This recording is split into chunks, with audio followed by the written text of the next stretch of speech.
Testing. Can you guys hear me?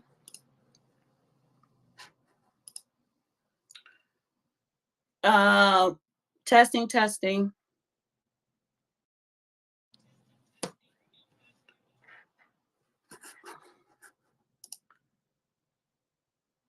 Let me know if you guys can hear me on YouTube. Hi, Katalia.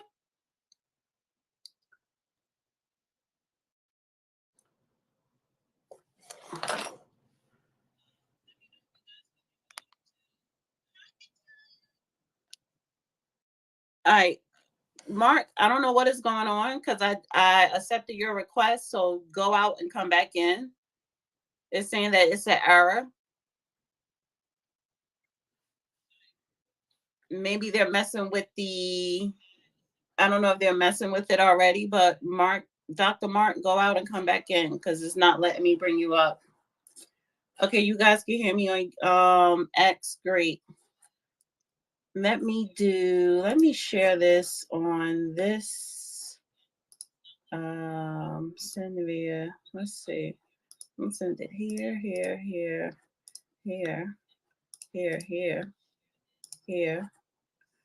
All right, perfect. And then let me send it to the judge. Copy link.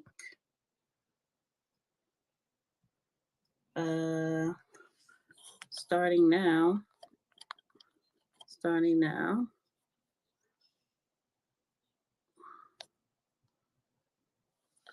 All right, so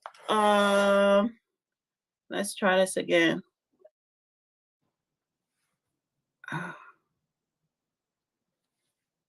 It's okay. Can somebody else request to come up? I want to make sure that it's not this space.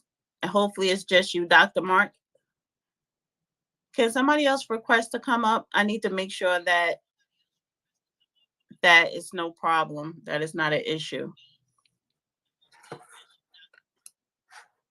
Mark, Dr. Mark, I think it's your connection. It has to be. I need somebody else to request. Just do a test with me real quick. Okay, let's see.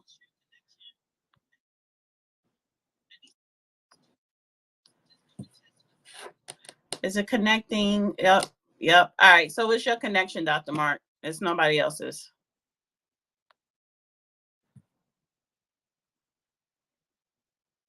Testing 1, 2, 3.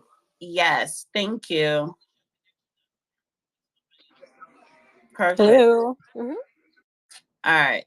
So it's funny. Wait a minute, because it actually saying 9 people, but 1, 2, 3, 4, 5, 6, 7. I only see 7. So maybe it's the anonymous. I don't know. But okay, so the title, I just sent to Judge the link. He should be coming up shortly. Can you guys please retweet, repost, and on YouTube share the stream as well?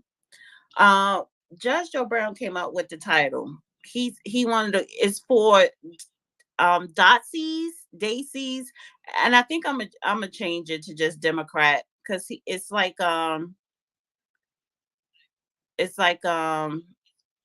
Democrats equal Nazis. But now that I'm looking at it, Daisies, Nazis, Datsies. But Democrats is DE, so it will be Deezus, not DA. What the hell? He came up with this damn title. He came up with that word. So basically, are the Democrats destroying the U.S. Constitution? And we came up with that because of the SCOTUS siding with Trump. Basically, he got a win because he got immunity for official use, not personal use. And now you have the Democrats, AOC, saying, oh, they should be impeached, or the Supreme Court is now corrupt. So everything is messed up because they didn't get their way. Ain't that some shit? Democrats plus Nazi. Yeah, but he told me to spell it DAZIS.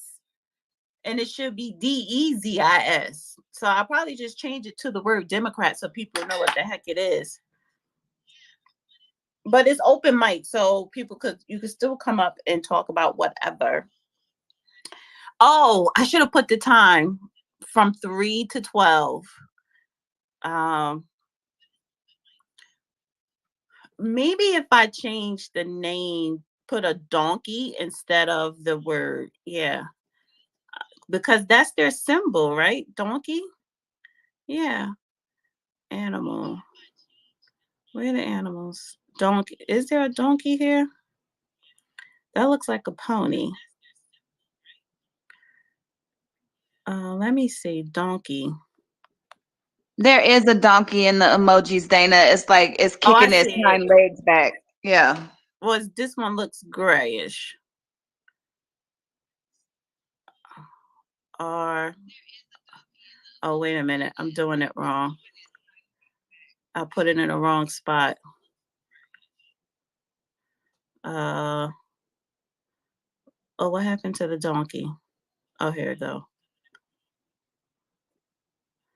Donkeys destroying the U.S. And I'm in the Constitution. I'm just going to say the U.S. because I need the space. Donkeys, well, basically the Democrats destroying the U.S. It's, wait a minute, immunity done. All right, how does that look? Do I need a better donkey? I typed in donkey, only gave me that donkey.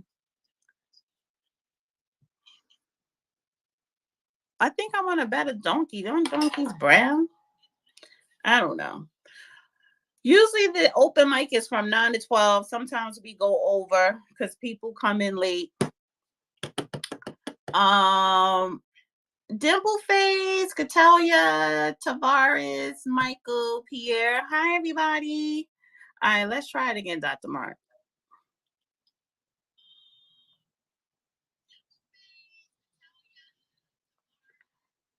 All right.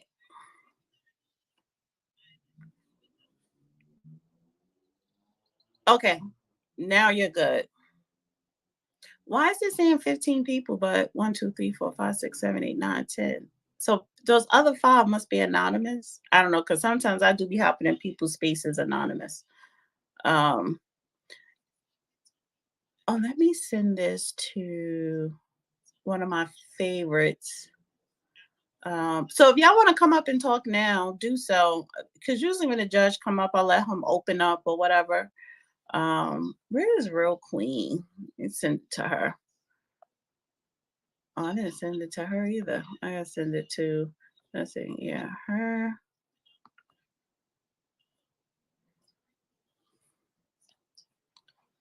I sent the invite link to everybody in my DMs. Thank you. I appreciate that. It's April. Chicago. Love I am.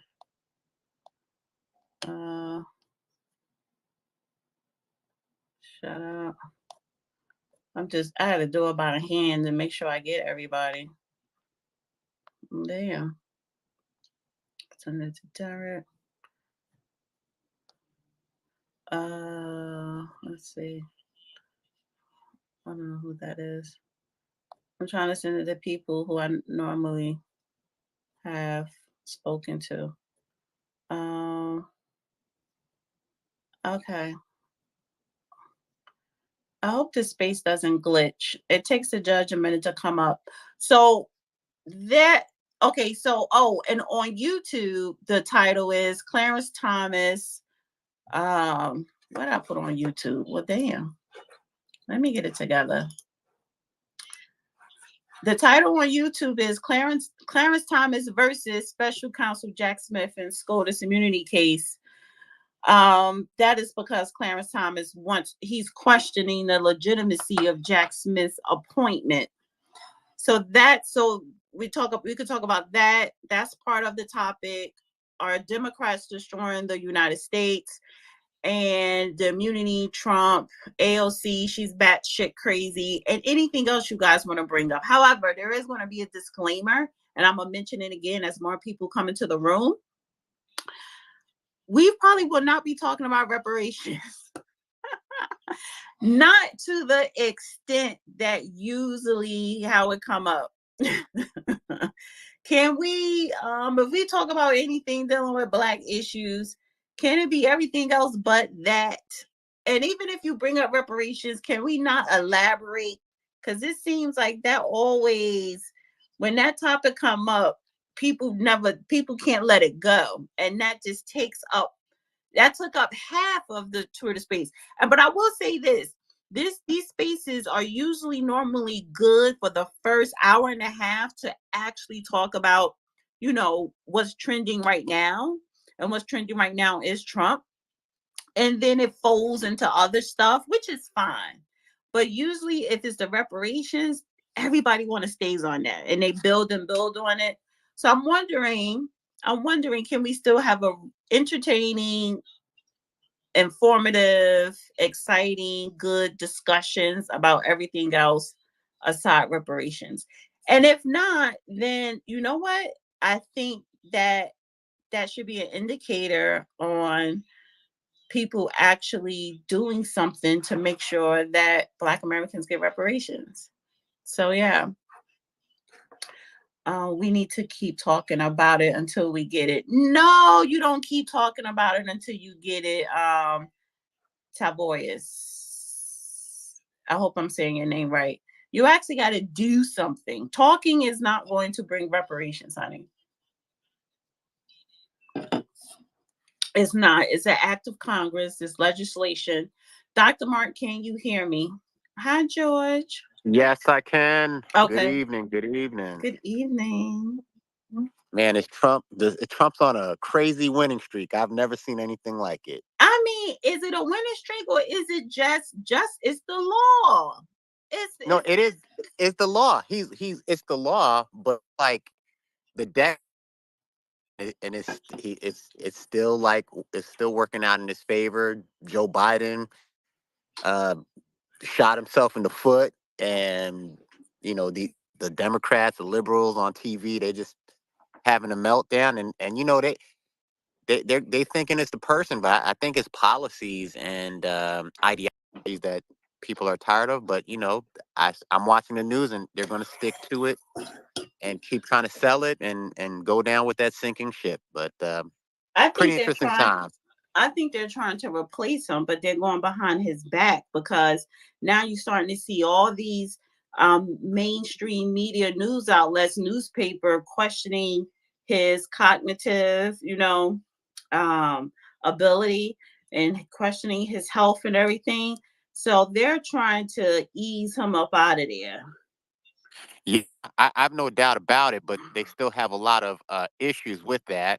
One, like RFK Jr., he's not on the ballot in every state. And so it's like, how do you circumvent that without skipping Kamala, right? So the next person in line would be Kamala, but I don't think her numbers are that great. I think internally they know that, but they can't go to like Newsom or Shapiro or Whitmer. One, because again, how do you get to putting them on the ballot when that time has already passed? Well, the time And hasn't passed. You can actually put them on a ballot during the Democratic convention. oh, so they still have, okay, but then two, if you skip Kamala, that may alienate their strongest supporters, which are Black women. Right, So which would yeah, be kind of disrespectful. You want to say it something would like be. MAGA? Yeah, I just want to say, of course, everybody's questioning Jim Crow Joe's cognitive awareness. Everybody should be questioning his cognitive ability. If you're not questioning his cognitive ability at this point, I got to question your cognitive ability. You feel me? And of course, Trump is on a winning streak because his political opponents are natural born losers and because they're in the wrong. Trump is legally, politically, and morally in the right. Right. I agree. Well, I don't know about the morally because I think all politicians are corrupt. They're all liars. I don't trust none of them. However, I don't. I hate to see when they try to bend, reverse, or disregard our United States Constitution, the laws, and then you're talking about justices, whether it's on the Supreme Court, federal, or state level, trying to coerce them into complying with your bullshit agenda. And I'm pretty sure Republicans in the past, they have been known to do that as well, but never to the extent like the Democrats. They're really trying to turn this country into a fascist country. Um, the judge says that all the time, and I do agree with him on that. If they had their way, they would, but they try to, for me, they try to package it as if Trump is the dictator. And it's like, no, you're actually the dictator. You're actually the liar, even though all of y'all are crooks and all of y'all lie, but you're actually the dictator. And I noticed about the spaces that the judge holds, and I'm really just facilitate these spaces, but a lot of people that come in these spaces, especially the ones that request to speak outside of the people that request to speak to talk about reparations or Black stuff, I never have a true stomping Democrat. I go to these other spaces. It's some chick named Nikki Barnes and a couple of other people. Oh, they be going off supporting and championing the Democrats and the Biden administration. They never come in this space. And I would love to have people who are, different minded. Yeah, well, gun ho on the Democrats to state their case. But they never come in these spaces. And if they do come, they never come up to speak. It's just an observation. Democrats can only defend their points in an echo chamber, in a vacuum. They can't come in here with some real niggas and get the business and get that everlasting work put on them, because they know they'll be destroyed in the debate format. I agree with her, Dana, and I'm gonna tell you, I could save your. I could tell you what would happen if you went into a space with a bunch of liberals. They would deflect, change the topic, go down a rabbit hole that has nothing to do with the original topic, and then eventually throw insults at you. That's how it always ends. But yeah, it'd be fun. Yeah, but they go in spaces like they'll go in shut up space, and they go in spaces that are mixed, but they never come in this space. And and I invite everyone that has every background. Hi, Judge, can you hear us? I hear you, but I'm not a real in, so I guess I'm opting out of this one. I don't get included in that. And what? Somebody said you need on this, you got to be a real in. I won't say that word unless Who I'm said trying that? Somebody just spoke, said it ain't real. I didn't say you gotta be. I'm saying that they can't defend themselves against Well, us if you that are. I agree with, but I'm not a real in. So Oh. anyway, bottom line is, I'm too old to go along with it because I know what it meant, and I heard it said in vicious intent the way it used to be said. So I stay away from it unless I'm trying to direly insult somebody. But anyway, you know what I think is going on with why the Democrats don't get in? Years and years ago, they used to have the same kind of phenomenon with Rush Limbaugh and some of the very, very, very far neocon types, and they used to try to listen to stuff that continuously told them why they were supposed to believe what they believed. Not rationalizations, not logic, not reason, not analysis. And when the Democrats these days, the staunch woke kind, come in on something, they can't handle it unless they're getting continuous reinforcement as to what they're supposed to be there for. In other words, it may be lying propaganda, but they keep needing to hear it to justify their particular belief systems. So I think that's why they don't tune in, because I won't tolerate that bullshit. And I think, too, they don't tune in because of your presence here. They know they're not going to be able to defend their point against you. Well, that's it. That's what I just said. I got it. But, yeah, that's the problem. They're weak. And see, they depend on this, what is it, entitlement, this participation ribbon philosophy that they have, where everybody gets a participation ribbon just because they showed up, even if they're the dumbest folks you can find. So it is what it is. And I look at what you see or we see or run into mainstream media and their analysis, and they keep talking about legal experts, for example. I'm saying, hell, I went to a better law school than damn near most of them up there and equal to anybody's, and I've been doing it for a half century. I don't consider these fools experts, but they get put out that way. Every now and then I do find somebody that I would consider an expert, at least in terms of his or her analysis, but it's not mainstream. So it's a trick that we are running into that has been used over and over and over and over again on many, many occasions, except we usually get it associated with the words fascist, fascisti, Nazi, communist, or whatever it may be, not with somebody in the United States of America doing this. Tell a lie long enough, loud enough, you get anybody to believe it. But the truth will set you free, and the truth is actually more difficult for somebody who's bought into the lie to digest, and it ought to be, but it quickly diffuses the lie and it makes them feel uncomfortable, and they tighten all up all over the place. Their sphincters quench or twitch or something, and they don't like that kind of feeling, so they don't want to come in here and get challenged. They want to be coddled and patted on their little sissified wrist and told it's all right, it'll be good for you. What's happening is that they're having a visceral physical reaction to their own cognitive dissonance, and they can't handle it. Amen. That's very good. I like that. That's a good way of saying it. Cognitive dissonance, and that's what they have a problem with is. So, all right. So, you told me to spell it DAZIS, and was it DA or DE, but I just changed it. I just said, are Democrats destroying the U.S.? And, we talked about this earlier. You have ALC want to impeach SCOTUS. You have the Democrats, running around here saying, oh, it was a sad day for our Supreme Court. So now they're upset with the Supreme Court. They're upset because they're not getting their way. They're scrambling to try because their whole plan is just falling apart. And they usually have a tight plan.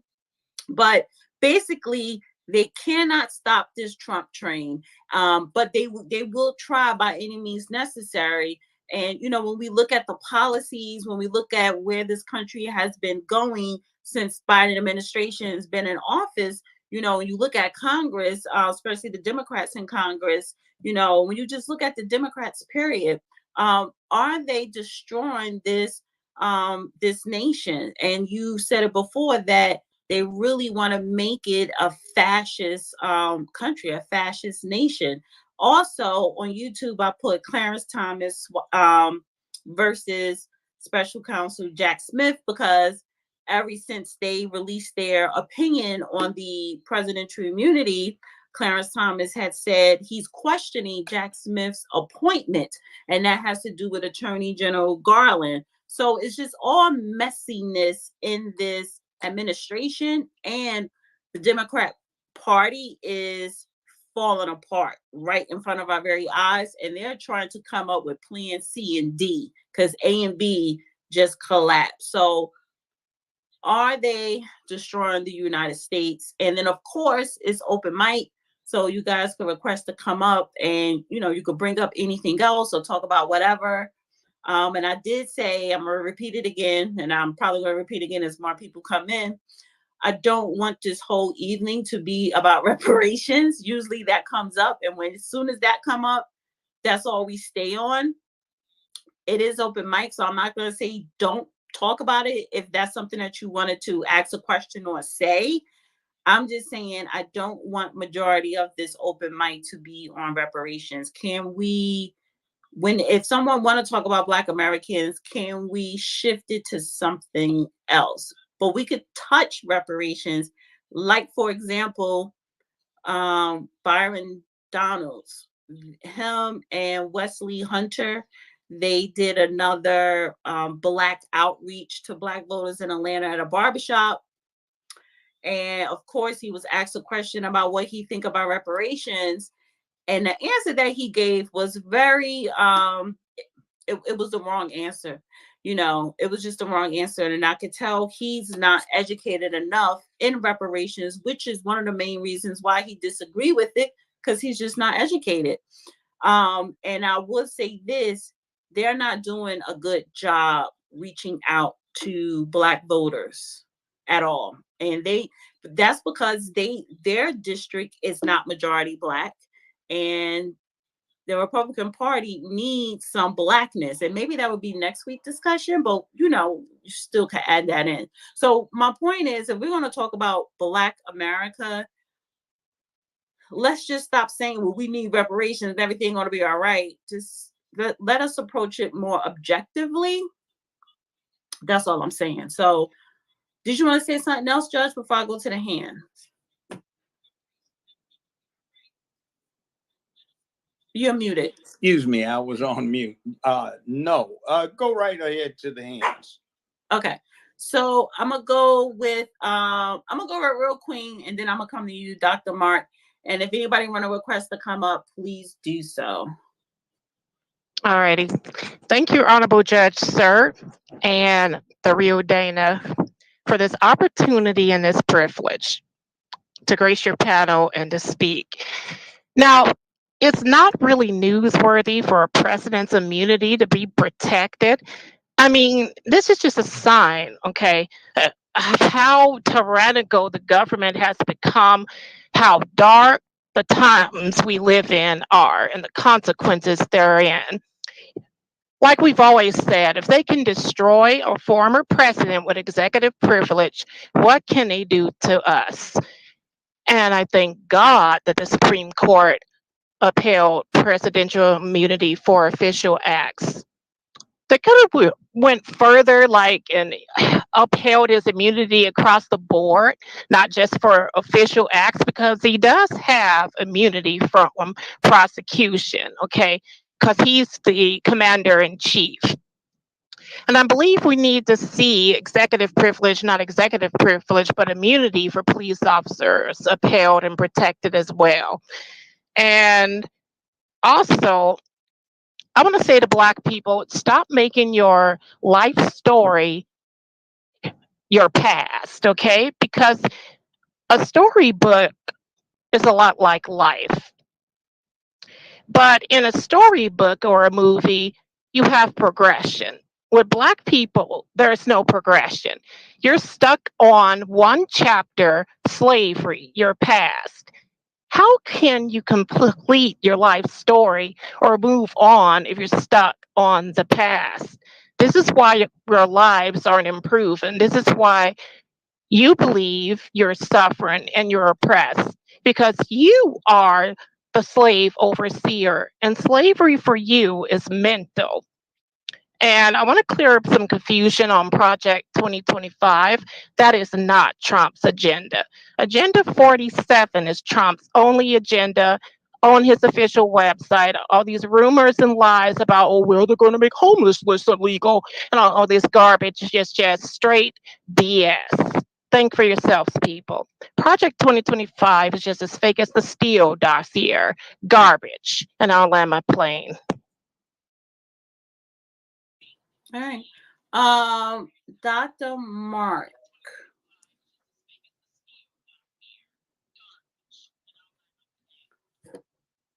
Dr. Mark, you had your hand up. Can you hear me?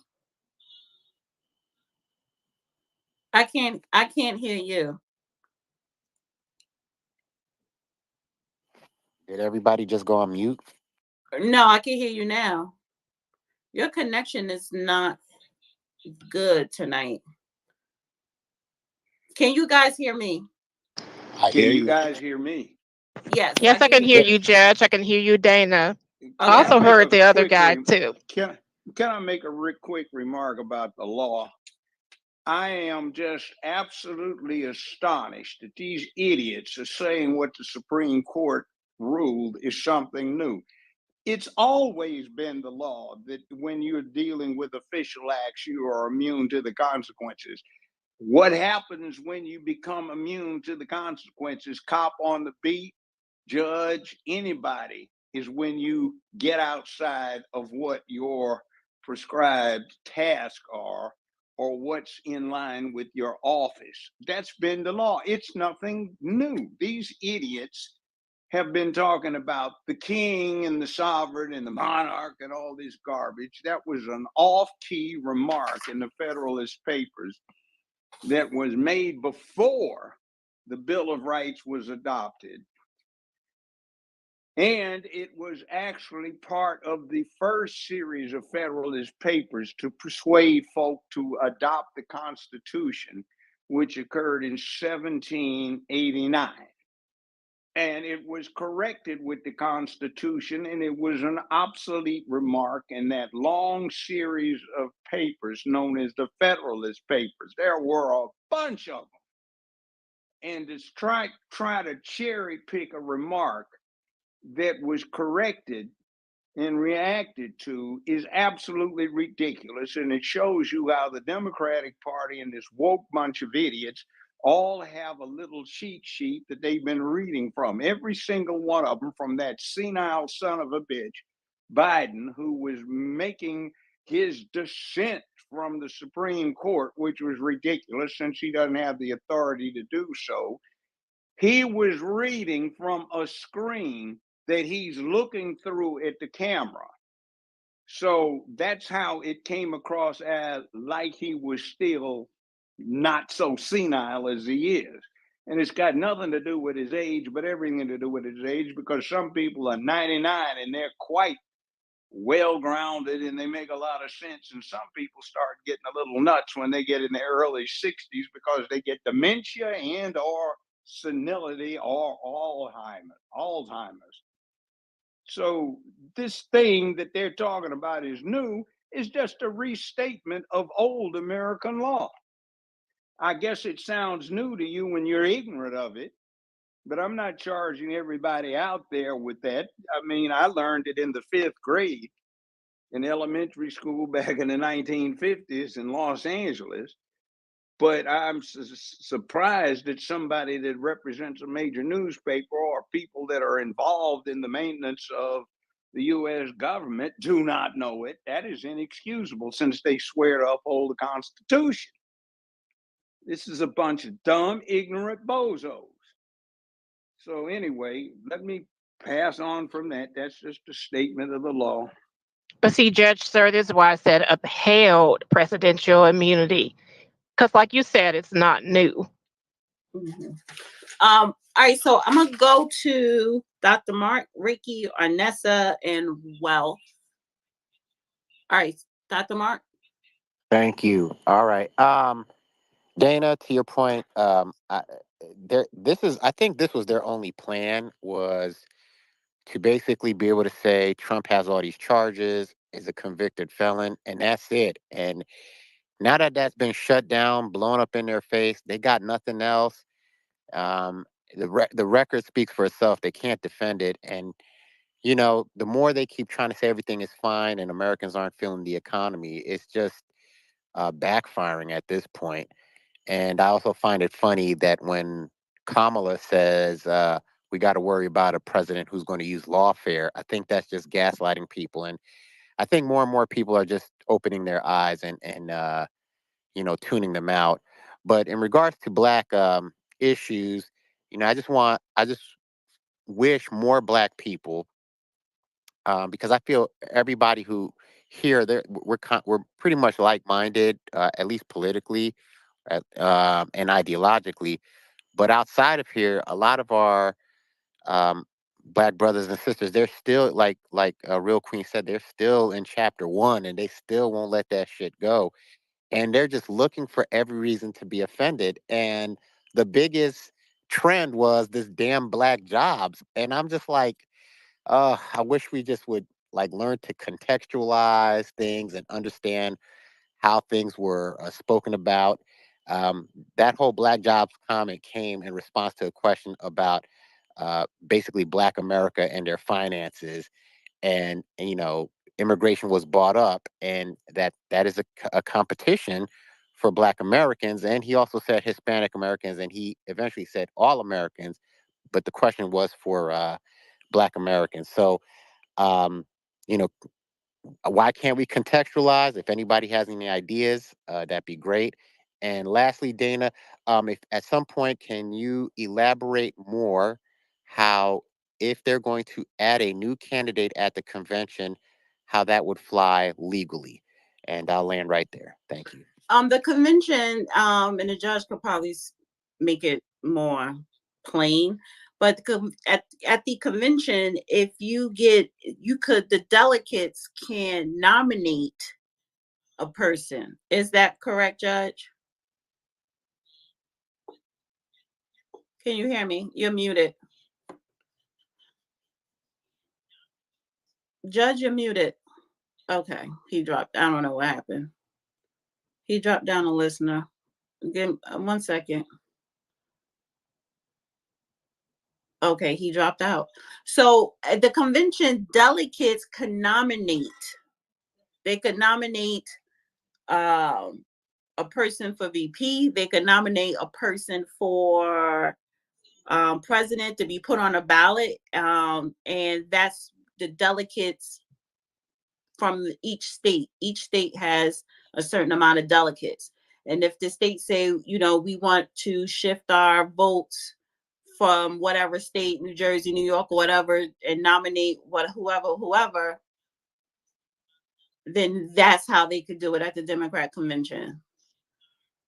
Judge, can you hear us? Now you're co-host. I don't know what's going on. I don't know either. I kind of vanished here for a second. But look, I've said for several Wait, did you years, hear me about the Democratic convention? Did you hear his question? Yeah, I Okay. did.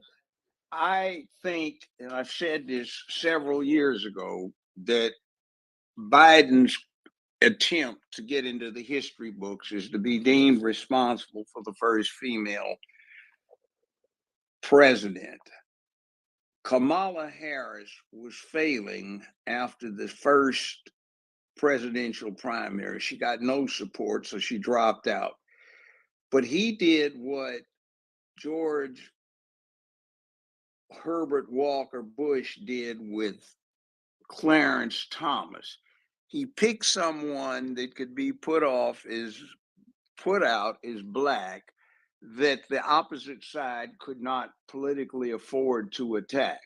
So he picked Kamala Harris with the appeal of the Asian, meaning the Hindu community, and from the masquerade that she's been pulling off from the Black community is somebody that no one would dare attack, but they will because she's such a mess.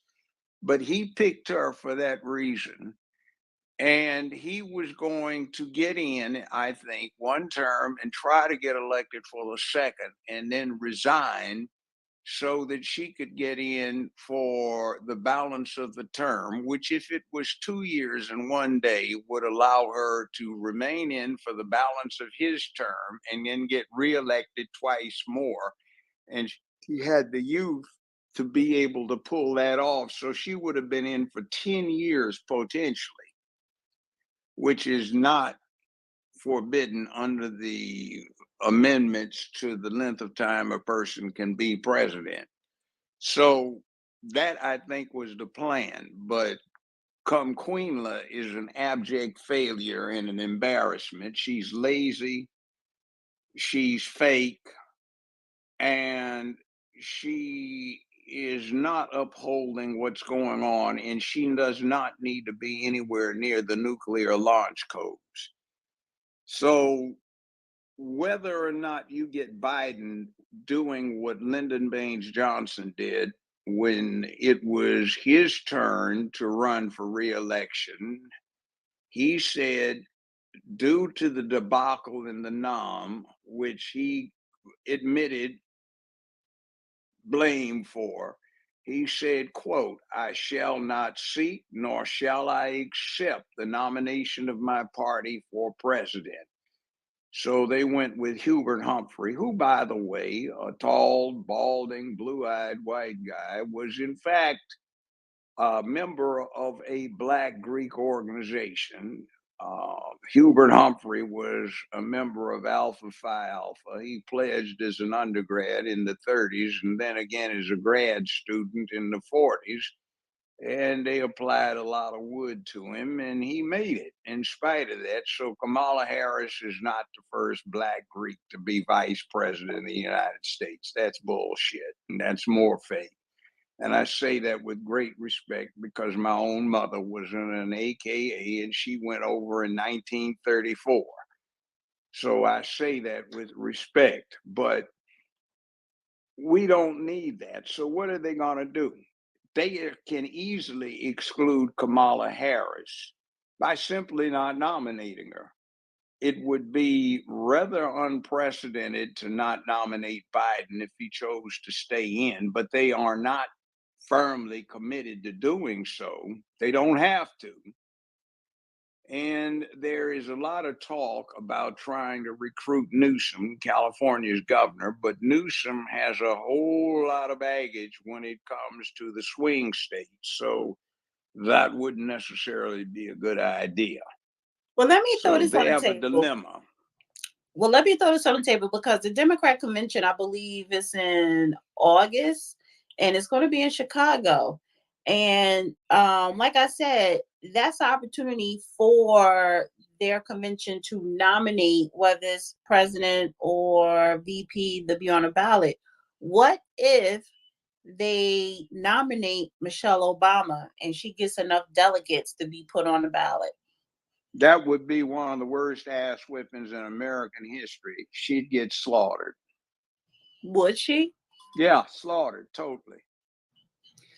Her husband is not somebody that did a good job, and a whole lot of people that initially were supporting him have had a contrast. And once what he did, What happened? I can't hear you. Can you guys hear me? Judge cut out.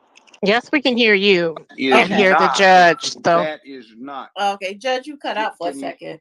Yeah, well, what I'm saying is Michelle Obama would be an unmitigated disaster for the Democratic Party. Mhm. All right. I Oh, and particularly with a great number of Black men who would not vote for her even if she was the only thing on the ballot. mhm. I want to go to Ricky. Ricky, then Arnessa, then Wealth. I don't even see Wealth up anymore, but I see George. I guess you changed your name, but go ahead, Ricky. What's up, Dana? What's up, Judge?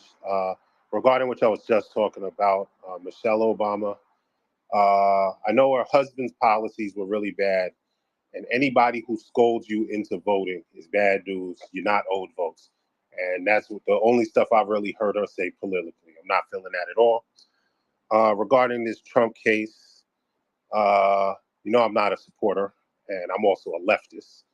But the president does have immunity. Judges talking about how Obama killed citizens without trial. George Bush was involved with torture and all kinds of war crimes. And all of these presidents committed crimes, much worse than the stuff that Trump was accused of, like Stormy Daniels or any of the other stuff about like documents, which he actually was president, so he had the right to touch them. But yeah, that was a good ruling. A question for the judge. Do you think that the immunity is going to take away all of the charges and also have the New York charge thrown out before it's eventually thrown out on appeal? And Well, the interesting part of that is what you're faced with. The official charges against Trump say he, in his official capacity, did some criminal activity, which would, you have to charge people with what you charge them of, and it has to be with specificity. That would just throw them out. And there's some other stuff that is of important bearing on this whole thing. And it goes this way. let me make sure I get this. I've said it before, and in order to have a crime stick, when somebody is charged with paying hush money to hush a crime, you have to prove the crime. Now, they didn't. There were numerous defense requests for the judge and the prosecution to specify the underlying crime, but no specification of charges to be defended against was ever made in this case, let alone proven. And in fact, the judge instructed the jurors that they only had to find that the defendant committed bookkeeping infractions to conceal a campaign finance violation or tax law infraction or misstatement or falsification of business records. And he told them they did not have to agree on the underlying crime to find the defendant guilty. But the law is clear. They have to prove beyond a reasonable doubt a specific underlying crime. And there was no proof introduced as to any crime. It certainly wasn't sexual misconduct because Stormy Daniels specifically said she wasn't raped. It was by consent. She wasn't drunk, she says. She wasn't under the influence of drugs. Now, the prosecution was not required to specifically designate an underlying crime that would make this business records mess a felony. And the jurors were permitted to choose their own underlying crime with no unanimity and no guidance from the court. That is ridiculous. So it won't last on that. So the next thing we got into is all of that bullshit about Stormy Daniels. What the hell did that have to do with falsifying business records? And then they brought in other stuff that they tried to deal with. And that was just totally out of place. And any probative value was far exceeded by the prejudicial effect. So you've got 3 grounds here, at least 4, considering the instructions, wherein that case is not going to stand the light of day. And what you wind up dealing with is they claimed that what he was doing was to protect his official position in the run for the office by attempting to keep her silent by paying her a bribe. And what you have there is the classic definition for the felony of blackmail. And from my experience in handling criminal matters, it looks like the prosecution, through Bragg, actually threatened to prosecute Stormy Daniels for felony blackmail, for blackmailing Donald Trump unless she cooperated with what they wanted her to do. So that wouldn't stand. And then you have this thing down in Florida with official action. I mean, it's straight up and down in his official capacity. When he was president, he removed those records, and you have standing, staring right in the face of everything is the case of United States Department of Navy versus Egan, EGAN, in 1988, where there were multiple concurring opinions, and a lot of them said that the president had absolute authority under the Constitution as commander in chief of the military and chief diplomat of the country to classify or declassify anything he chose to do so in any form, shape, or fashion, partially or fully. And by removing, that is by any form, shape, or fashion, de facto declassification. And from what I saw on 3 Hunter Biden laptops, not one, after we had sworn in the technician and after we read the downloads, it is pretty clear that what was going on is, had Trump surrendered the records to the archivist, he would have been turning over the incriminating evidence to the parties who were incriminated, to wit, the Obama and the Biden administration. So you don't turn the records of the crime over to the criminals. And as a matter of fact, you saw it cited at great length in this decision, Marbury versus Madison, 1803, 221 years ago, one of the most famous cases in American history. And under that, he had no obligation to obey an unconstitutional act of Congress.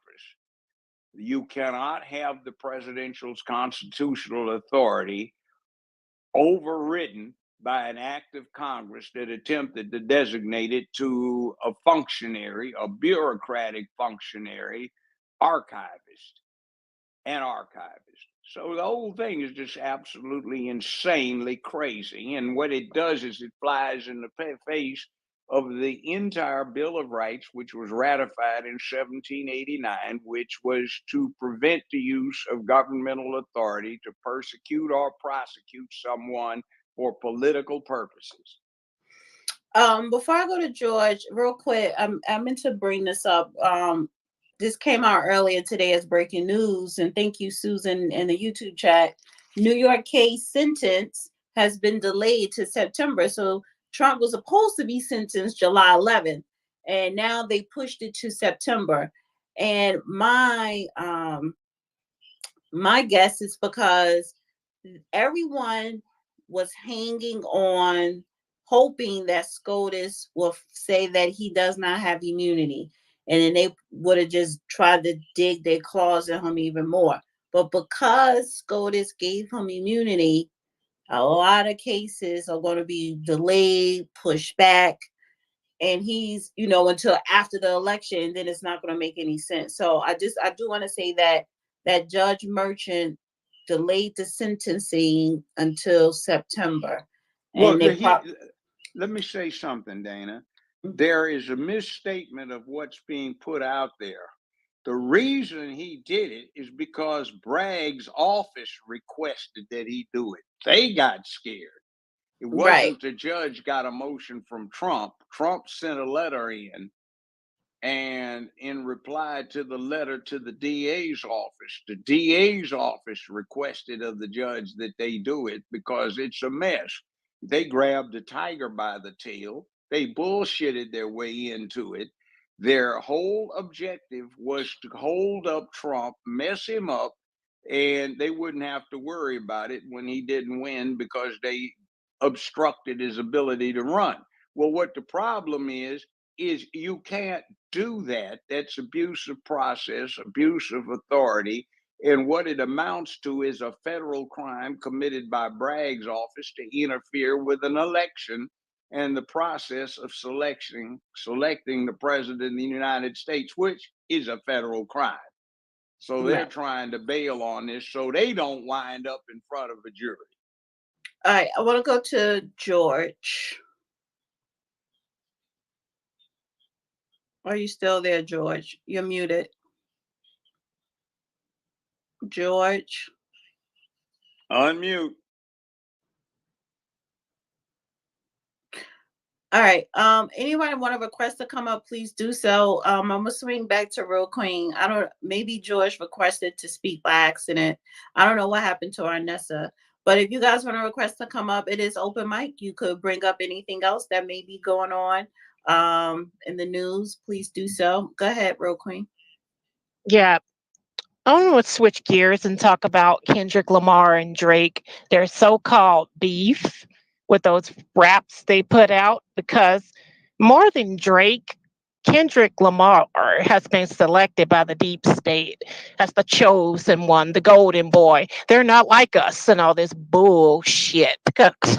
Now we're seeing Kamala Harris quoting it in her little interview with Taraji P. Henson, I believe, on BET. She goes, yeah, those extremists are not like us and all this crap. It's like, come on, you're not cool.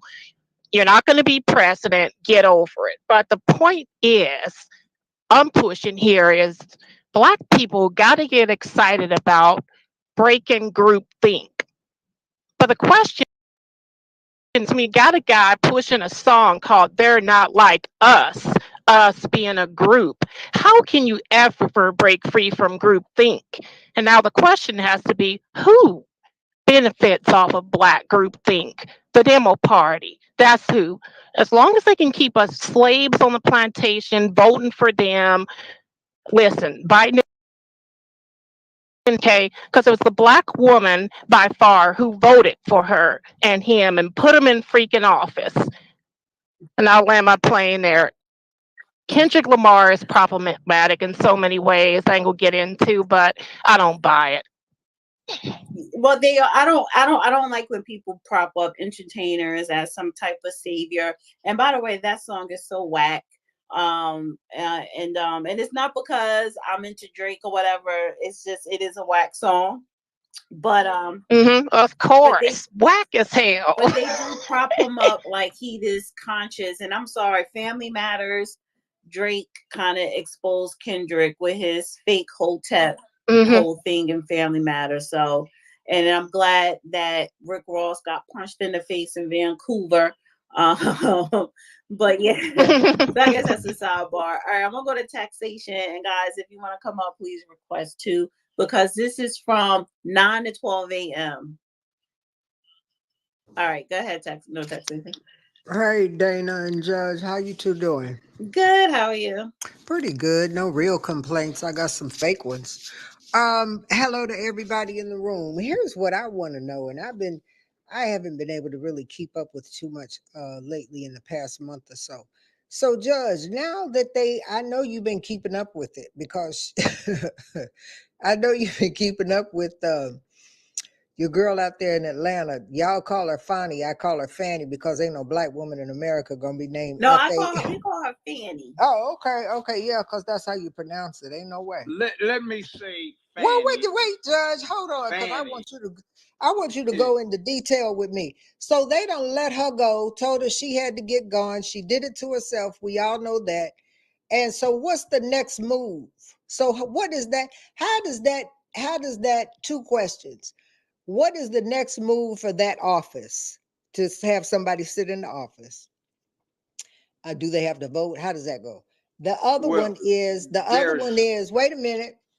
What does that do to Trump's timeline? And I'm going to leave it there. The office is up for election this year. She just won the Democratic Party primary, but she'll be lucky if she's not disbarred, thrown out of office, and looking at some indictments for various and sundry charges against her. She did one of the dumbest crook things I've seen ever in my 50-some years. There was somebody that I had encountered that was holding my number one dumbass crook trophy, figurative trophy, for screwing himself up by not comprehending what the Fifth Amendment was about. And she, prosecutor for one of the large cities in America, elected chief prosecutor, took the cake for self-incrimination. Now, she implicated herself in a number of felonies, and I would not be surprised if her Supreme Court did not remove her or disbar her or discipline her. She's already got multiple complaints from bar associations that are pending that she's going to have to answer in detail. Now, what happens is if they remove her, and there's ample cause to do so, or in light of the rulings that you have right here, there is an implied immunity because he was in fact acting in his capacity as president of the United States. Now, how did he do that? Simple. He was in the position of being POTUS, President of the United States, inquiring as to proprieties that interfered with the selection of the Electoral College. That's his job.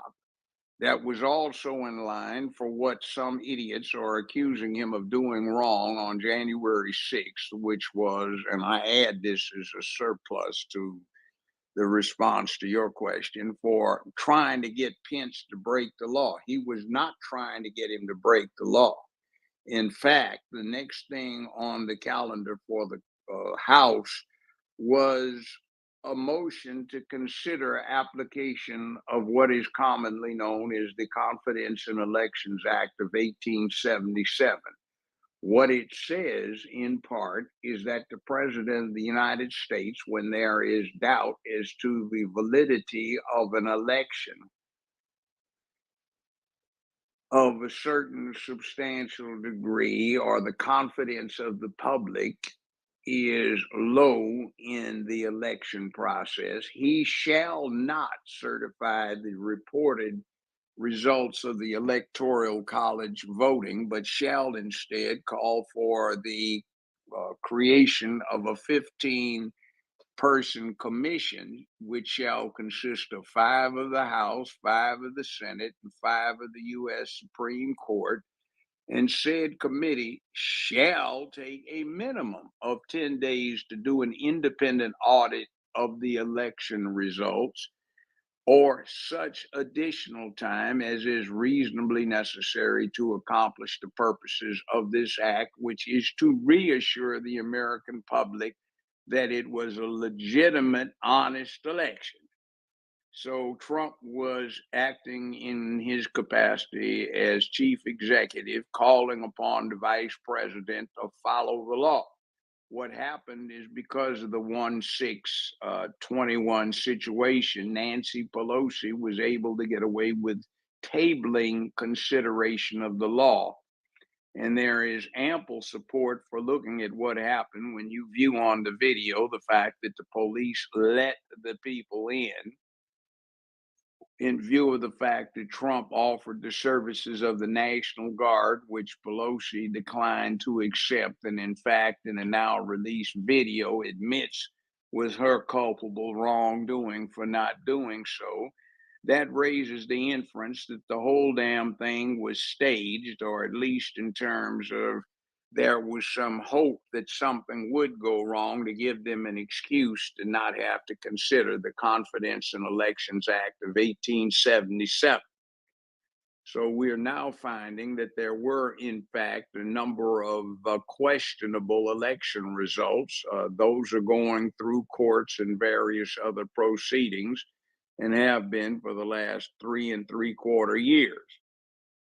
So we find ample support for contention that the president was engaging in his official responsibilities as it was anticipated he would respond. So where this goes is up in the air, because this has never been done in 235 years, that is, since 1789. So we shall see. Let me say this one thing, Dana, and I'm gonna drop down. Yeah, she really played herself, but I'm gonna tell you, she's not the worst one. But because there was Congressman Jefferson out of Louisiana some years back, going back maybe 2012, 2011, something like that. And he went to Virginia, went out to Alexandria, and took that bribe. And he was told when he got to D.C., do not go to Virginia taking nobody's money. And he went straight to Virginia, took some money. Guess what he did with it, Judge? You ain't gonna believe it. He put the money in the ice cube trays at his house in Louisiana. And he's been known to be called Ice Cube Jefferson. So I think he was one of the worst. And I'm gonna leave it there. Thanks, Dana. I think one of the worst we've seen with, what's her name, Mosby or Mosley up in Baltimore, who wanted to go. Man. Listen, it take Dick Gregory to talk about that one. Well, I knew Dick Gregory, and one of these days when I do a little stand-up, I might incorporate what we discussed about idiocy. He and I used to talk on the phone quite a bit. Yeah, I knew you all were close. You know, I'm still a friend of Ron Hurds out there. So we still looking at y'all. We ain't forgot y'all. Everybody's separated, but we still together. We know it. Thanks, Dana. I'm gonna drop it down. I want to go to Black MAGA and then Hot Boy. Then I'm gonna swing back to Real Queen. And anybody else want to request to come up? And we may end on time. All right, go ahead, Black MAGA. Okay, thank you. Hey, I just wanted to elaborate on what Real Queen has said earlier about Kendrick Lamar. Uh, Real Queen, I know we don't agree on the reparations issue, but you do make a lot of other good points. And I agree with you 100% that Kendrick is an agent of the deep state and an industry plant. And I've been telling people that. I've been telling everybody that for hella long before the whole little battle erupted, first between he and J. Cole, another industry plant. And then when J. Cole dropped out, they had to find somebody else to replace him to keep the distraction going, because it's all about smoke and mirrors. You know, they want us to pay attention to a petty little rap beef. So they had Drake jump in with his 2 cents because they didn't want us to pay attention to what was going on with Trump's trial. And the reason that I believe that Kendrick Lamar, and have always believed that Kendrick Lamar is an agent of the deep state, is because I believe they have him working for the globalist communist, rainbow cult, rainbow mafia, LGBTQ agenda, because he has an extremely effeminate voice. His rapping voice as a vocalist is very effeminate. Kendrick Lamar sounds like a female, but he presents as supposedly as this masculine, manly man, right? And so they're trying to blur those two lines, ultimately to force feminize Black men in this country and make us all docile and passive. And I believe that he is an instrument of that agenda. And I'll land there. Some good points. Go ahead, Hot Boy. Hey, good night, everyone. Can you hear me? Yes. Perfect. So I'm gonna make this brief and give everybody time to respond. So, as far as Kendrick Lamar, uh, that as far as Kendrick Lamar was, song is super. Wait, your phone is going in and out. It's going in and out. The connection. All right, how's now? Can you hear me now? Yeah. All right, hold on. Let me jump in this. Yeah, but that song "Not Like Us" is terrible. I as soon as I heard the song, I was like, are Black people really serious right now? Are they just being spiteful and saying that Kendrick Lamar won this beef because they're being spiteful? They're on this, oh, we're so unique and we're different from Black Caribbeans and we're elite to Black Caribbeans. So we're just going to ignore the influx of Hispanic migrants that are taking our jobs and our livelihoods. And we're going to sit here and call Black Caribbeans and Black people from Africa names all day. Like, like what's going on here? I mean, that just perplexes me, Dana. Respectfully, that perplexes me that African Americans are busy attacking quote unquote tethers while these Hispanics are running laps and kicking their ass from Sunday to Monday, and with that is just my opinion. And if you could clarify that for me, I'd appreciate it. And my other thing is, Judge Joe Brown, what do you think about this AOC talking about she's going to introduce articles of impeachment against the Supreme Court? Is this wacko a bag of bolts or what? I think it's kind of funny with Miss Chuckle-faced idiot trying to introduce articles of impeachment in the Republican-dominated House of Representatives. It's not going to get through. And there's no grounds for impeachment. There's no malfeasance involved here.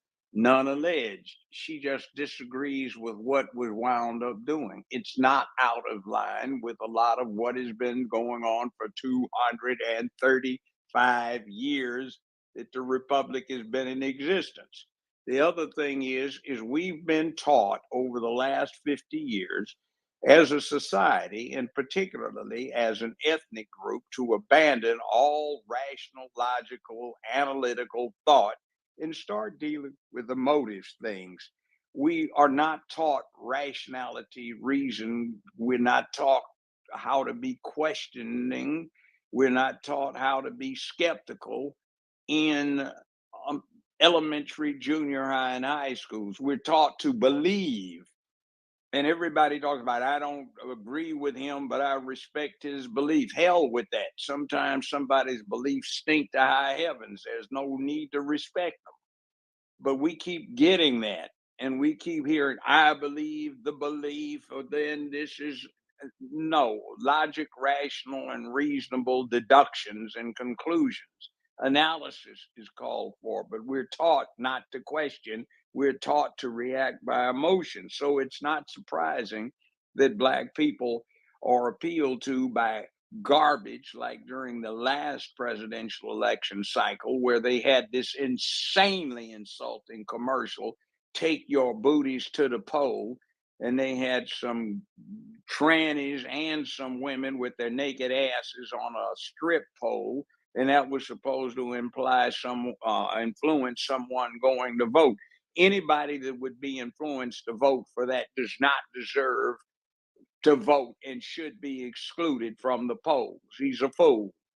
But in any event, that's the type of thing we deal with, applying to people's emotive beliefs, motive-based beliefs, without understanding what's going on. Telling a lie long enough, loud enough is very effective.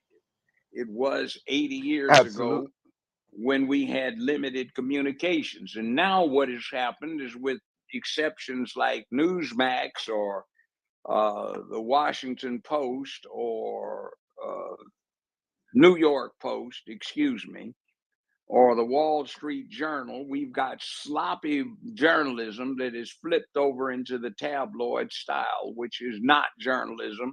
It is simply entertainment. And we cannot rely upon Yes. that. The First Amendment has gone to hell because these fascist idiots in office have tried to deal with it.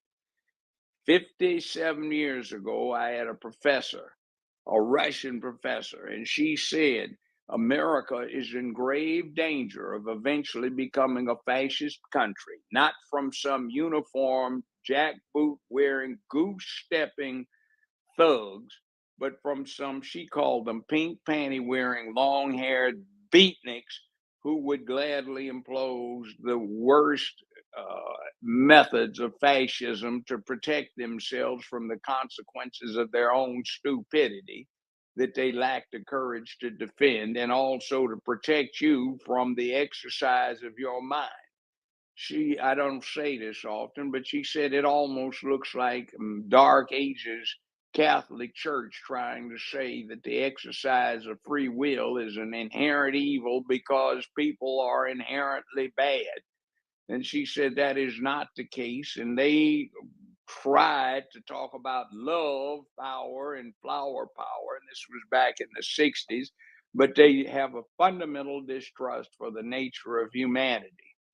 So they cannot be trusted to be good custodians over humans because they don't trust humans. And that's the problem. One of the problems. What was the first part you were saying? I don't even think I'm going to address your first part. Because I Sure. I really don't Nah, understand where you was going with that. okay, so where I'm going with that, Dana, is it is my main politics that all that uh Your phone is messing up again. Your phone is going in and out. I'm sorry, can you hear me better? Yeah, A little better now? that's better. Very Okay, much so better.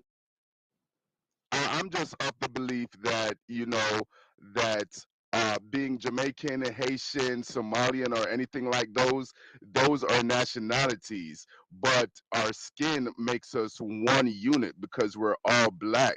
And I think Jamaican Americans, Haitian Americans, Somalians, Ugandans, African Americans, we should unite for success. However, this FBA movement is very divisive. They're talking about delineating. Delineating is just another word for divisive. And where I'm going with this is I just don't understand how this quote unquote FBA, because they're calling themselves FBA, but I know my Black Americans are united. I'm down here in Miami Gardens, and Haitians, Black people, and Jamaicans, we are united. We all have sense. Byron Donalds is a Jamaican. You know, I'm saying Karine Jean-Pierre, who is the press secretary for the White House, she's Haitian. So there's no division against Black people. However, this FBA movement, you know, they're calling for division, and I think it's very foolish and very cowardice when they're calling for division from other Black people, while the white skins, those who are tested under the shelter of white skin, like, you know, Hispanics and Russians and Germans and all these other white foreigners, they are running laps. They're coming to America, and a week later, they have mansions and cars, and Black people are homeless by 40%. So those people are running laps around Black America, and yes, kicking Black America's ass, while Black America is complaining about the one group that is not bothering them, which is other Black people. And that's what I was saying about that issue. Well, let me just say this, because you say that where you're at, you're united and we should be united. But in the same breath, you just said that Hispanics and the white immigrants are coming here kicking our asses. But wouldn't they be kicking your ass too? So and if you think not, that means you are separating yourself from Black Americans, and you don't even realize that you're doing it right now as you're talking, trying to make your point. Don't interrupt me, because I'm not finished yet.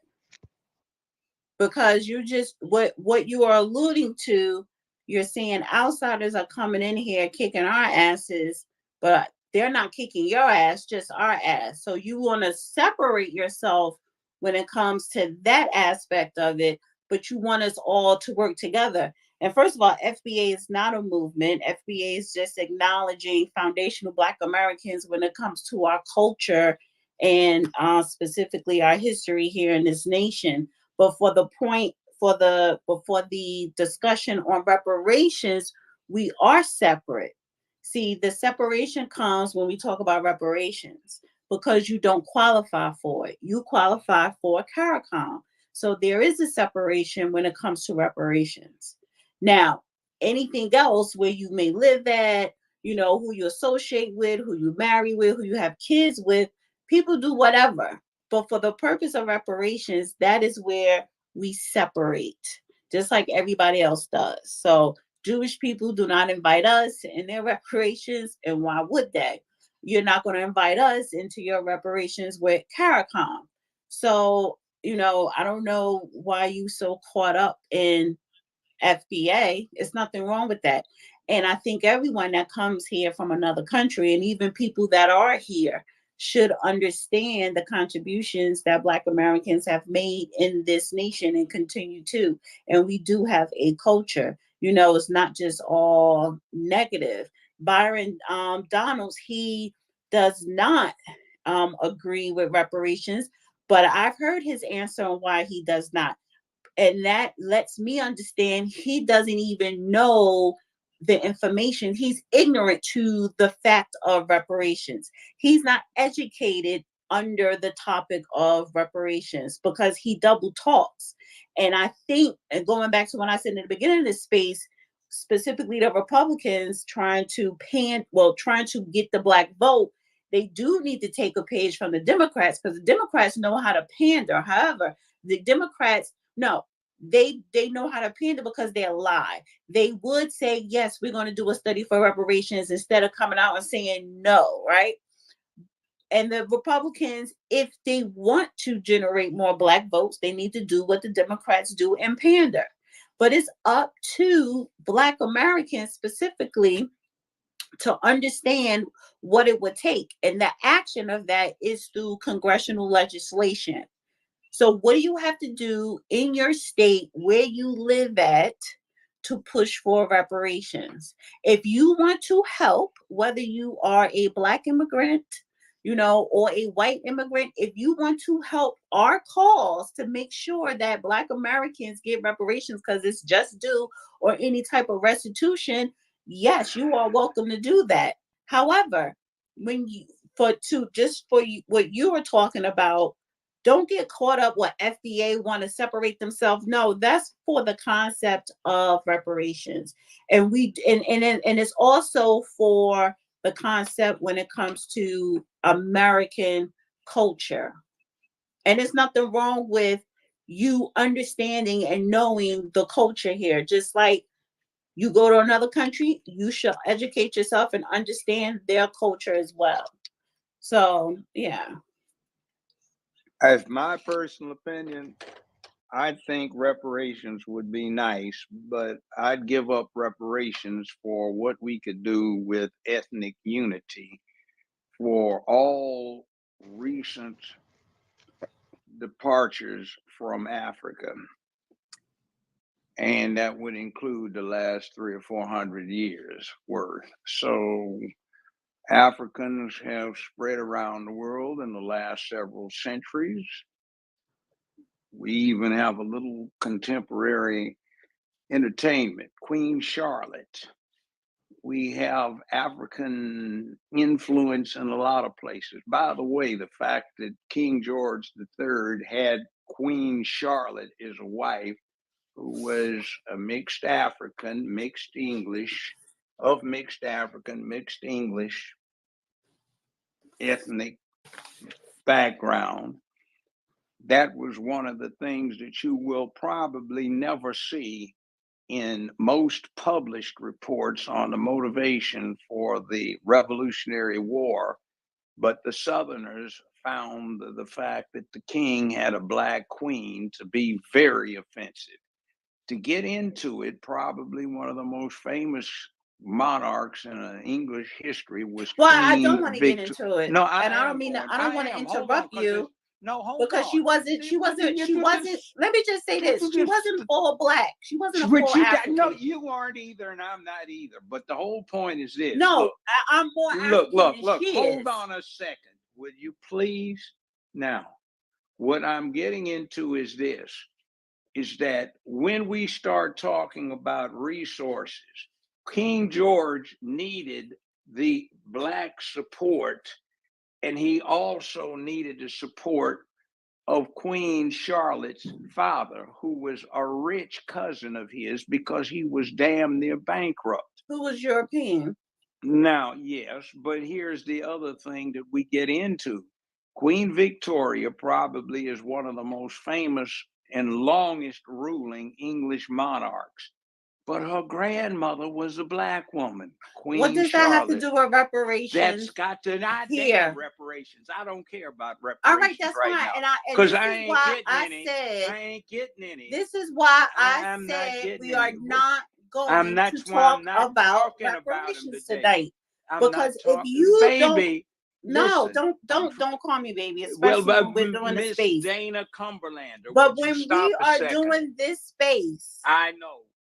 We are not devolving into the reparations conversation. Judge, I know. Judge, wait, stop. Just stop for a second. Would you allow me to put a period to it? We know, Judge, just 1 second. Would you allow me to put a period to it so we can stop the reparations thing today? I'm stopping it now. Craving it right now. You talking about you are not doing it. Listen, you're talking about how you feel about reparations, whether we could get it or not. I'm giving you a rationalization. No, I don't need the rationalization. Maybe Hot Boy does. Stop a second. Address him. I am addressing him, and I'm answering his question. I'm all ears. Now, what my answer is that when you get a coalition of mutual interest to advance a point, which in this case involved black people involving themselves with white people and white people involving with black people, there is great power that can be obtained. And that's what happened. And that's what we need to do. So in response to your question about why is there all this divisiveness, there should not be. I will testify as an eyewitness to what happened when there was collaboration and third world unity back in the 60s. We got a lot done. And this fact that right now we have this very stupid and ignorant abandonment of that concept for some narrow-minded crap where people want to resolve issues in isolation and talk about, I want to grow some fruits and vegetables and we need our own land, with no concept of what to do with the other requirements of civilized society, or how you're going to defend it, hold it, finance it, or govern it. So let me say this. Ridiculous. So I agree with you. Let me interject this. Because what Hot Boy or anybody else that may have his type of ideology is not going to do, you're not going to sit up here and blame any type of divisiveness or divisiveness on Black Americans. You're not going to do that, because you are correct, Judge. Up until, I would say, the early 90s, there was a very strong unity of community when it comes to Black people throughout the diaspora. But you have the new immigrants coming over here who don't know shit about, forget about just focusing on Black Americans. They don't know shit about American history. They come here because of the money, because of the freedoms, because of the opportunity, capitalism. Now they know enough to gain that. So when we talk about our constitutions, if the average American hasn't read it, damn sure an immigrant has it. So I'm not going to sit up here and say that the divisiveness comes from Black Americans, because it does not. It didn't start with us. It started with the new breed of immigrants, especially the Caribbeans and the Africans that are coming over, that came over here in the late 1990s, early 2000s. It's a different type of breed from way back in the 60s, 70s, and even the 80s. It's a different type of group. And that, don't interrupt me, and that is when the divisiveness started. Because I know, growing up in North New Jersey, the cabs, whether you was Haitian, Jamaican, or whatever, it wasn't fucking with Black Americans. They didn't want to, New York, they didn't want to pick up Black people because they already had this negative mentality because they was ignorant to the fact. So we're not going to sit up here and blame the divisiveness on Black Americans. But there is a divisiveness, and it's a divisiveness of ignorance. And it comes from that new shipment of immigrants. I don't give a shit about the immigrants. When it comes to reparations, when it comes to Black Americans, I focus on what is old and what we need to do currently today. Because right now, I just saw an article in Chicago, they are allowing the illegals to get their license. The ones that just swam over the Rio, whatever that river is, crossing the border. And they're not all coming from Venezuelans. A lot of Africans there too. They don't know shit about FBA. They don't know shit about American history. They just see money. So this divisive shit didn't start with Black Americans. So I just want to make that clear to the room. And let me go to Coy. Great day, y'all. Can you hear me? Yes. First, I just want to start by saying this. I'm going to make it quick and simple. Are you waiting for Coy or what? Coy is talking. You need to drop down if you can't hear him. Okay. The devil is busy. That's our problem. We sitting up here, we debating about everything but what we should be really talking about. We became 100% sinners. We don't have common sense no more. We got too many opinions. We don't even have common sense to look at a debate and realize, oh, instead of facing facts, I ain't voting for nobody. I don't vote, but let me just be honest and clear about how much we lack common sense. You see one man answering questions, maybe not like you want, but he answered. You see another man that can't even finish what he's saying, but yet people will ignore the truth. And that's our problem. See, we don't want to face reality no more. People got too many opinions. I was listening to what you were saying about the foreigners coming here. America is so poison. Until I remember a time where you see a Asian, Ethiopian, Indian. They was coming here back in the days. I was born in 1972. I'm 51. You see these people come here back in the days. They had certain respect about themselves. Now everybody across the whole planet Earth has become Americanized. America got a problem because we lack respect. We done threw God clean out the picture, and anything the devil throw at us, we pick it up. Reparation. Okay, let's say we do get reparation. Y'all know how this go turn out, don't it? Let's be honest. See, God ain't allowing certain things because he knows it's going to be a bigger mess than it already is. No, you get reparation. I don't know why we deserve it. We had opportunities. In the words of Kanye, we won't even do 4 years in college, but we'll do 25 to life. That's our mentality. It's our fault. It ain't nobody else. It's our fault. And I ain't just talking about here in America. I'm talking about all across the planet Earth. It's our fault. We getting stupider, dumber every day. We can see things and then pretend like we don't even see them. We can see signs and pretend like we don't even see them.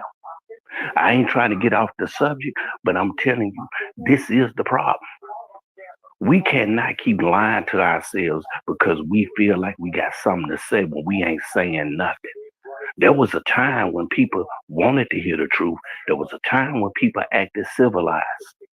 I read an article today, my hometown is Memphis, Tennessee. I read an article today that tripped everybody out. You got an assistant police chief that's been on the force for 3 years, but yet he stays in Georgia. How is this possible? You see people killing people, robbing people, and they get out faster than me and you would go downtown for a speeding ticket. Common sense. That's what we lacking. See, God's truth is exposing everything, but the problem is we don't want to look in the mirror. You can give us whatever you want to give us. You can hand out whatever we think we deserve. Give it to us and watch and see how we self-destruct more. Because the problem ain't what's going on around us. It's us. Each one of us. I don't care what color you are. I see ignorance everywhere. It's amazing how we have got so uncivilized in a short amount of time. And the only thing I'm gonna end with this here, and I'm done. No, let me end with this, and I'm done. Don't interrupt me. See, that's why I'm just talking about civilized behavior. I was just saying I'm finna finish. Put God first. That's y'all choice. All right. So let me ask you. Wait 1 second, Mark, because we do take turns. You are up next. So I write names down and I get to the people and it's open mic and I let people have the floor. So and then if somebody rebuts you or whatever, then you can do the back and forth. But yeah, so go ahead. So it's Mark. So am I in the lineup? I thought you mentioned my name earlier to go. Who mentioned your name? I thought you said I could go a few speakers back in the order or whatever. Oh, I don't. All right, El Hotep, can you put yourself on mute? Yeah, I'm sorry. Thank you. I did. I said Coy. Oh, and then I said swing back to you. Okay, so Real Queen, and then then Mark, then E Front, then El Hotep. So go ahead, Real Queen. So I did say I'll swing back to you. So Real Queen, then Mark. Yeah, I'll make some quick points. I'm going to end with a question for the judge, but going back to last week, April was on. I said prior to her speaking that Black people have adopted this Antifa BLM ideology. She gave me smoke for it, saying it wasn't true.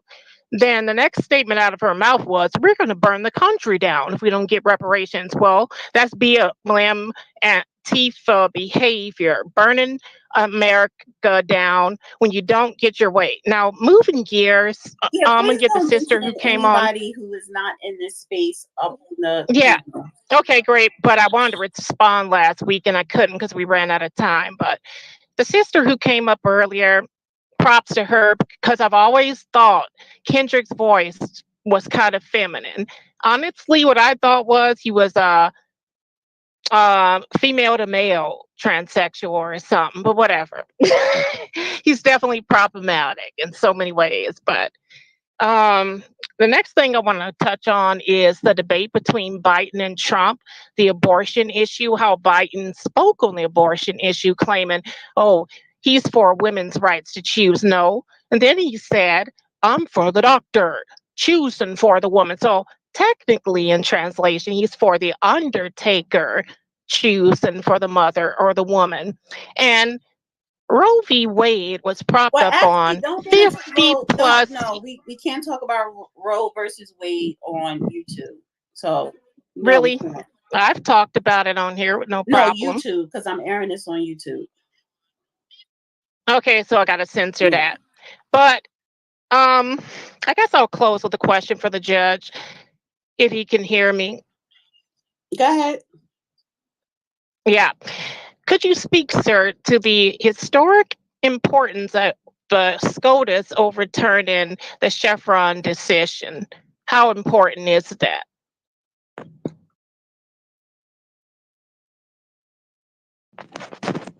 Maybe in All terms of right, I don't know protecting if the Judge is people and there. I don't know. politicians and Judge, whatever. you're muted. You're muted. All right, just hold that question real quick. I want to get to Mark. I don't know what's wrong with But Judge. since I can't talk about Roe Wade, I'm going to say it was 50 years of lies, and Biden was a 50-year fucking failure. Excuse my French, but okay, I'll land Okay. there. All right. Peace, y'all. What happens with what the Supreme Court does with any one situation is there is this concept that people do not deal with these days, and that is there are supposed to be wise men and women.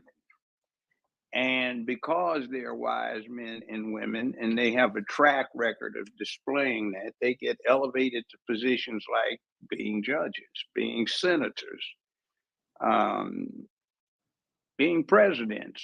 And they're supposed to bring this wisdom to the fore for the benefit of the people.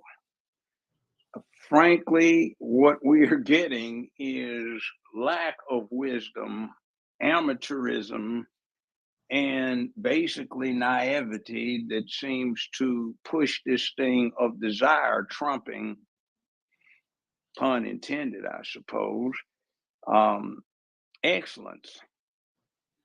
So we've got to get back to this. So what the Supreme Court can do is, if it's a wise acting Supreme Court, is show wisdom. Now, in my personal opinion, outside of the three individuals who constituted the dissenting minority in this matter about presidential or official immunity for official acts, I'd say this is probably the most astute assemblage we've had since the Warren Court in the late 50s, the 60s, and early 70s. That would be Douglas and Black, and wound up with Marshall on it. It's a pretty damn good court. This one is too, with the exceptions Okay, I I kind have of now. like to hear your Well, thoughts on the Chevron wait, decision. Hold on for a second, because I'm not. I need to get to the other new speakers, and you did speak already. So let me get to the other speakers, and then we could swing back. Give me 10 seconds on that. The Chevron decision has to be taken into context. And what comes out of it depends upon the resulting context and what the decision is used for. See, law can be used for a whole lot of things. It sets precedents. So a precedent is like a stone in the river, a boulder. And you can jump to that boulder and you have other alternatives. The consequences are determined by where you step next. Now, I'll pass the mic. All right, I want to go to Mark, Efron, and L. Hotep. Go ahead, Mark. So the guy from Memphis, is he still in here? That was Coy. Yeah, he's still here. So okay. So Coy, so who would you say is the bigger problem? Because both are a problem, but one is bigger than the other. Those who were socially engineered or the social engineers? Meaning the so-called elites that's been in power over the resources in Memphis and in Chicago for the last, 50, 100 years. So who's the bigger problem? Us. No. No, let me finish my. No, Let we me don't finish play. my. We're not gonna play No, us shit. ma. I asked you a specific Ma. question. Let me I finish. asked you a specific question. Do you want me to talk, I'm or are you only trying to I'm control? only Are speaking you about trying to black people, control but what I'm I'm saying? talking about Are you trying to classism control right what now. I'm Go saying? ahead. Just Are you answer the trying to question. control what I'm saying? You can't control what I'm saying. It don't work Okay, like that. you have the floor. You can't control. You have the Yeah, you floor. can't control. Thank you. Thank You you, have Judge. the floor. Answer the question. Okay, one at a time, gentlemen. Yeah, you can't, that's when I don't like being on these things because people don't have organization. You can't control what I'm saying. I Well, said us. I go said ahead. us. I'm saying us. See, Judge Joe Brown is old enough to know our grandparents and great grandparents stuck together. We allow a group of people to take over. We allow that. And who was And those we people? Who was those people? Mark, you can't do I'm that. asking you a question. It's my time to speak, so I'm asking you questions. I don't need you Hey, filibustering the questions I'm asking you. Hey, I don't need you y'all can filibustering. have You know what it. I'm saying? Gentlemen. Get straight to the point. One at a time. Shit, get to the point. Don't filibuster me, man. I want to hear that filibuster. Offer a point. Oh, I think he dropped. If I might offer a point for the Because I didn't drop him. I think he fell out. He dropped down. What Coy requested? I don't know what happened, Coy. You could come back up. If I might offer a suggestion for consideration to resolve this, there is a 200-year-old saying about the American system. In a system like ours, the people deserve the representation they receive. Modern translation, if the representation ain't shit, the people aren't shit because they tolerate it and they select it. And if they don't know what they're selecting, then their ignorance gets in the way of them doing their duty and accommodating their responsibility to themselves and those that depend upon them. So Coy does have a point there about us being responsible, and it's a collective thing, and it ranges from what we ideate upon in terms of our entertainments, what we say to each other, what we sing about, rap out, what we preach in church, and what we have our elected officials say or not say. So there is a point there that we need to consider. What is our personal accountability in this process? Are we spending the same amount of time on selecting our officials that we do, say, on becoming experts in somebody's percentage of success in shooting a basketball from the court, from somebody's passing record and running yardage and tackling rates or runs batted in? We know a lot about those. We can talk about characters in Atlanta Housewives and other things, but what do we know about government? And if we don't know much, why aren't we spending more time in acquiring information? Now, I'll pass the mic. So I won't ask the question. I'll make this statement. The black elite has been the biggest culprit behind the failing of our people across this country and never want to be held accountable. And I'm talking about Masons, Eastern Star sorority fraternity members, because they're the ones in power, not the gang members, not the people in the projects. And it's not just in Memphis. And I can go from city to city where black people are mayors and city councilmen, judges, lawyers, and I can name top to bottom. And I guarantee you I can connect them to one of those four organizations that I just named. What organizations did you just name? Masons, Eastern Star sorority fraternity members. What the hell have they got to do with it? And most of them are not. The gang members aren't. Most of the elected officials aren't. And most of you the elected even know officials, what they do. Most of the elected officials across this country are part of one of those four organizations. No, they're not. They're not. Matter of fact, the problem is whereas they were 55, 60 years ago, they are not now. Judge, are you a Mason? Yes. Okay, that's where it starts right there. And there's no judges out here. Well, do you know what Masons do? Masons? Do you know what Masons do? I'll tell you without violating any secrets. No, you don't. Okay. Masonry is about 5,000 years old. And what it was a study where you took a peasant, a country bumpkin, and you taught him how to make bricks. You taught him how to tote them. Third degree masonry is learning how to lay bricks. Then you taught him how to cut stone, how to dress the stone, how to lay it out. You taught him primitive geometry. And eventually what happens is he became a master architect, an engineer who could build monumental architecture, temples and stuff like that. That's all there is to it, except for the fact that it was a very important thing. So there was also the need to have character. Now, if you want to know some of the people who were grand masters of masonry, let's start with Solomon, the Solomon. Jesus Christ was a Mason. So you're talking about a lot of people that you have no idea as to who's in there. And the reason that they became Masons, let's just take Jesus. He was a carpenter. And you had to lay out framework and scaffolding, which is what carpenters did, so you could do the stonework and make the churches, the You know I don't synagogues, believe the that, right? temples. I mean, you Well, know, I I mean, don't you don't give even a have to go damn. through. You I don't don't believe that. know. I know. No, I'm saying I So don't I'm believe that. telling you, And I'm because I know telling what you, them evil niggas do here in you Chicago don't know. You're and not a Memphis. Mason. You're not a Mason. So you don't know. And I'm giving you a little information, just enough to correct your erroneous opinion. You've got a lot of false information that's put out. And other than what I told you, Masonry does not disclose what's going on because it is a tradition of being able to have trust. So you have people of good character who are not likely to slime and deal with this corruption, misappropriation of public funds. And by the way, we disapprove of that strongly. And there are internal disciplines that are vested on those who are Masons who disregard that responsibility to others. It started off in Egypt.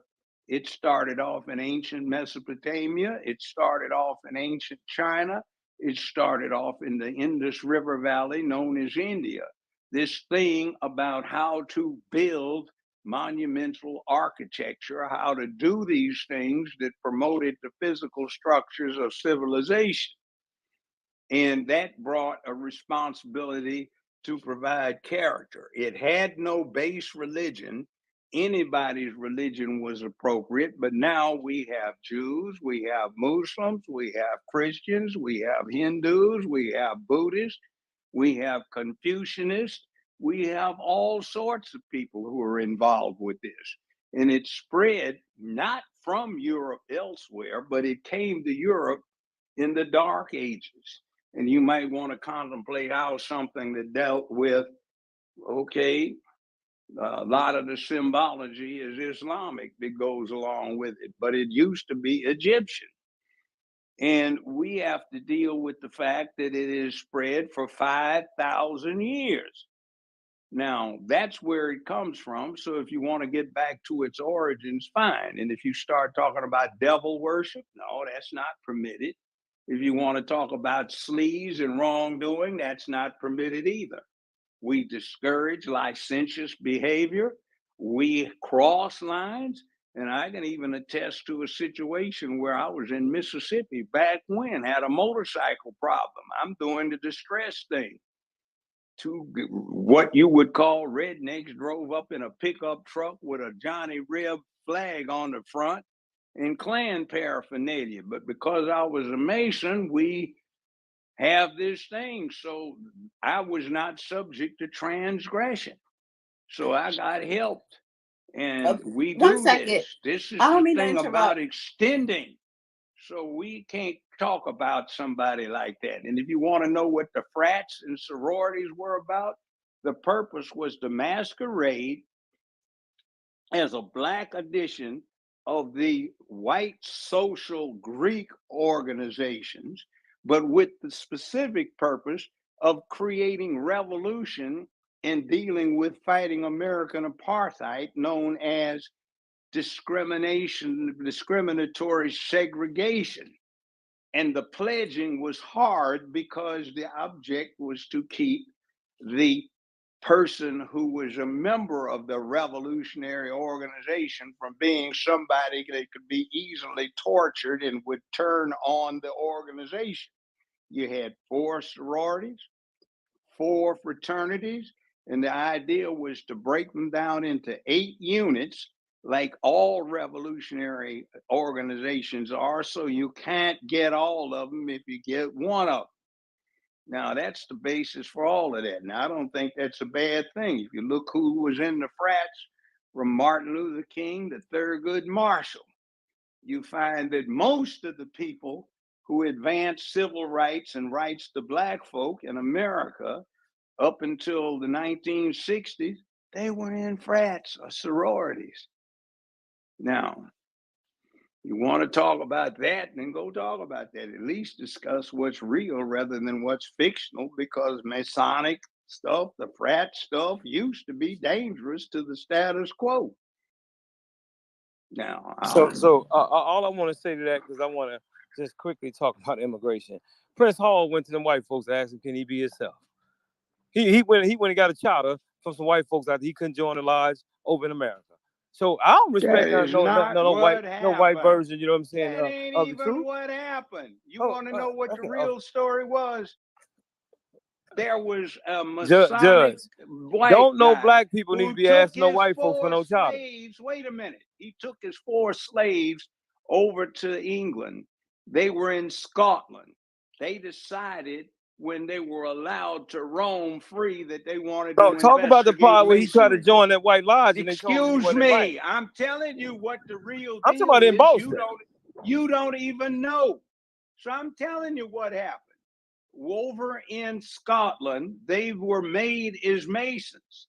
When they got back to the United States, Masonry said you cannot deal with one of your fellow members as a slave.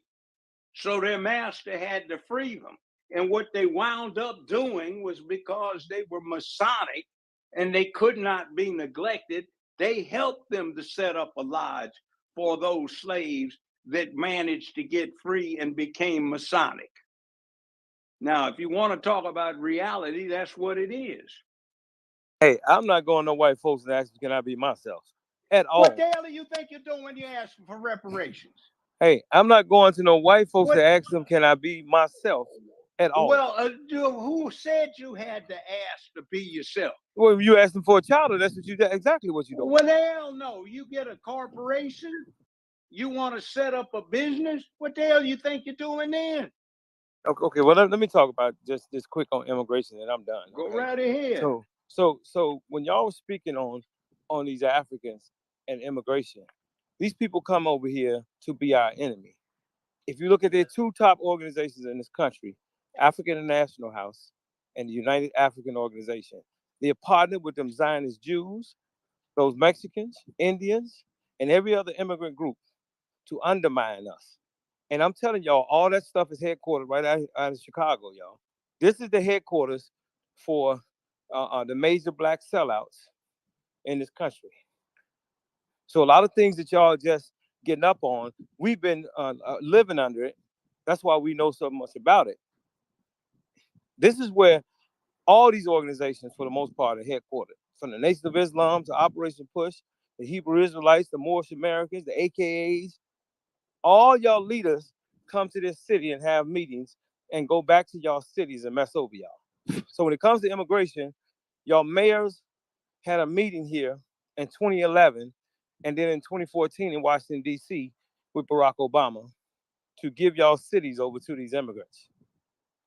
And these secret society Black folks are looking the other way while it's going on. And I would tell y'all, especially as young people, speak for yourselves. Separate from these people. These people hate y'all. They hate themselves. And then they want to turn around and blame the people that's, I don't care if they're killing, selling dope or whatever. If they ain't doing nothing, if the social engineers ain't doing nothing wrong, then the people ain't doing nothing wrong. Now, as a matter of fact, I think the people, the young people be better off carjacking and robbing all those that's selling them out. That's how it's dealt with in other countries. They put a tie around your neck when you sell the people out. And so go ahead. Yeah, no, I'm saying we keep, you know, want to just talk broadly when the question is asked about social engineers, then it's us. No, we know, you know what I'm talking about. You know exactly what I'm saying. You 50 years old like I am. And so immigration is not just happening because the American government wants it to happen. Just like mass incarceration didn't happen without these Masons, Eastern Star sorority fraternity members back in the 90s when they targeted us. I'm not gonna lie. I take umbrage to all this xenophobia. I am xenophobic. First of all, no. There's nothing wrong with that. I'm xenophobic. I'm xenophobic. But no. Everybody got to stay on their mic. Yeah. This is not the Saturday space that Shut Up hosts or any other of those other spaces. So yeah. And I do want to let me say this, Mark. I don't agree with your theory, and I'm gonna call it a theory, that when we look at these Black elected officials, that all of them are hooked up to a sorority. I'm not saying that. Check them out. Go check it out. Let me finish. I'm not saying that some of them are not. I would say half, but I don't agree with your theory that the Masons and the sororities and the fraternities are the ones keeping Black people in a bad position, right? Or selling out Black people. It's now boule is a person who is in government. So a white person could be a boule if they're in government. And then of course a Black person, that's how you get the term Black boule. There is a problem to where we have these elected officials of today, of this generation, that are not doing right. But at the same time, the people are constantly not paying attention, and you keep voting the same people in because when it's time for them to get your vote, they know how to pander and they know how to make you feel good because Black people, well, all of Americans, but I'm specifically talking about Black Americans, and I am going to include you Black immigrants, but Black people do vote off emotions. Every American, majority of Americans, they vote off likability. So it's not just a Black thing. However, Black people have not been paying attention, especially if you are a gangbanger or if you're selling drugs or doing certain things that you don't need to be doing. But I don't agree with your theory that the problem is sororities, fraternities, and Masons, because I think that's a cop-out because it's so much bigger than that. I can name a lot of people who are in political positions of some type of power and a lot of power, and they're not affiliated with those organizations. However, they do business with other people for their own personal gain. See, that's the problem. When you are in a position and your focus is for your own personal gain by any means necessary. Let's just take Chicago. When we talk about sanctuary cities where all this illegal shit really kicked off, you had certain cities, San Francisco, I think they were the first one, and the city of Chicago under the first Black mayor adopted their policies to be a sanctuary city. And I believe that was in the 80s. And then now you fast forward to today, let's take it back a couple of years, a decade ago, 10 years ago, Ron Emanuel, when he was mayor. No, you said the right person here in Washington, and he was one too. No, let me finish. And then when you had Ron Emanuel, who became mayor, and you put me up on that, the new America, right? So this thing didn't happen overnight. It's been happening for decades. So when we talk about these Black officials, see, I don't just zone in on sororities, fraternity. I don't limit myself. That's why I disagree with. That's why I call it a theory. I'm looking at if you are in a position of power and you're only there for your self-interest, that is a problem. That's the first problem. The other problem is, what are the Black people doing in these cities across this whole nation? Because you keep electing these same people and because you allowing them to pander to you. So it's multiple things going on. And the problem is when you have all of these multiple things going on, not participating in a political process where you live at, talking about the people, corrupt, crooked politicians, where they're all fucking liars and corrupt. But we're not even holding them accountable. And the fact that when you have working class and poor working class and just poor people who do not have the funding to push back against these damn super PACs, because a lot of these politicians, black or white or what have you, are backed by organizations such as APAC and others. So again, we don't have a super PAC to push back, which is another reason why we need restitution, i.e. reparations. So for me to sit up here and say, well, if we start with the fraternities and the Masons, then that's the core problem. No, that's honestly, that's too superficial. It's so much more involved. So I disagree with your theory on that aspect. I want you to start paying attention from now on. I won't even finish that point. Just pay attention. Pull the layers back on them. Now stop letting them just tell you they black. These ain't just no black people. I'm telling you. And we used to work in the bowels of this political structure here as young people till we woke up to who these people are. That's why we turned on them. That's why we know everything that they're doing, because we were in the mix of this as young people. And once we realized, whoa, wait a minute. They keep telling us about a white racist Republican. There's no Republicans in power in Chicago, period. No Republicans in power. And then we start pulling layers back further. Wait a minute. They keep telling us about just some white folks. No, it ain't just them crackers and you wheat thins. You know what I mean? Well, Joe Biden. Who are the heavy funders? Who are the millionaires and the billionaires? Who the funders are. You still have your own power to do what you want to do. Slow down. No, stop. Let me finish. Let me speak. Who are the billionaires and the millionaires funding these politicians? Because mind you, I brought up super PAC. It doesn't matter. It does matter. Let me tell you why it don't matter. It does matter because when you follow the money. Let me tell you why it don't matter. They don't have to do. They don't have to do what the white folks say because they funded them. They don't have to do everything that they say. So is there a super PAC with nothing but black people in Chicago? I said they don't have to do everything no white folks tell them to do. Is there a super PAC in Chicago? Yeah, that's super PACs all over the country, but you make an excuse about this. No, you're not understanding what I'm saying. Is there a black super PAC in Chicago? Hell right yeah, now? It is. With Jim Reynolds, Who? John Rogers, Lester McKeever, Elsie Higginbotham. No. I'm giving you the names. I'm naming the organization. The Business Leadership Council. Okay. So, and I'm giving you the how much money do they put behind the politicians that's running for millions office? of dollars. And what agenda are they presenting to these politicians? I guess it's the agenda to not do nothing for black people, because that's what the hell they do. Nothing for black people. So let me give you the names so you can look them up.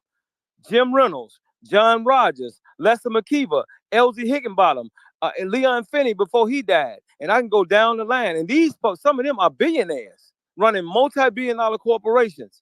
Loop Capital, Area Capital, okay? East Lake Management. And these are the same people that put money behind people who you vote to send to Congress. Ma'am, I'm saying first of all, most of the people in the hood don't vote, period. Because they just burned out. And that's the point that I'm making. So I'm not. No, why would you vote for some people who ain't gonna do nothing for you? No, listen. They doing the right thing, not voting for them niggas. They ain't doing nothing. Excusing the crooked. I'm not excusing. Let me just say this. I'm not excusing the crooked politicians, and I'm not excusing these wealthy organizations. Not just a person, because they bring their money together. If they incorporate it, because that's how they wash their money for tax purposes. I'm not excusing that. But what I'm saying here is, if the people are not speaking up and fighting back, then this cycle is going to continue for another 50 years. They don't know how to fight. Well, hold on. So then, okay then. So all right. So wait. Yes, I am. Let me just land. Yes, I am, Let me land my point, Judge. Let me just land my point, Judge. Let me land my point. What organization have you set up? Let me land my point. Well, land Let me land. You're wasting your time. I'm just asking. Give me a minute to land. The point that I'm trying to make here is, the point that I'm trying to make here is, for example, when you have Trump and everything that the Democrat Party has put in to destroy this man for the past year, to where they're going to all these different states, Georgia, DC, New York, Florida, They even hire federal judges. They even go to the Supreme Court to get those people on their side. But it's the fucking people of America that is pushing to make sure and supporting this man to make sure that he becomes president. So you do have these wealthy, powerful people. But you mean to tell me that we, the people, don't have power? That's the point that I'm trying to make. Now, go ahead and talk. Okay, now a question for you. What are you submitting is the solution to this whole thing? All you said is a cop-out of don't be involved in it. Don't vote, stay at home. Everybody's bad. So No, I didn't say don't vote. I said the people are not voting because they don't get anything. I'm not telling them don't vote. Well, okay, then what are they to be given, and what are we going to do? Okay, to that's a good question. So okay, for us, now go from there. So for us, we put a complete slate together, and it was the black carcass, the dead body of black folks who went to those Jews and other Democrats to undermine the move for us. And it's fine. I mean, they're supposed to fight back because we definitely had to kick their ass. So they were supposed to fight back. But they went to them to pass a bill in less than 24 hours because they knew we were coming for their ass. We don't care about all of those secret society. They don't run a damn thing with us. The days are over. Now that we are older, the days are over where you just peacefully walk over our community and then turn around and blame the people. Okay? And then fuck around and be a civil war in this goddamn city with these niggas and them Jews and them Irish. So the thing is, we have to run our own people. So we're at the table with these budgets because it was them that even in the 90s that rolled with Biden to move on us when we were children in exchange for grants and jobs and all type of contracts. And we ain't never forgot. And we ain't never gonna forgive them. We don't care about you being old. We don't care about that woman shit. None of it. You know what I'm saying? Because they were women back then, and they knew they were black back then. They were men. You know what I'm saying? You know. And I had an uncle that just retired as a judge, and the same shit goes for him. Fuck him too. You know what I'm saying? So the thing is, anybody that played a role. I'm not saying that everybody did, but anybody that played a role in it, you the enemy. Just that simple. And ain't no white folks did nothing in Chicago to black folks by themselves. These niggas was right there with them. Why you use that word? Because that's what they are. You know that's what they everybody? are. You've been around a long time. You know them niggas. Those not black people. Matter of fact, they're nigga vampires to me. Well, that may be the case. Now keep going. So the thing is that, and Judge, you've been around a long time. See, Memphis and Chicago is my home. So I'm very clear about Memphis, and I'm very clear about Chicago. Very clear. And 52 years ago, I lived on 71st and Constance. So I know Chicago. There you go. You know what I mean? And 30 years ago, I lived in Memphis. And I remember Willie Harrington when he was the superintendent. And by the time I came back, he was the mayor. Right? And I read our kind of people. I know about the Ford family and the rest of those families. The Lowrys, all of them. I'm very clear. And I know their relationship with the Turleys and the Belts, some racist ass Zionist Jews. All of that. Very clear. And so I'm saying, that's why I asked the brother, both are a problem, but I said, who is the worst of the problem? The socially engineered or the social engineers? And he said, us. No, it ain't no us. Us ain't in power. The people in the hood ain't in power.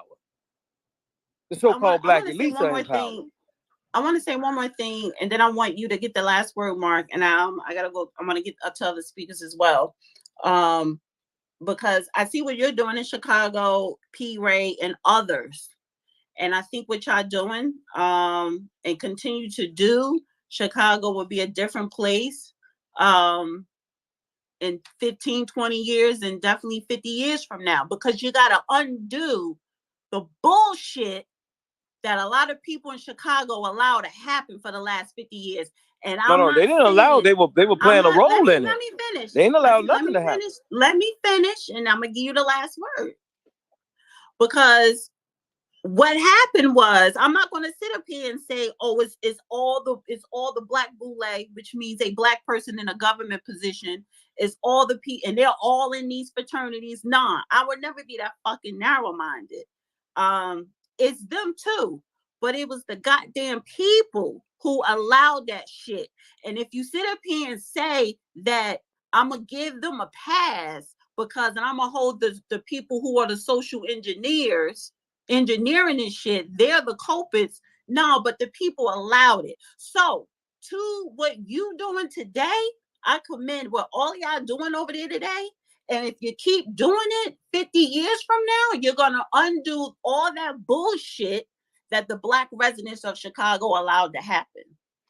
May I make an observation to you, young man? But you get the last word, and I'm gonna go to the other speakers. May I make an observation to you?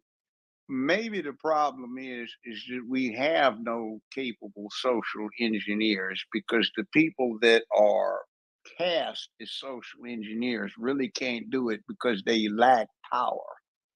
They don't have the ability to get in the streets and organize and manage and lead people.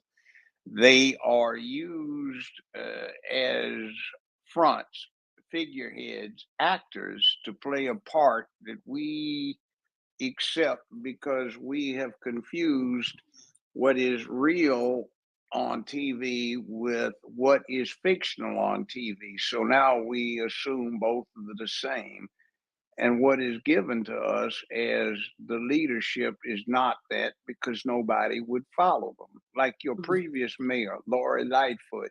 Do you think if she got out in the street, she could get 10 people to actually follow her into a hot situation? No. Yes. How about your without current? a doubt. She got them to follow her and make a mayor. No, I'm not talking about in a bowling place. I'm talking about down there where the hood is going on. Do you think she could get 10 Yes, folk that's what I'm off saying the to say street? you. She got a large voting block out of the hood. I mean, I she didn't literally say came in the voting. hood. I'm not. No. I'm agreeing with you on one thing here. I didn't say voting block.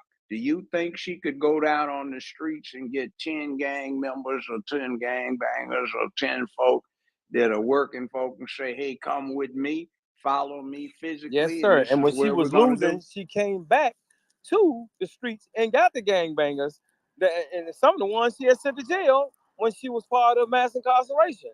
She came to the All streets. right. Yes. She got them to, she worked in the prosecutor's office, but now let me ask you something. She actually could get people to say, follow me. And she could say, follow me, and they'd actually walk down the street with her. I'm telling you, that happened when she was losing the election. Once she woke up and she started pushing back against these Zionist Jews here. When they I'm got not talking together. about Well, what pushing. was I'm she not, doing when she was in office? No. I'm not talking about pushing against the Zionist Jews. I'm simply making a statement that if the stuff was hitting the fan and there was high danger, immediate danger that you could lay eyes on, and she just happened to be on the streets, and she said, hey, follow me, we're going to solve this right now. We're going to go down into that hell and straighten it out, where there was real danger. Would people follow her into that? Not Judge, vote. let me I'm be not more talking specific. about vote Let in a me safe be polling more place. specific. Let me be more specific. Basically, they'll follow you, Mark, before they follow her. No. Listen. When she started putting that money into the black area and they rose up on her, she came to the streets. And the streets walked. I'm talking about guys from the streets, still in gangs, from the hood, walked with her and tried to get her reelected. Now, that's not what I'm talking about. I know son. exactly I'm what you're talking about. So the there's answer is yes. gunfire going on. I'm talking Yes. about there's immediate violence going on.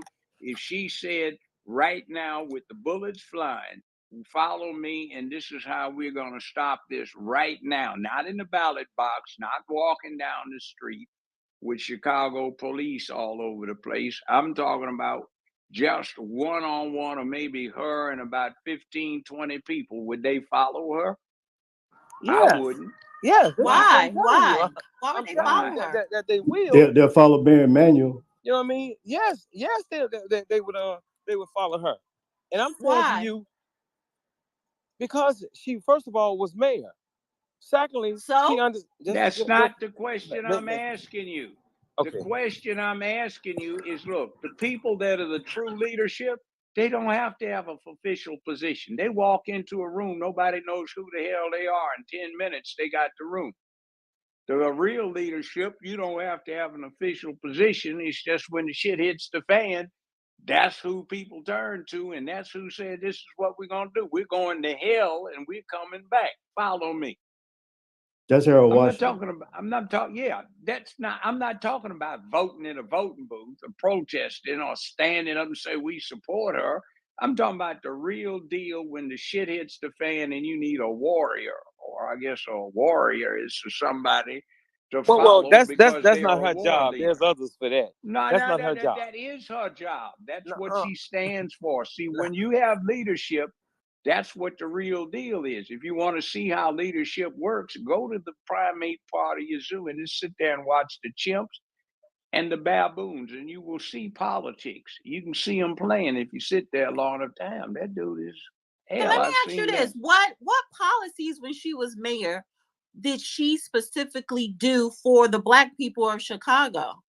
Okay, so when it came to the formerly incarcerated community, and maybe because she played a role in mass incarceration, she's the one that turned all that shit around. But it was her team that kept it buried. When it came to investing in the Black communities, she had a full laid out plan called Invest Southwest. Look that up, Invest Southwest. And when they saw that she was actually tailoring these resources to Black people, the same people, including the Jew she lay in the bed with, right, turned on her, and that team was controlling the message and information that they refused to let out. And once she started letting the information out, they moved into next gear to get her out of there. And what was the first thing that this new mayor did when he got in? Killed Invest Southwest, buried. So then why didn't the people, the Black people of Chicago, where was that support? And I'm not talking about her last year during re-election. I'm talking about from day one, the I first just 2 told years. you didn't hear what I said. Her team that had the ability to spread the information and the things that she had done, they buried all the things that she had done, from the fines, lowering the fines and fees, in some cases getting rid of them. They buried all these things. I can send this information to you. We didn't know a lot of things that she had done. Okay. And Well, how could she have done it if you didn't know about it? If when you I don't think you hear me.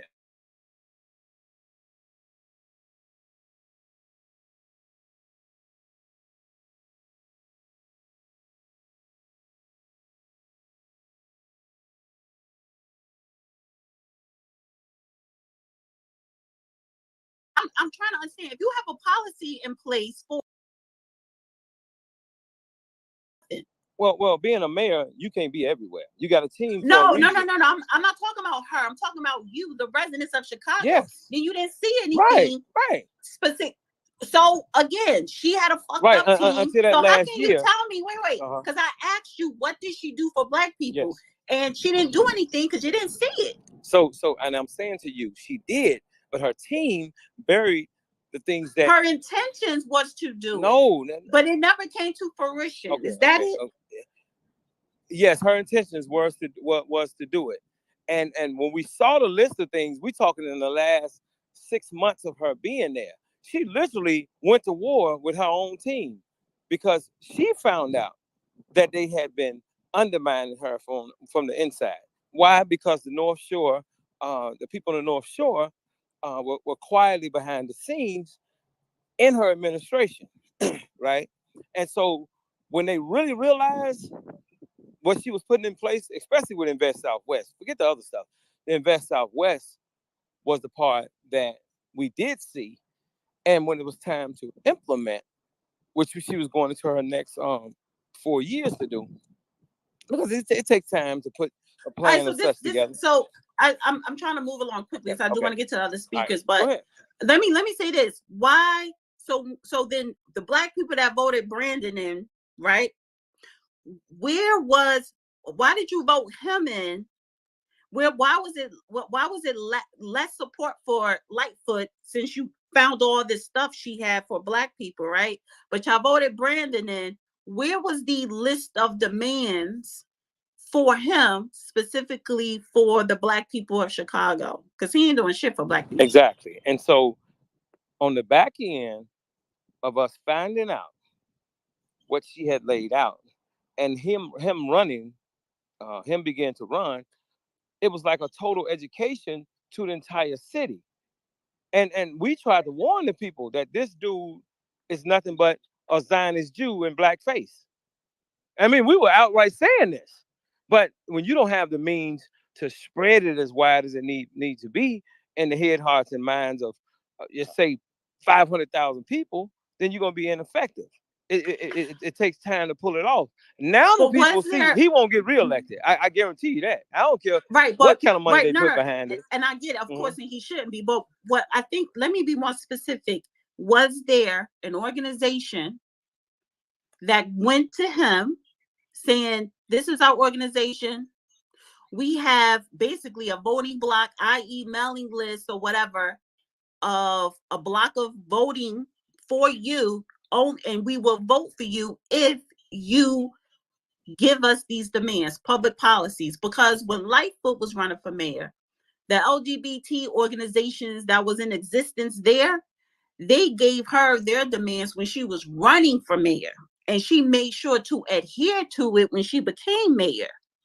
Where was the list of demands from the Black organizations? And a Black organization, anybody could create an organization if you know how to organize. So I say all that to say is the reason why I don't focus on what fraternity, Mason, or sorority that somebody's attached to, that you have to hold the people liable, because I get it. They are liars and they are corrupt. But if people just sit on the sidelines and just let it happen and you do not organize, you're going to keep repeating, you're going to keep receiving the same bullshit. That's what I'm getting at, because no matter what you found out 6 months when she was exiting, but you voted this man in and you didn't even have a plan for, and I'm not saying you personally, I'm just talking about the people of Chicago. You didn't have a plan for this one. You didn't have a list of demands. You didn't have an organization to say, we got a voting block here, but this is what we need to be done. Where is the actual organization? Because other groups, the Hispanics, they have shit. And I'm just not harping on Chicago. I really look at, I could say the same thing for North New Jersey. You can say the same thing for everybody. Look, most of our people are politically dumb. Come on, let's stop let's stop acting like we don't understand. So then why are you putting the blame on the sororities? Our people been politically dummied down by those type of people that I just spoke on. And I meant what I said, because I know these niggas. I know these secret society niggas in this city. And for 3.5 years, followed them, were in their circles. And I don't get there. Ain't no motherfucking secret. Okay? Them Sambos and Mammies. And they work directly with these Zionist Jews and these Irish in this city to keep people oppressed. And now that the people are awakening, you know, it takes time.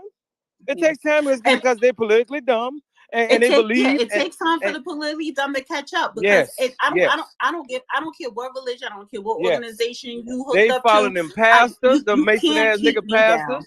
They follow them nigga Mason pastors. They following they're being dummied down through the school system since Brown versus Board of Education, mainly by AKs and Deltas here, who now have lost their jobs because they use them up and then trading them out for these Catholic schoolgirls, right?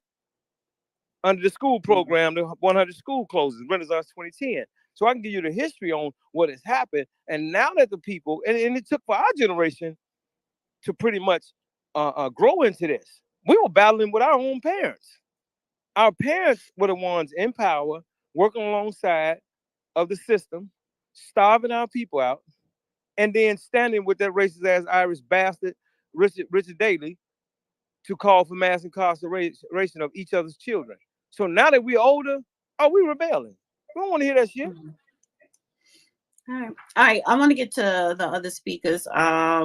Efont, and I mean, apologies for the other speakers, but sometimes discussions have to go into detail.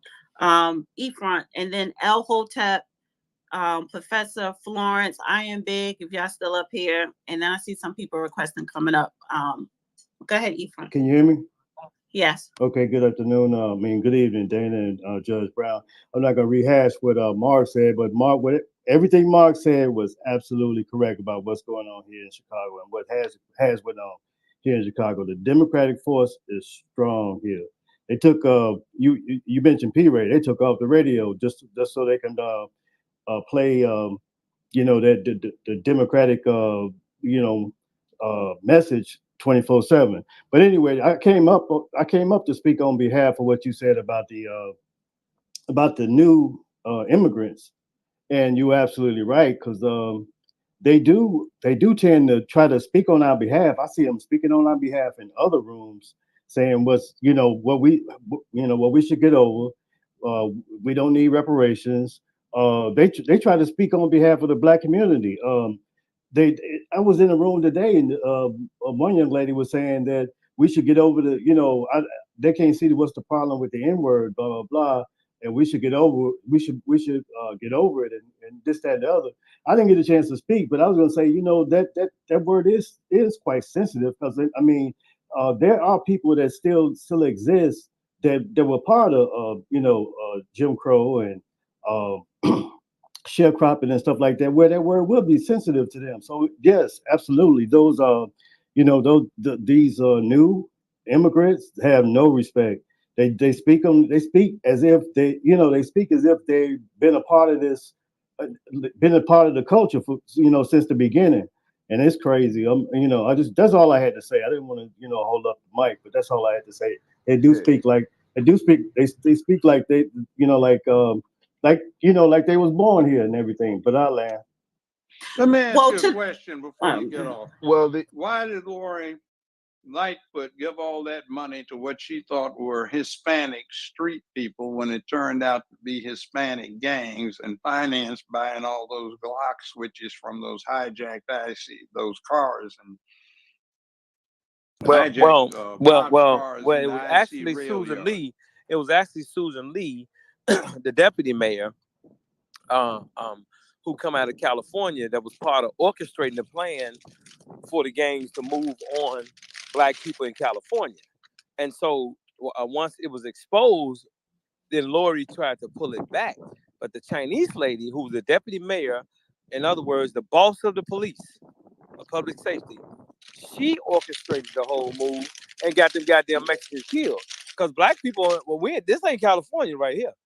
Them Mexicans raised up, they died here. I ain't with all that, you know what I mean? No. And their ass died. And so by the time Lori could try and get a hold of it, a bunch of the Mexicans that died already. Well, yeah, but we got Glock switches converting Glocks into full auto pistols all across the country because she financed, or let her people finance, the acquisition of the arms that was stolen out of those boxcars raided in the IC rail yard. What about the national impact? Didn't anybody hold her accountable for not being able to properly control her staff and the administration she was elected to run? Well, what she did was, with the Chinese lady, she moved on her, and not just her, but she also moved on the head of the Department of Buildings. This is what I'm saying to you.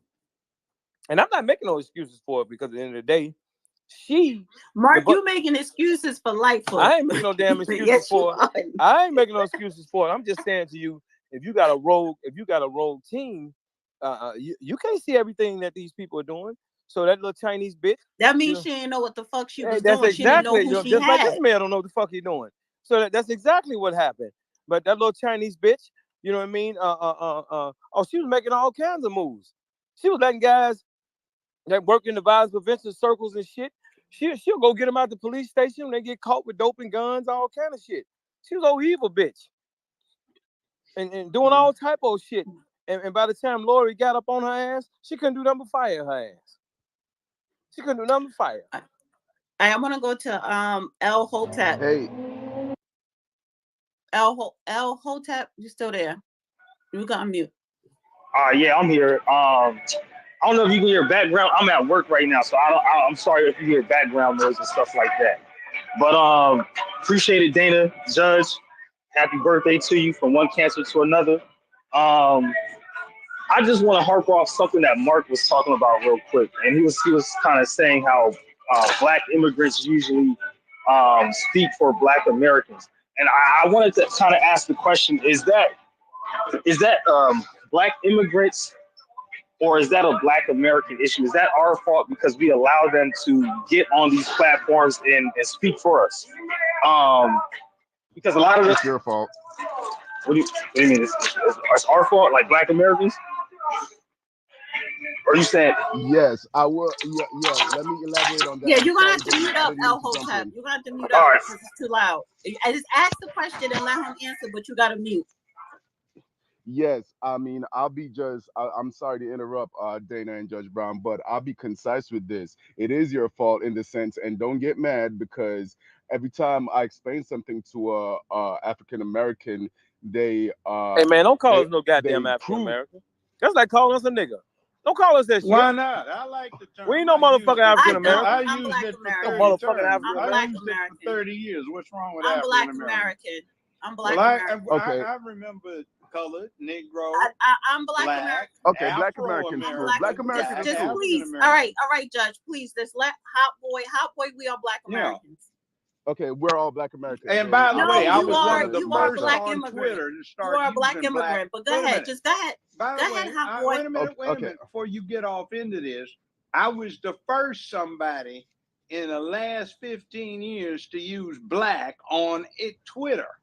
So I'm the one started that up. So it comes back around when you start. I never using, called myself African American before Twitter even existed. Nobody was using Black on Twitter. No, I until was all my life. Excuse me. All my life. 7 years ago, I started Black. That's fine. Before that, You started everybody it was on going social media. I African started American. it from birth. So I But go got no ahead, Hot problem Boy. with Black. But I mean, come on now. Go ahead, Hot Boy. Well, Come on, well, come on, go on. okay. Go on. Well, the thing is, we're all Black. We're talking about our nationality here, but I digress. I think that Black immigrants Please do mute. tend to. Everybody Excuse me? mute up. I got drinks I think stirring Black in the back. immigrants People do. blowing their nose. Like, come on. It's okay, Dana. I'm here to get my point across to you and the judge. And if your listening audience hears it, I'm blessed. But I think foreigners, not just foreigners, but Black immigrants and also white immigrants do tend to speak for Black Americans because of the tropes that precede Black Americans. Like, y'all don't like to talk about nothing useful. Y'all don't like to participate in politics, and even in this conversation, I've heard y'all downplaying politics, and Tariq Nasheed has a campaign for staying at home. And yes, when you don't say nothing, you're not going to tell other people not to say nothing. People are going to step up and use the privilege that you passed on, and they're going to use that privilege for themselves. Life is still competitive. We're not all out here sitting on our hands. And if Black people don't use the gifts that they've been given, we're just So going what to let it politics go do to you waste. do? And could you elaborate on the question? Do you participate in politics? I mean, as You just sat up here and said Bro, that he just we here to don't. be an immigrant bloodsucker. That's all he is. Come on, don't you hear him speaking? You know what He I'm telling talking you. about. He telling you what he On one does. hand, he kind of is right though, because the Black American has gotten too comfortable. Everybody, How do you personally participate in politics? I'm a community organizer down here in a district close to mine. Like I said, I live in Miami-Dade, but I'm a community organizer for a Democratic candidate in Hollywood, which is very close to Miami-Dade. But I digress. The point But you is, also did say, Hot Boy, you did say earlier that you work with, Black immigrants and Black Americans. Y'all all live together and y'all work together. So I guess politically you're organizing together. So it's a community thing. It's not a nationality or. He's from Florida. They ain't doing nothing but undermining Black people in Florida.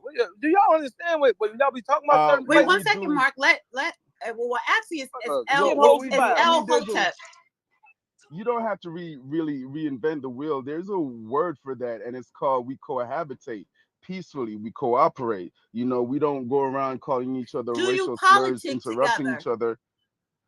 A In little Florida, bit, yeah, hell a no. little bit. Is it, sir, with your organization that you participate in, and you said you deal with the Democrat Party, is it just Black immigrants, or is it a collective of all Oh, Black people?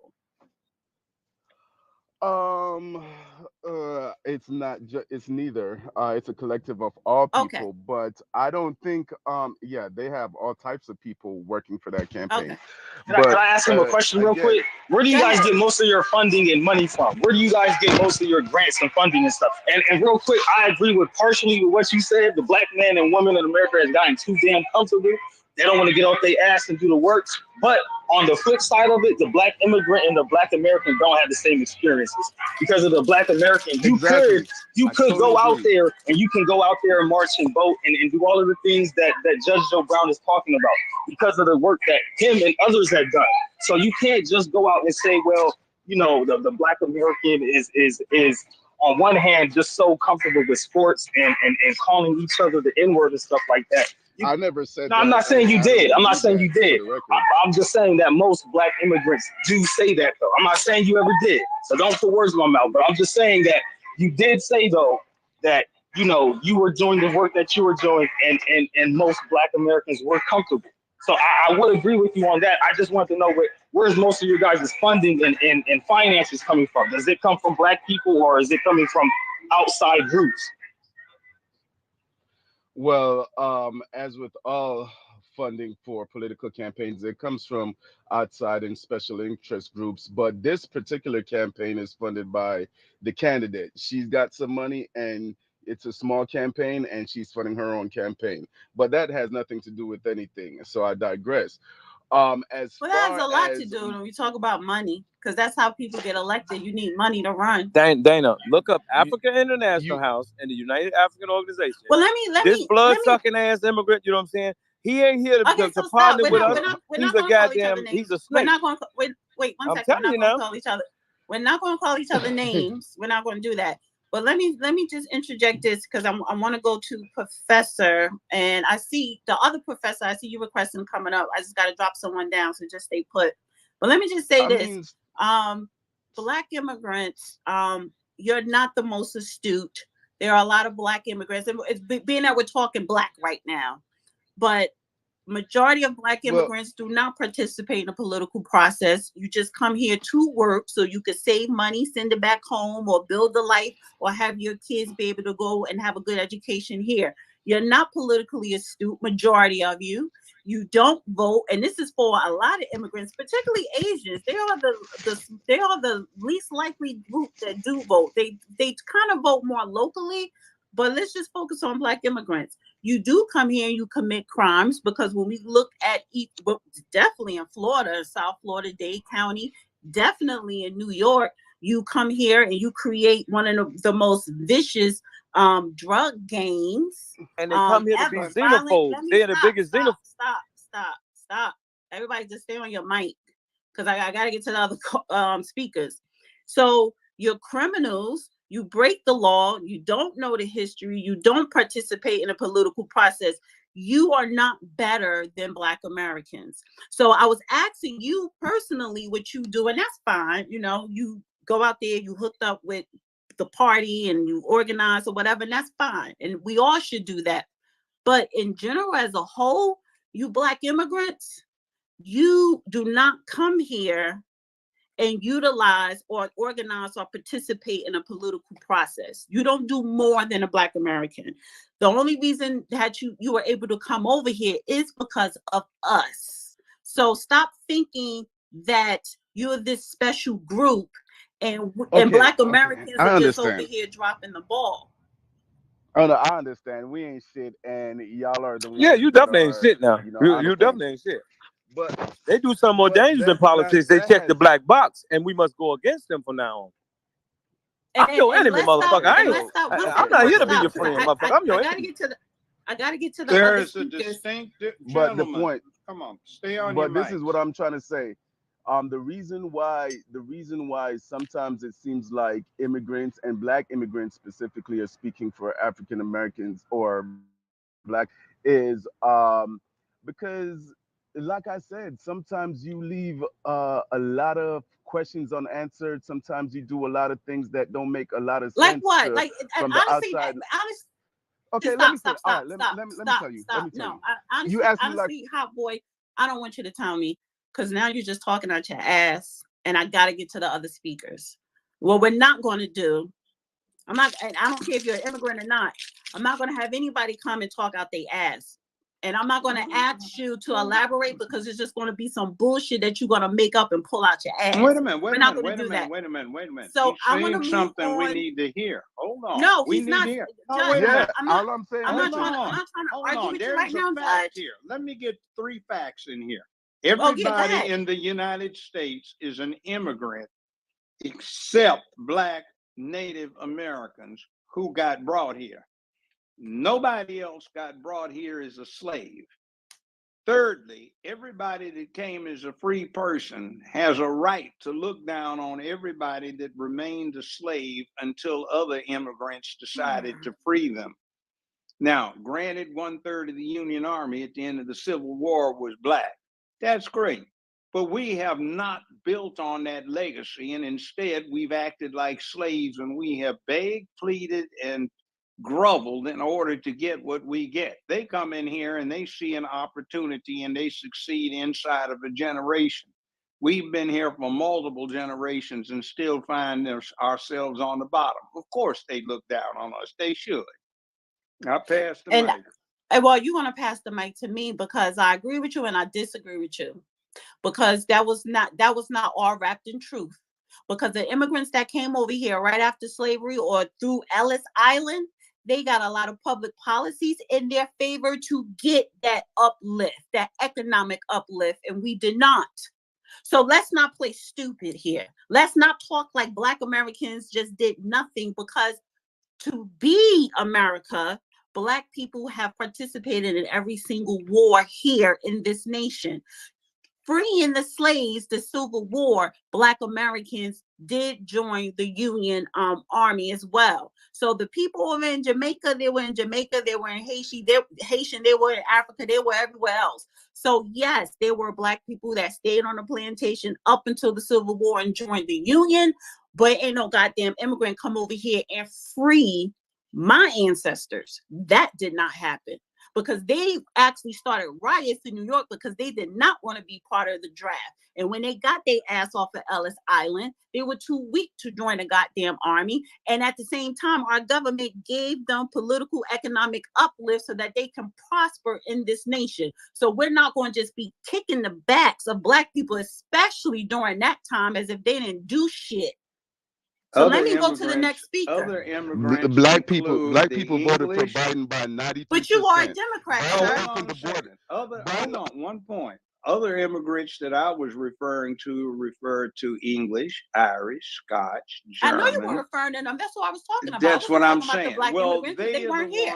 They're the ones that wrote up the Emancipation Proclamation, the 13th Amendment, 14th, 15th. You're talking about Hamilton? You're talking about Madison? Yes, you're talking about them?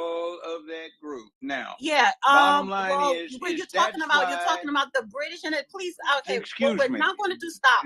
What stop, I'm now you're putting reaching. in here is Now that's you're why reaching. we have an You're reaching. I'm talking about those Irish people coming through Ellis Island. Let me ask you this, Judge. Let me ask you this. No. Black I'm not Americans. talking about 1619. I'm not talking about the people that was leaving Britain to come here to create a new way of life. I'm not talking about the people. I'm not talking about the people that was trying to flee England for freedom. I'm talking about those immigrants that came via Ellis Island. They didn't write shit for no goddamn Excuse me, I'm talking about 21st century. I'm talking about the immigrants that came via Ellis Island. Century. That's what I'm talking about. What the hell are we doing right now? We've got every opportunity. That's the immigrants I'm talking about. So please don't try to don't lump them all up in one damn Barack basket. Obama. What is our leadership? Don't lump them up. Let me get to the other speakers. Al Sharpton. What is we our get into leadership? the other speakers. Roland Martin. What is our leadership? Now you're moving the goalposts. You're moving the goalposts. Disorderly communities. What is our leadership? You're moving the goalposts right now. That's our You're moving the shame. goalposts. You starting from one I'm century not and then you going want with to the jump to goalposts. to I'm talking 2024. about what's out there right to goddamn hell right now. Oh, you talking about right now, but you were just talking about I'm 1600s, talking the about it 1800s. leads up You were to just it. talking That's about the why people that wrote the I'm Constitution. talking So can you about pick a all century? of these several Pick hundred a years. century. Well, let's lead up from any time No, point you how want to about we get. go to the next speaker? We have devolved. Because you keep moving the We have goalposts by devolved. jumping I'll move centuries. the goalpost because No, we are don't pull that stupid. damn You're goalpost. stupid if you Let's don't deal with stay. flexibility. Let's stay in the 1800s. So maybe we won't want to deal with Let's stay in the flexibility because 1800s. we're too damn stupid. Let's stay deal in the with what we're 1800s. gonna do. Let's stay in the 1800s where we see the people I getting don't off want to Ellis stay in the Island. goddamn They did not 1800s. I write wasn't alive in nothing the of the 1800s. Constitution. I am now. And I will What? not allow anybody to fuck with me this kind of way.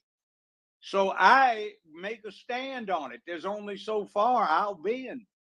But the So rest of the Judge, people I see, they don't do Judge, that. can you They start sit there teaching and us they from the beg Black's Law too much. Dictionary then? Can you start teaching us All from the right, Black's Law I Dictionary need now to that you get retired? on. No, I need to move to other speakers. I'm It's about to trying be to. midnight, and it's a whole bunch of other speakers that haven't spoken. No, So I need to go. Dana, just answer one question to teach us from the Black's Law Dictionary since he's No, retired because he and would he's not actually obligated no do more. it, and we don't have the The time. We Black don't have Law time I right ain't say now. tonight. I could, but it's I not didn't the say most tonight. I'm saying profound period. Okay, instrument so to learn next from. week I'll have There him do are it next others. week. I want to get to Professor Florence, I Am Big, How Boy You Already Spoke, Coffee, Daniel, and I got to bring some people up. All right. Go ahead, Professor. Hey, good evening to y'all. Good evening to the room. Well, first and foremost, I need to get something straight. It seems like the hot boy has a lot of vitriol for foundational Black Americans. And given that fact, it may be a good idea that he change his screen name. I remind him that the Hot Boys were a group of foundational Black American rappers from New Orleans and Baton Rouge. But with that being said, I had a question for Your Honor. Yesterday, I watched Justice Sotomayor declare that moving forward, the president of the United States will be acting in the capacity of the king. I'm paraphrasing. Now, when she said that, I immediately thought back to my first year in law school when the Patriot Act was passed, thereby compromising our Fourth Amendment rights. And I thought a little after that when Obama overturned posse comitatus. Now, keeping all that in mind, Your Honor, could you please, I know you don't have a crystal ball, none of us do, but could you please give us some insight on how dangerous this going to be for the country? It's not. It's just reiterating what the law has always been. And Sotomayor, I frankly was intensely embarrassed where she got up in there practically crying, stating her emotional turpitude, which is never done because law is supposed to be icy cold, dealing with human nature, also taking into effect that there's a thing called mercy. And also there is justice and equity. That was one of the most disgraceful and stupid. No, she's just a Mexican waiting on her turn to do it. That's all. Oh, stop interrupting, son. We don't need that kind of phraseology. I'm trying to deal with us thinking critically. Now, I understand your pain, but you're not going to get anywhere until you overcome your personal pain and start thinking objectively and analytically and taking a look at the whole goddamn landscape and figure out what needs to be done. Now, Sotomayor was a disgrace to the U.S. Supreme Court. Nobody has ever done that kind of shit. Coming out there crying with your emotions. I've never seen it before. And I don't think she's that bright. I don't think she was a good selection. And she's one of the ones out of the three that we have on there that really take the current Supreme Court back someplace where it doesn't need to be. Now, other than the three of them, we have a restoration of a vigor on the U.S. Supreme Court, an adherence to the spirit of what the Constitution and the Bill of Rights is about that is refreshing. I know it is alarming to a lot of people because stuff that it ought to be taught in the fifth grade, where I learned most of it, not in law school, is not taught anymore. That's a fact. Everything I had to say about analysis of what's been going on up there and about this case, I learned in the fifth and sixth grade in Los Angeles, California in the 1950s. I didn't learn it in law school, though it got backed up in law school at UCLA back in the 50 some years ago. But I'm embarrassed that the ignorance is at this level. I'm embarrassed that we spend so much goddamn time on bullshit and getting distracted that we don't pay attention to the essentials. Maybe we've got too goddamn much entertainment. 2060 some years ago, Caesar said, feed them and entertain them, and the peasants won't give a goddamn about what their betters do when they run them. Bread and And circus. I've been listening to that tonight. To God, yeah. Done pane calcia. Give them bread There you and go. circuses. Bread and circus. Now, right, I wanna goddamn, get- that's what we have is too much goddamn entertainment, too much circus. But you and are too grandfather, much so bed. it's your fault. You let it happen. It's your fault. Yeah, exactly. Okay, so now it's time for you to straighten it out and start with I that am Black's Law trying. What do you Dictionary think and I'm teach us trying what to to do. tell you? Oh, I got you. I'm listening to you. See, what I'm saying is this. Some things that you wind up having to do, you might not like to have to do, but you need to do them because they are the right thing to do. For 50 goddamn years, I have been dealing with the worst bullshit you can imagine. Dealing with folk that are whining to their parents about how innocent they are, and they're confessing to be some of the most heinous criminality you can imagine. I'm looking at people that stuck on stupid, that got their own dumb asses in a trick bag and a sling because they didn't know how to act right or couldn't conform their conduct to what was decent. I'm listening to people who did get done wrong, but they get submerged in the flood of the bullshit. I'm looking at punk ass motherfuckers I'm watching on a video crying and whining and snot running down their nose and turning in all of their homeboys out in my courtroom during the recess trying to be badass, talking about they down for the colors in the posse, and just sold them out. And I looked at them selling them out. I'm disgusted by this goddamn lack of manhood. And that's our main goddamn problem right now is fuck race. That ain't the problem. It's the fact that we're trying to get rid of manhood, womanhood, childhood for some bullshit negation of doing whatever you want to do to get your goddamn freak on instead of doing what you're supposed to do. That is So a you saying real them sissies goddamn trying to take problem. over, huh? Them sissies trying to take over, them sissies You indicted, huh? goddamn straight. But we And gotta it's get not these just the sissies sissies. I don't indicted care together. about Mark, what you. stop. Say, I please don't stay on care your mic what you do because I need in to your go to other bedroom. speakers. Get These your bull damn daggers freak on. on. That's your business. I'm talking about negating the things that have gotten humanity from cave to condo. Being courageous, being brave, have principle, having a purpose, having a cause, improving the economics of where you live, making where you live a better, safer, more secure place filled with economic prosperity, sense of purpose, morality, ethics, and making where you live a place of public peace, dignity, and order. And we have abandoned that shit for some childlike hedonistic garbage where all you're thinking about is getting to feel good instead of feeling good about what you did that was good. Real quick, before I go to Florence, I look at it like this because what you keep jumping off your mic, Mark, and you was like, well, it's your fault, Judge. Okay. And he said, yeah, okay, it's my fault. But grown people need No. to stop. I ain't beating up on them. Because it's my fault too. I'm 50 years old. Stop. Let me finish. Stop. Because you don't know where I'm going with this. The judge can defend himself. That's not where I'm going. I don't give a fuck what my parents did, what somebody older did, because when you become an adult, when you become 18, it is up to you. So when you say, well, it's your fault, Judge, or whatever, he just laid it all out and been laying it all out. So what the fuck you want to do with it? I'm not saying you specifically. I'm talking about people in general. Stop pointing the fingers about what I'm somebody saying I'm gonna go did. with him and we're gonna straighten it out since we messed it No, up. but why? We both But over why 50. would you? But why would you sit up here and say, well, it's your fault? It is.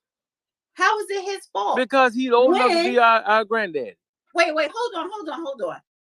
Let me just say this. How is it his fault? This is the question. How is it his fault when people of our generation, because we're from the same generation, have not been, and we have had 20 years 20 plus years of adulthood to organize ourselves. I don't need permission from the judge. If I want some wisdom, or if I need some guidance, or if I need some information he may know, I may ask him for some type of advisement, but I don't need his fucking permission. I don't need for him to do right for me to organize.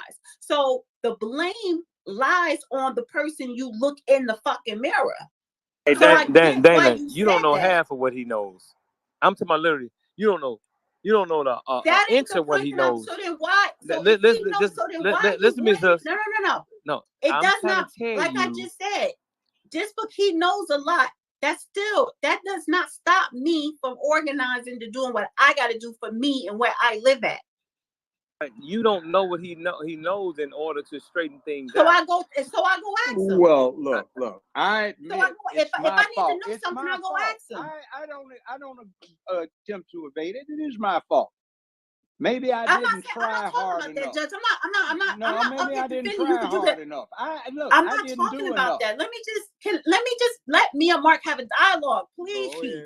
Because I'm not talking about that. You can defend yourself. That's not what I'm talking about. I'm not defending myself. He's right. I didn't do enough. It is my fault. Me and Mark are talking in general.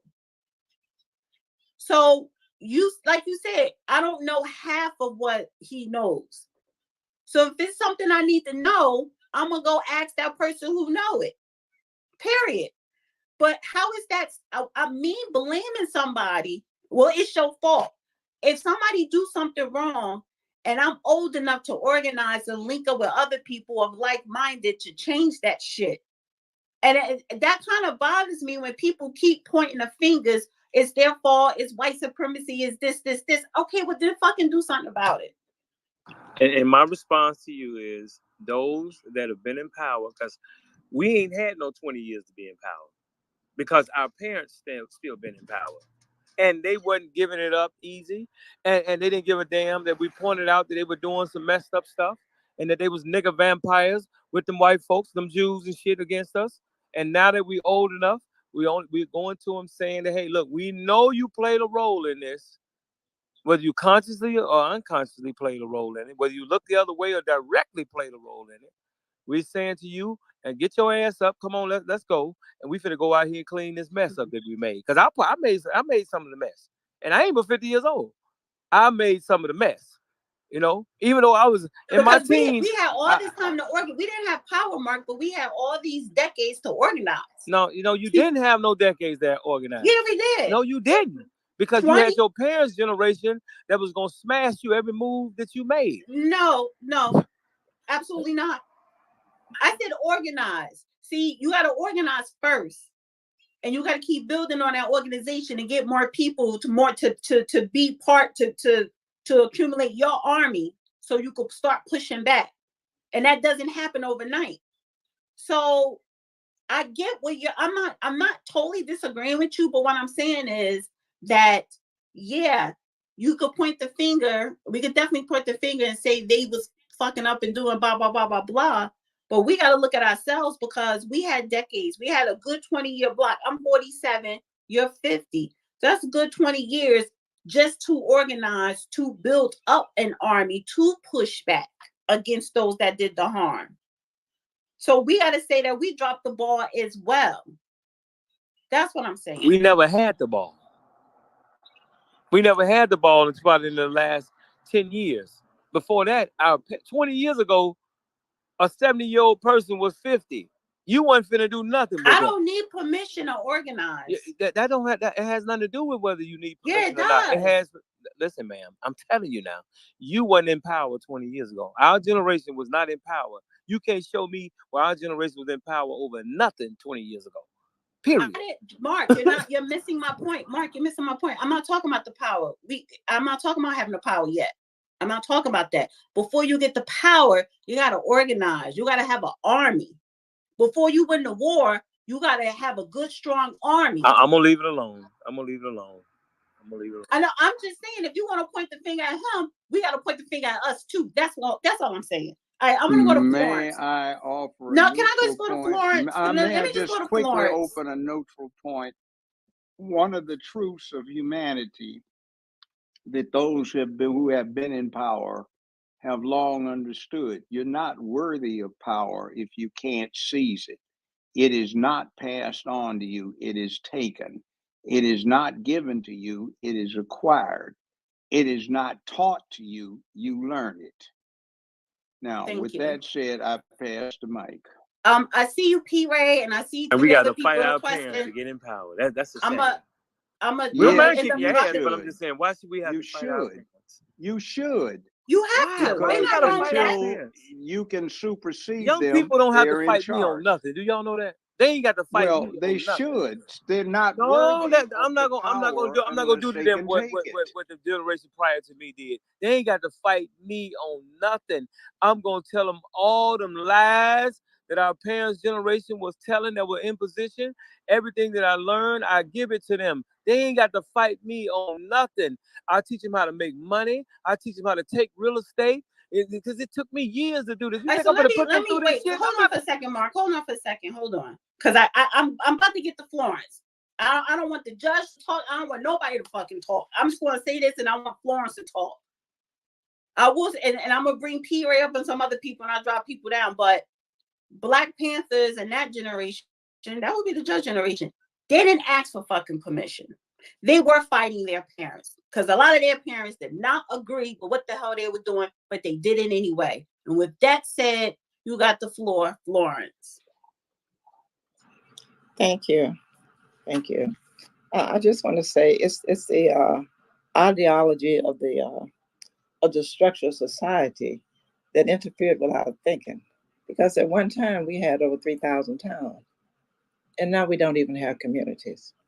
At one time we were voting in the 1800s, and we were fighting to vote in the 1960s. So all these things are transparent and come back to us because we are not in control of how we structure our life. We give it to somebody else. We gave it to the politicians. And what did they do? We always rely on someone else. And after so much, and so many years, and so many uh, uh, building and destruction that have happened and have taken place, I don't know if we give up or not, you know. So it's coming back to the point of where we are right now. And I do want to talk about the immigration and the and delineation, because I was married to an African. You know, we married for 30 years, and his father was Minister of Finance, so I know them from certain structures all the way. And he never went to their events, never went to their parties. Every now and then we'd go to a wedding or go to some event they have. And the way they would talk about Black America, they lazy, they don't want to do nothing. But to see, if they had came here years ago when we was fighting to tear down these walls, that they can come in here and walk into the universities, that they can walk into the schools, can buy homes and get jobs. You went out, Florence. Can you guys hear me? I hear you, Dave. Okay, so it's Florence, you went out. Florence, you went out. She was Hot talking Boy, I dropped sense. you down so I could make space. That's why I dropped you down, Hot Boy, and I'm gonna be dropping a couple of other people down. All right, Florence. I don't know what happened, Florence. Florence, I don't. She probably got a phone call or something. I'll come back to you, Florence. Go ahead, Coffee. Hey, how y'all doing tonight? Can you hear me? Yes. So, I've been just sitting here listening, and what I've noticed, it's a lot of finger pointing, and the fingers actually isn't being pointed in the right direction, which it should be within our own communities, ourselves. At some point, we got to stop looking for other people to fix us. We have to fix ourselves. You know, my dad told me when I was young, he's like, never allow yourself or never allow your environment to dictate the type of person you want to be. I grew up in Hollis, Queens, in New York. I'm 53. So I went through the crack era, all the other shenanigans, everything, gangs and everything. I made a decision. That's not the road I wanted to go down.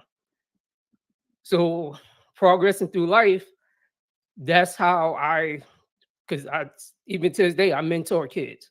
So when they was talking about the organizations, I could speak for mine, for what we do. We mentor kids. We tell them there's other things you can do instead of sports. We talk to them about politics. We've even held townships within towns, regardless where he's at. I was up in Oklahoma, where we would have the older people come in, the young ones. We broke it down, talked to them about politics, especially when they had the elections coming up. You had towns where there were companies, large companies, in buying people houses, but they was ripping them off. We got word of it. We went out there and talked to them. Hey, this is what the actual market value of your house is. Don't allow these, and they were white companies.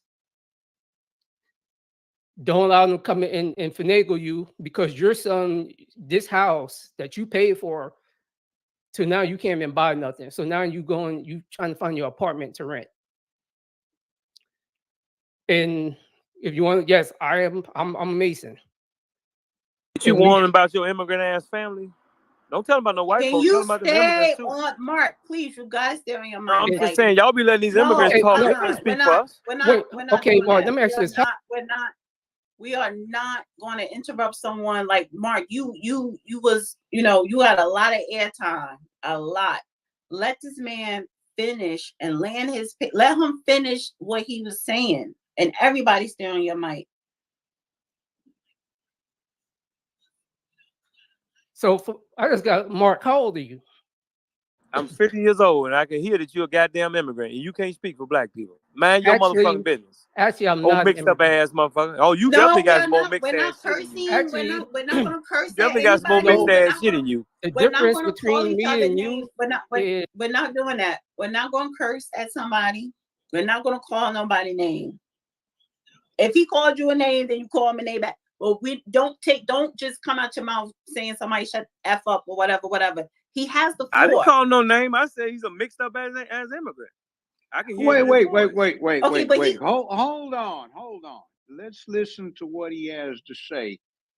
I don't recall a black man invented the Pythagorean theorem. I don't recall somebody black discovered quantum mechanics nor general relativity, but we rely on them. We're talking on devices, cell phones that rely on quantum mechanics. So let's listen and see what the ideas are that are expressed. That's why governments have massive spy agencies to find out what the other side is thinking. So why are we cutting off information? Let's hear. Listen. Go ahead, sir. You have the floor. So just to let you know, no, I am not an immigrant. My parents are from Miami, Florida. I was born and raised in Queens, New York. And the reason I asked how old you was because for someone to be in their 50s, you're not acting like it. Difference between me and you, yes, maybe I do actually have a command of the English language, so I don't have to curse and yell. I ain't no goddamn Englishman. I'm not fascinated. Yeah, I ain't no motherfucking Englishman. Exactly, Hey, and that's stop. Everybody in the whole damn world uses English. You get air traffic control, sea control, No, he anywhere want to on the correct me planet like Earth, it's they some use badge English. of honor Yeah, well, to he be can. correct on a So bastard the ass bottom language. line This is bastard shit. The bottom line is take the criticism, and when your turn comes back, then you can reply. Now, stop interrupting. That's rude. So keep going. You have You're the right, floor, Judge. sir. You're right. And this old nigga immigrant from Florida is trying to correct us. He's got the floor, and he's not an immigrant. He's telling you he's an American. Now, listen. So as I was saying, so we actually went out, with the kids, work with kids. We talk to the elderly people. We also go to the veterans home to allow the elderly people talk to us so we can understand the things they went through and how they maneuver to get things to work. Problem is we have so many people saying, yeah, we're doing this, we're doing that. But are you focusing on the actual younger generation, the ones who's actually going to be coming up behind you, who actually will be the ones who will need to fix things? if you haven't drawn up no type of legislation, no type of laws, nothing to take it up to the Capitol or before your people, your mayor, whoever that you deal with, then you're not doing anything. You're just talking. Yeah, you say, yeah, I'm going here, I'm doing this and that. But have you actually gone to talk to the people, which there's the people in the Capitol, whether or not they want to take what you say serious or whatever, but have you gotten to that point to have some type of change? So when you look at the neighborhoods, look at these areas, you have all this violence, everything going on, the robberies and everything. Most of these guys, they're teenagers because we have it here. And they live with their parents. So a lot of their parents know what they're doing, but they're allowing them to do it. No one wants to tell nobody because it's considered, oh, you're snitching. But last time I remember, snitching means if you voluntarily decide to involve yourself into a crime with someone else, and then you tell, that's snitching. Not because you've seen something, especially in your own neighborhood, but then you're scared to say something. So my point is we have to it's stuff that we have to do, fix ourselves. And I was fortunate enough, I was in the military, so I got to move around a lot, which allowed me to actually work with a bunch of kids. We gave up our lunchtime. You killed enough of them. You should be working with them. I'm trying to come here and tell me you work with in the military. You shouldn't have told us that. That was the hell you think? Because it's legal. You gotta let him finish. Okay, Judge, you're supposed to be moderating. So you want me to do it? Why can't you control and stay on your mic?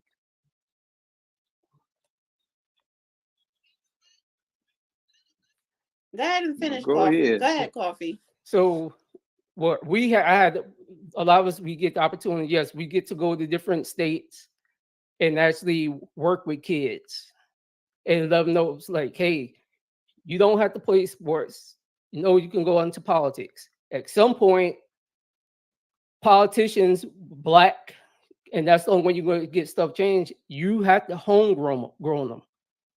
From young, you have to find that person or those individuals that is like, hey, we can push them into this way. You have to support them. You have to fund them to the point to where they're not taking money from all these large corporations and everything and these super PACs, because now they're going to owe them favors. And with them favors is going to come the hell with the Black community.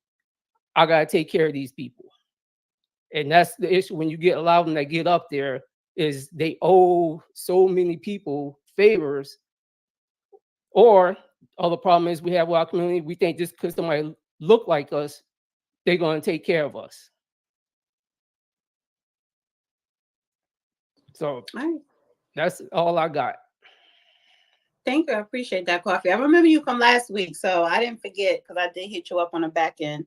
All right, so we have Daniel, Professor P. Ray, Black MAGA, No Taxation, and then I'm gonna swing back to you, Royal Queen.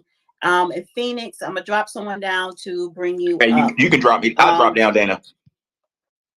Professor A. Yes. Okay. Appreciate you. Thank you, Professor.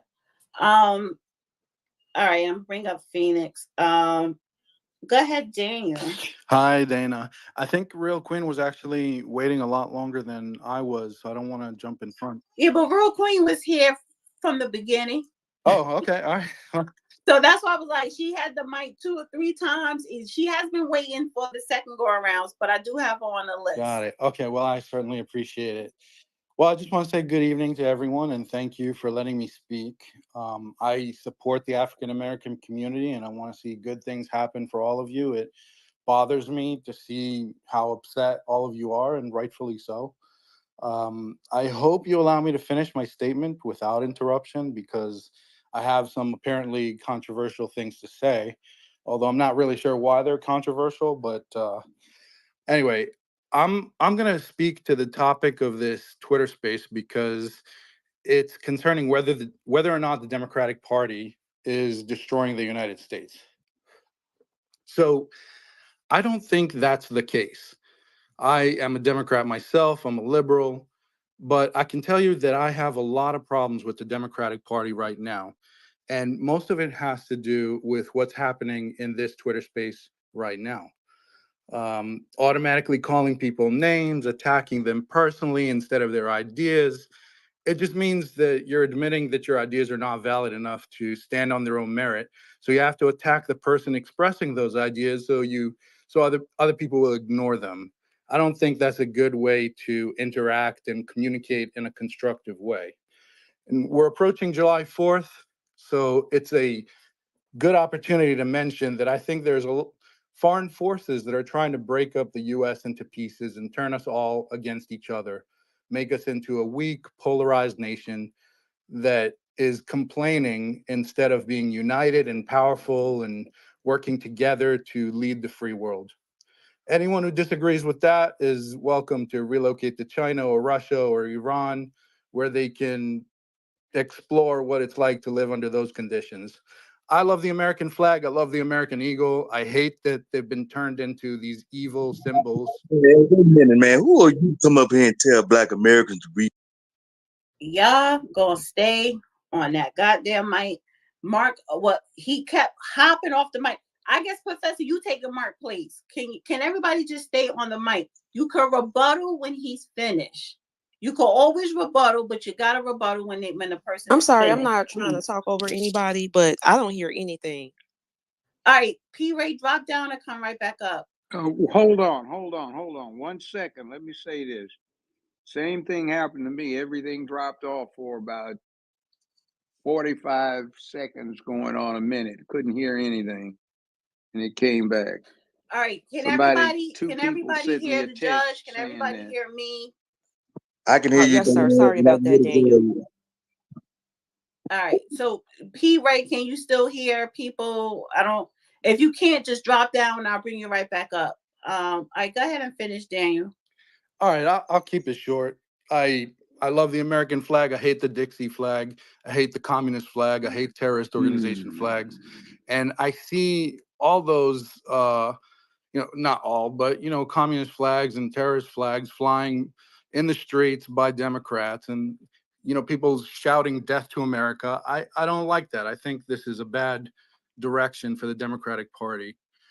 My family's been here 8 generations. I'm only saying that not because I don't think that immigrants have a valid voice, but just because I've seen so many attacks against immigrants on this space, and this is a country that was supposed to be a country of immigrants. Apart from Native Americans, I mean, we're all visitors here. So, my company, we have a steel company. We built up New York City. All the skyscrapers have our rebar in them. We have a long history of supporting civil rights, the Democratic Party. I voted for Bill Clinton, Al Gore, Barack Obama twice, Hillary Clinton, Joe Biden. And we believe in the principles of equality and justice and progress that for everybody. Growing up, my closest friends were African, mostly from West Africa, Caribbean, Middle Eastern, because I was a soccer player, so I played with them on the team. We had some African Americans too, but mostly it was people from the Caribbean. And the African American community, I have to say, was extremely welcoming to me and allowed me to be friends with them. And I later dated and nearly married a Haitian woman. I have always believed in the power of diversity and the strength that it lends to our nation. So I have love for the African American people and all the culture and accomplishments and everything that they brought to the table for the United States. But what I see, We're not African American, though. I know there's a lot of sensitivity about how to call. I don't want to make a mistake and say African American or Black or what. I don't know what to say anymore, to be honest. Say Black Americans. Okay, Black Americans. I've heard it different ways, so I just don't know which way to go anymore. Man, you already insulted everybody in this space. Okay, can everybody just please just let him finish? Just let him finish, and and please don't try to correct him. If you're offended with something he said, wait till he finish, then rebuttal. Wait until he finish and then rebuttal. wait until he's finished and then rebuttal. I'm going to say it for the people in the back. Wait until he's finished and then rebuttal. Go ahead, Daniel. Okay, so what I was saying is I have love for all of you guys, regardless whether you don't like me. I'll call you whatever you want me to call you. I'm happy. Excuse me, Oh, y'all. I'm man, get the sorry. fuck I out of here, beg man. everybody's pardon again. I can't hear absolutely anything, and judging from these emotions, this is some good stuff to hear. So, Miss Dana, can I please drop down and come back? Drop down, and I'm Really going to bring you right fast. back up. I'm having the exact same problem, Drop ma'am. down, Just Judge, and come past. right back up. Well, I know I did, so I can hear now. I So didn't I even did notice a you little dropped trick. down. Something is Yeah, glitching. well, what I did, Can a I troll? just I I hope you're did not something trying to on the report phone. this space. I don't got time for it. I really don't. Dana, Um. it might be updates though. Everybody need to check for updates. Oh, that's right. I have not done an update. The app update. Yeah. That could be it. P Ray, drop down and come. Yeah, I'll bring you right back up. Real quick. Before anybody else speak, I want to ask Daniel, honey, you are a staunch Democrat, honey. But you said you hate the communist flag, you hate the Dixie flag, but you keep voting Democrat. And honestly, the Democratic Party, that's their allegiance. Communist, Dixie, all that. Yeah, so I mean, I didn't really want to bring that into it, but yeah, I'm probably going to vote for Trump this time because I just cannot stand by the Democratic Party anymore. I'm seeing too many problems. But I'll tell you, I don't want to do it, but this is listen. What I'm saying and what I'm running into is,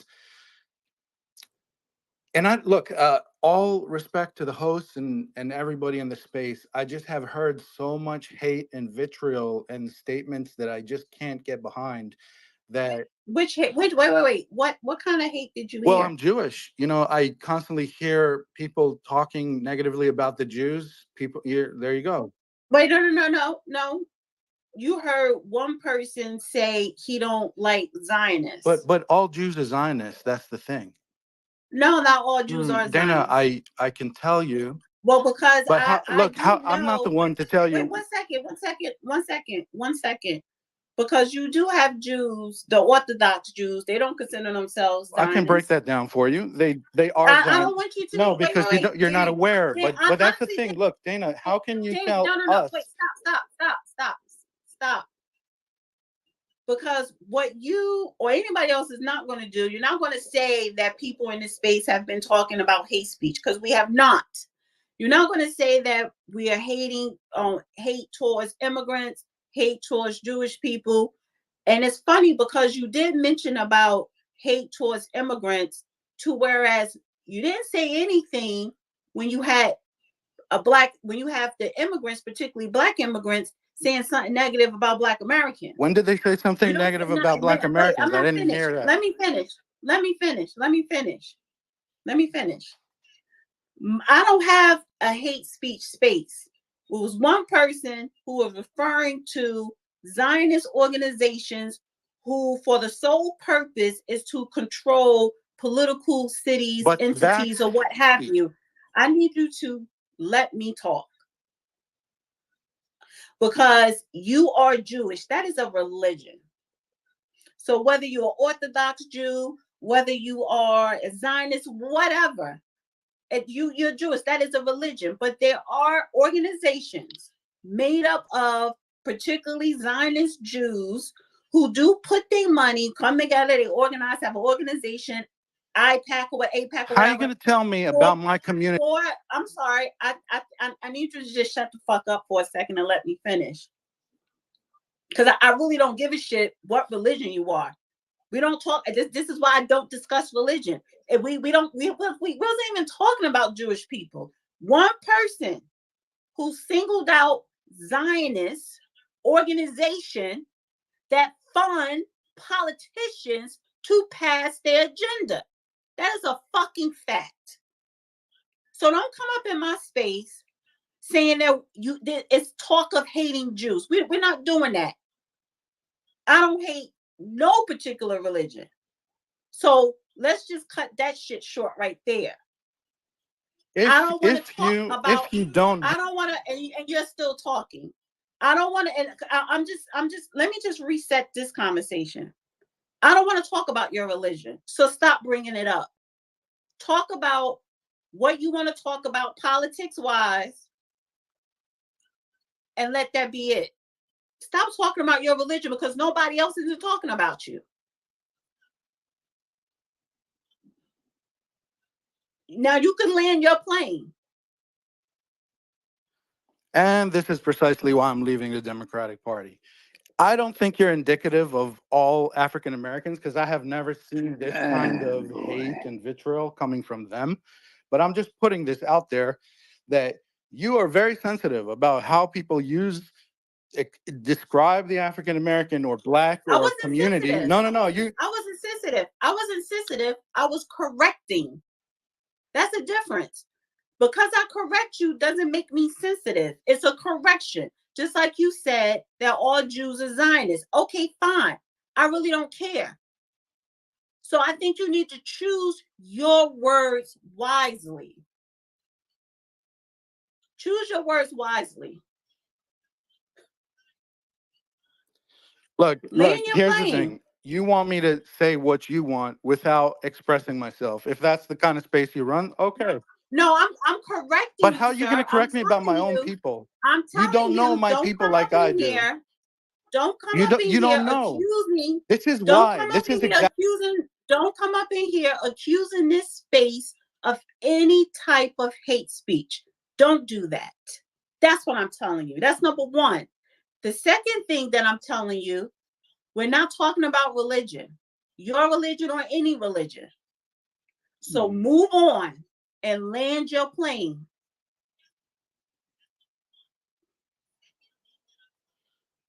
Okay, this is what I thought would happen when I expressed myself, but that's okay.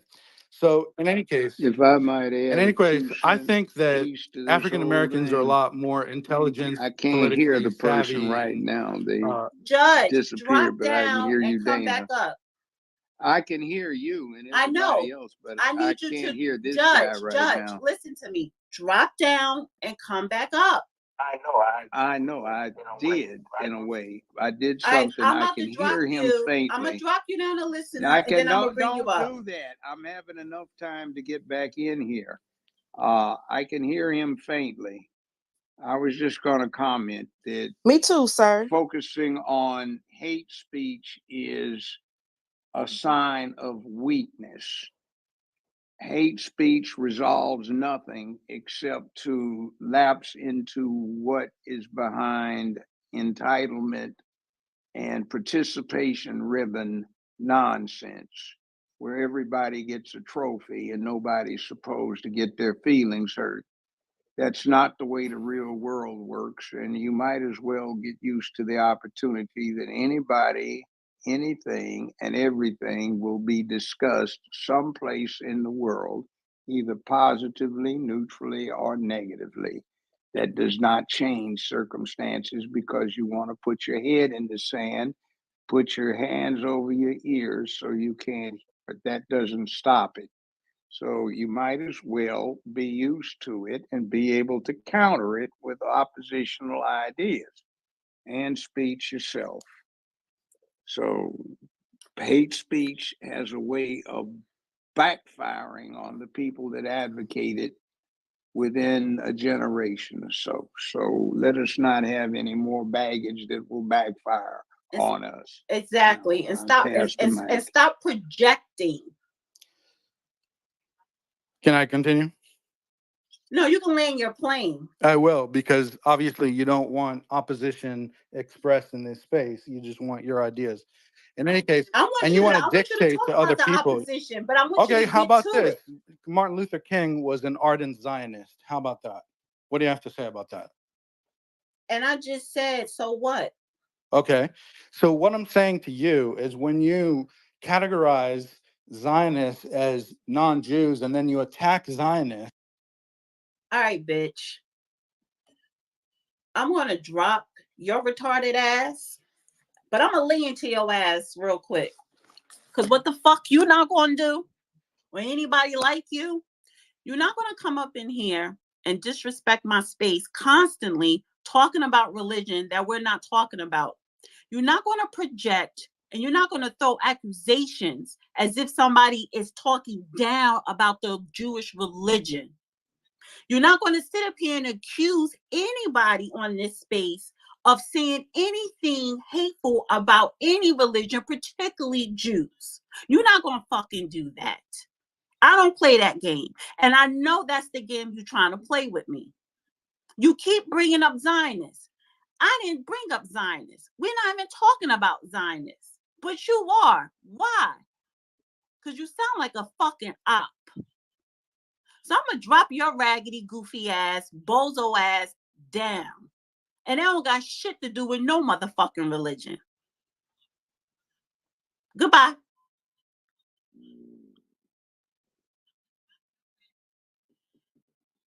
Don't play with me. I know I hear bullshit. I can hear the bullshit.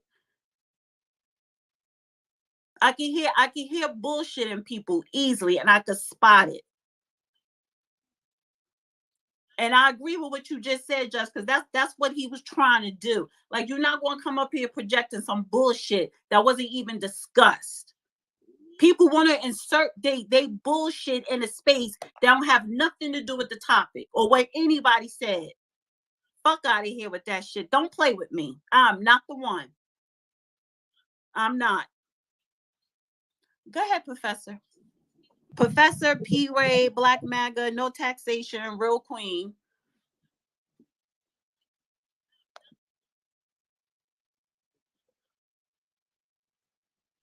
Can you hear me? Yeah, Somebody's speaking faintly in the background. Go ahead. yeah. Thank you, Dana. And great space as always, sister. You always have great spaces, and that's why I love to come in and support you.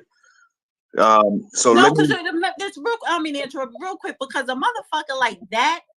See, he kept trying to be repetitive with that shit. Because if you keep trying to be repetitive with that shit, then you want it to carry on and you want other people to pick it up and run with it. I know that game. Don't fucking play with me. Dana. Go ahead, Professor. Hey, sister, look, I love when you get that fire about you. But look, why you think I was getting fired up? Because I could hear the ops in the dude's voice. That's why I kept coming off the mic. And see, when I hear stuff like this, he coming in here with this liberalism, talking about I love African people, and then he said African American people, and I grew up around Caribbean people. I played ball with the Caribbean people. Hey man, this is a Black American space. We talk about Black American issues. Okay. Well, this is a mixed space, Professor. This ain't Black. I mean, everybody. But this is the thing. Everybody from all walks of life. I want people to come into this space. I just don't sit up here and say you're doing hate speech because I don't tolerate that. That's why I tell people you're not going to call people names. You're not going to curse at people. Blah blah blah. And he was projecting because you're right. It was that liberal bullshit. Yeah. And that's what I kept listening to. I said, and see, this is the other thing, Dana. The reason why I had to come off the mic, I don't know if anybody called it, but he said all of us are visitors here. Now, right. As we know, we are not visitors here. We are not visitors. So I had to come off the mic on that, Dana, and I do apologize, by the way. No, and the reason why I want people to stay on that mic because I want to hear people out. You have to hear people completely out. So, and that is why it's important for people to stay on that mic. And that's why, and he kept repeating that he kept being repetitive with Zionists and this. And it's like, no, we're not going to do that. You're not going to, first of all, lying about what was said, which wasn't said, and all this other projection. I don't got time for that. I really don't. The next thing that was coming was, I can't believe Black people are not considered voting for Joe Biden. Well, whatever, but go ahead and finish up, Professor. Go ahead. Yeah, and look, that's why another reason why I was about to come off the mic too, because he wants to try to paint my sister Dana's space as being a hateful space. And of course, she was gonna correct him anyway. But the dude was just saying all kinds of op stuff, y'all. So that's why, family, I wanted to come off the mic to address it, because we see a lot of these folks come up in here like that'll try to do things to make a space seem like it's hateful or it's not letting people have the opportunity to speak. Dana gives everybody the opportunity to speak. So I just wanted to come up here and support her. And she always gives great spaces to everybody. So I'm gonna land right there. Judge Joe Brown, good to see you. And I see we got this other, it look like there's another op up in here too, by the way. That she is, that one called Queen Mate or whatever her name is. Yeah, too. I think the last time I talked to her. Well, no, let me just slow down, Professor, because you people, a lot of people disagree with her. That's fine. I'm not gonna call her no op. You disagree with her philosophy or her talking points, and that's fine. But she ain't no op. She don't come up here and accuse people of any type of hate speech or thoroughly. She didn't do what Daniel. See, Daniel was that white liberal Malcolm X always talked about. So she and real Queen ain't that. Well, she some other stuff, but she ain't that. Right.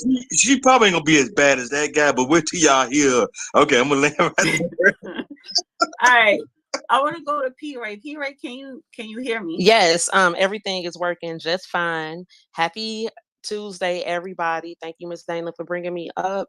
Hello to Judge Joe Brown. I want to give a shout out to Dick Gregory down there. Shout out to you, Southside, Chicago Red in the building. I just want to catch y'all up. So I want to shift the conversation a little bit to positivity, to things to actions that are happening. So the first thing is that this past weekend, I was a chaperone for a youth conference that we throw in my neighborhood every year. We take about a little over 100 young people or youth between the ages of 12 to 22 to a upscale hotel in downtown Chicago. We let them hang out in the hotel, and then we host workshops, do tourist things. It's a really good thing for them to hop out of the neighborhood.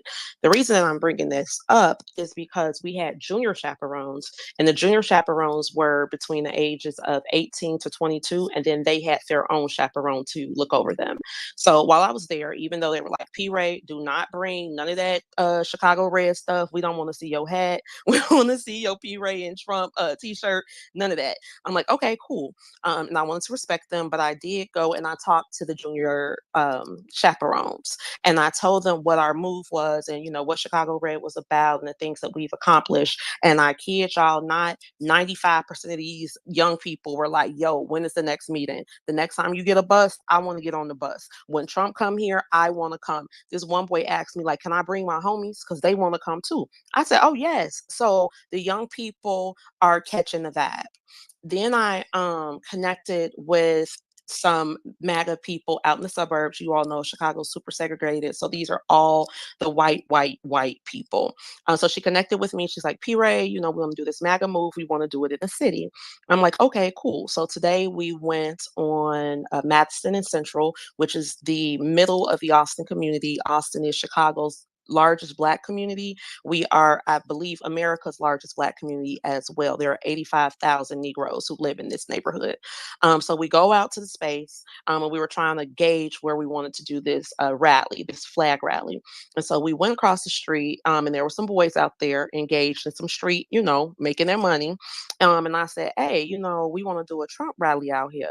What y'all think? They said, you going to do a Trump rally right here? I said, right here. They said, you going to bring Trump? I said, no, but, we're going to do some other things and Trump will be in town. They say, hell yeah, you can have a Trump rally right here. We want y'all to have a Trump rally right here. This going to be amazing. Yeah. So then the white lady says to them, yeah, you guys can come sell waters or sodas. And they're like, nah, we going to be selling, but there ain't going to be no water, little stuff like that. But the fact that I'm making is the guys who were telling us that they were happy that we were going to come outside where they were, these were the soldiers of Chirac. These boys had tattoos all on their faces, wife beaters, shorts, out there doing what they're doing. And they were 10 toes down with the president. So I think what we have to focus on is less arguing with these weirdos about their political thoughts and what they're doing and get to work. It's people out here who are aligned with us, but they don't feel comfortable. So they come up to us and they whisper, P-Ray, I'm with you too, girl, but I I can't say nothing. So we have to, the people who are on this team, we have to make it comfortable for them to say and do the things that they have to do and say. As I've told you guys before, my Donnie is coming to the city of Chicago. And so when we were going around, why you laughing? Because I call him my Donnie. Yeah. Oh, you just clearing your throat. Okay, so my Donnie is coming. And we had to secure venues or, ask venues because that's not my job to secure, but scout. And surprisingly, everybody said yes. No, let me go back. Everybody but one. But the major venues that we, were scouting, all of those people said yes. It was no pushback. It was no, we don't want Trump. No, because the person who gave us the pushback said, well, we're already working with the DNC in August, so we don't want to mix up our stuff. But everybody else was like, absolutely. So our plan is to bring him to us, have a meeting within our community. When we went to the community center and we asked them if we could use, if the space would be available, at first she was like, wait, who you want to bring here? And I'm like, Donald John Trump Sr., the 45th president. And she's like, okay, well, this is a community space for the neighborhood, by the neighborhood. And I say, yes, I want to make sure that the Austin community's needs and desires are represented on the national stage. And that's why we're going to bring a presidential candidate here. She said, girl, I can't beat that. All right, come on. So again, go out and do the work. If you busy, you don't got time for this. Straight up. Like, it's so much work to do. And y'all, as we go out and we evangelize, I don't want to call MAGA like evangelizing because that's like religious. Proselytize, I guess that's religious too. I don't know. But as we promote the MAGA movement, please go and talk to people because again, people are aligned with us. They're just waiting for somebody to hold their hand and walk them across the threshold. And that's Sign what we're me up. doing here. I'm sorry, Hot Boy. Sign me up. Are you in I'll Chicago? get in your inbox. Sign me up. Yeah, you're in, honey. Hit my inbox and I can tell you what we need to do. We have some amazing things that are going to be happening over the next 2 weeks. Chicago Red has just got certified by the state of Illinois as an official civic organization. So shout out to the team. And now we are going to register our members as deputy registrars, meaning that we're about to do a huge voter registration drive here in the city. Because even when I was at the conference and I was talking to the young boys about coming on with us, I asked one young boy, like, okay, so you registered to vote? He like, nope. I'm like, why you ain't registered to vote? He said, because I ain't never had no reason to vote before now. I said, okay, sweetheart, well, come to my meeting on Thursday and we going to get you registered to vote. So again, it's so much work to do. I live in the Austin community. This is a middle class Black neighborhood, but we got our people who out here doing their thing at the gas stations, in front of the stores, whatever. Go talk to those people. Don't count them out because they are MAGA, but they're not registered to vote and they have not been engaged. So if you feel comfortable going to talk to them, go talk to them, talk to the baby mamas, go to the WIC office, go to the nail shop, go to the beauty shop, go to the grocery stores, anywhere where our people are gathered, see who you can start a conversation with and get them over the threshold. And do not argue with people. Like one lady told me, you trying to get Trump back, but if he gonna deport the Mexicans first and then we gonna be next, he gonna deport us back to Africa. Now I could have went there with her and explained to her how legally that could not happen and all that kind of stuff. I just say, okay, girl, I want everybody to start practicing. Okay, no more arguing, no more fighting. All made minds are made up right now. Okay, and you arguing and fussing with somebody is not going to make them change their mind. Get the like-minded people comfortable with their decision, and this is going to be a breeze for us, y'all. Democrats are failing. Did y'all see Jim Crow Joe? He's not ready at all, and that was embarrassing to their party. And now they're doing everything that they can to gaslight us into staying with them. And I'm saying the gig is up. The emperor has on no clothes, and we see a big, hairy, nasty, pale, saggy booty. And that's Jim Crow Joe's. So thank y'all for listening to me. Pray for Chicago Red. Pray for our success. It is coming. I feel good. This was very nervous for me at first because we have completely thrown the Chicago machine on its back. We got the whole Democratic Party on the ropes right now because they did not anticipate a rebellion from the Negroes in the city of Chicago when they plotted this whole plot 10 years ago. They had no clue that it was going to go like this. But now that it is going, oh, y'all, it's working. It is working. It is working. And it will work in your town too. But you got to do the work to work it. Thank you, Miss Dana. Appreciate you. I'm actually give you a call tomorrow. Okay. Call me in the afternoon. Okay, cool. Okay. All right. Love P-Ray. She's doing great things in Chicago. Black MAGA, no taxation, real queen. I don't think she likes me. I love you. Why you don't think I like you? I just think that you be fussy, but you just for me, no, don't take what I'm about to say at all. Go back and forth. But no, I know. But for me, you just a old man, and not in a derogatory way. But this is how the elders behave. You know, no matter where I go, I'm gonna elders, and I grew up to my grandma's skirt, so I just get the elders. That's all. I just fuss with you, but I have the most deference for you. I appreciate what you do, like but you can't. Yeah, and this how the Lord sent you to us, so we gotta accept you. How you come? Okay. All right. All right. I'm gonna go to. I got a sense of humor. Don't worry. I'm gonna go to Black MAGA, no taxation, a real queen. And thank you so much, real queen, for the super chat. Appreciate you. Go ahead, Black MAGA. Okay, thank you so much, Dana. Oh, I'm sorry. I didn't write Phoenix name down, and then Phoenix. Shit. Sorry about that, Phoenix. You're after real queen. So go ahead, Black MAGA. Okay, for sure. Okay, so first I want to say, speak to the topic and say, yes, of course, Democrats are destroying America. And I think it's never been more obvious than it is now under this current administration, right? So boom, that answers that topic.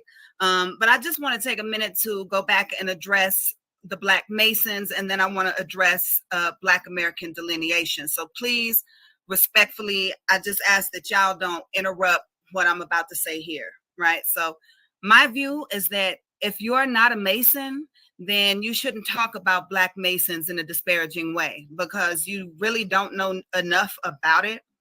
The fact is that Masons are beholden to each other by what is called a fraternal obligation, which is the glue that keeps the little bit of law and order we do have in society intact. Because frankly, without Masonry, if there were no population of men on this planet who are under some kind of a fraternal obligation to adhere to a certain level of decorum with one another, I guarantee you that the world would be even way more lawless, more brutal, and more savage than it already is. And nothing productive for any Black collective of Western society would ever get done. So my father, who passed away last year on Juneteenth, which was the day after Father's Day, was a 33 1/3 degree past master mason of the Scottish Rite, who had started out in Prince Hall like my grandfather, who was also a master mason and was a cement and stone mason by trade, who fought in World War II and was awarded a Purple Heart and a Silver Star. So I say all that to say, I'm familiar with the Masonic organization. I've been to the Masonic Temple with my dad. I've been to events and rituals at the lodge. I spent a whole lot of time reading in the temple library, and it has truly enriched me spiritually and intellectually as an individual. I'm now affiliated with what is known as co-masonry, not the Eastern Stars, but co-ed masonry. And I can tell y'all firsthand that all of us are not these boule puppets you think we are. And also that masonry most likely ain't even what you think it is. A lot of that gossip is intentional misinformation to keep scared Negroes from applying, because it's not for the faint of heart. What's the difference between, I'm sorry, what's the difference between, this is the first time I ever heard it. What's the difference between the Eastern Star and this co-ed masonry that you're in? Eastern Star's purpose is to aid and assist the brothers in their work, and co-masonry. Say again, what did Eastern Stars, the purpose of the Eastern Star organization, the Order of the Eastern You broke Star. up. Can you repeat that question? Oh, yes, sir. I asked her, what's the difference between being an Eastern Star and participating in co-ed, or what she called co-masonry? Okay, so let me answer your question. So the Order of the Eastern Star. Is she defining it for you? I can't hear her. Oh, yes, sir. Tell the judge, you're gonna have to drop down and come back up, because Black MAGA is answering her question. Okay, I can hear faintly somebody talking. Let me listen. Okay. So the purpose of the Order of the Eastern Star, it is a satellite of Masonry. And the purpose of the Order of the Eastern Star, which is mostly female, but does include some Masonic brothers to kind of preside over certain things. The Order of the Eastern Star purpose is to aid and assist the Masonic brothers in their work. But the women of the Order of the Eastern Star are not Masons, whereas in co-Masonry, it is a co-ed branch of Masonry that does admit women into the lodge. So it is a branch of Masonry in which women are allowed to become Masons. Now, a lot of brothers don't agree with that, but it is what it is. So there was somebody in here, and I think it was my brother, Mark Carter, who I love to death, but he was saying basically he's not going to beg a cracker to teach him how to be him. And I know exactly what he meant by that. And so do most Black Freemasons, because Masonry is our own ancestors' African, Hebrew, Israelite, ancient Kemetic, and Moorish knowledge that has been co-opted by our colonizers. And that is true. But just like we had to take back our own historical narrative, our right to literacy, we have also taken back our Masonry.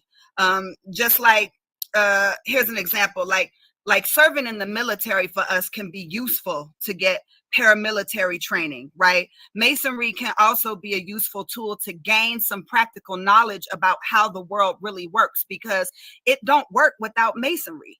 And yeah, there are evil Masons, but there are righteous Masons too. And to just make a sweeping indictment of all of them is very ignorant. And it shows that you really don't know what you think you know, because the truth is that a lot of the great Black American heroes that contributed to the legacy we now claim as foundational Black Americans have been Masons. For example, Bill Cosby, a Prince Hall Mason, damn near single-handedly funded HBCUs for decades. And he strategically promoted only positive images of Black Americans in the media. And we ought to thank him for that and give him his props. But we're quick to praise a white man, Donald Trump, for funding HBCUs through the government, but you don't want to give Bill Cosby his props because he's a Black Mason, and that's unfair. So I hope y'all can see the irony and the hypocrisy and that sort of flawed logic. And I don't think it's fair to discredit a brother for his fraternal affiliation when it's ultimately going to be his character and not his affiliation that will determine whether he's a help, a hindrance, or a harm to our people. And it's easy to stand on the outside looking in, but from that perspective, you should be more objective, because you really don't know shit from Shinola when it comes to the inner workings of the great American tradition of Black Masonry. At one time in this country, almost every Black barbershop was owned by a Mason. Black Masonry for a long time was one of the only ways that a Black man could get into a skilled trade. And the racist crackers and po-white trash later adopted that Black Masonic model to create the labor unions that lock us out of those same skilled trades now, because we were dominating. So Prince Hall is an organization that allowed for Black men to band together, and it helped many of our people who managed to survive Jim Crow to survive Jim Crow, to organize the civil rights movement, to create the network of businesses that we call Black Wall Street in Tulsa. Also, those who incorporated Rosewood in Florida and Eatonville, Florida, and so many of the Black towns that we celebrate now as part of our foundational Black American heritage, they was all Black Masons.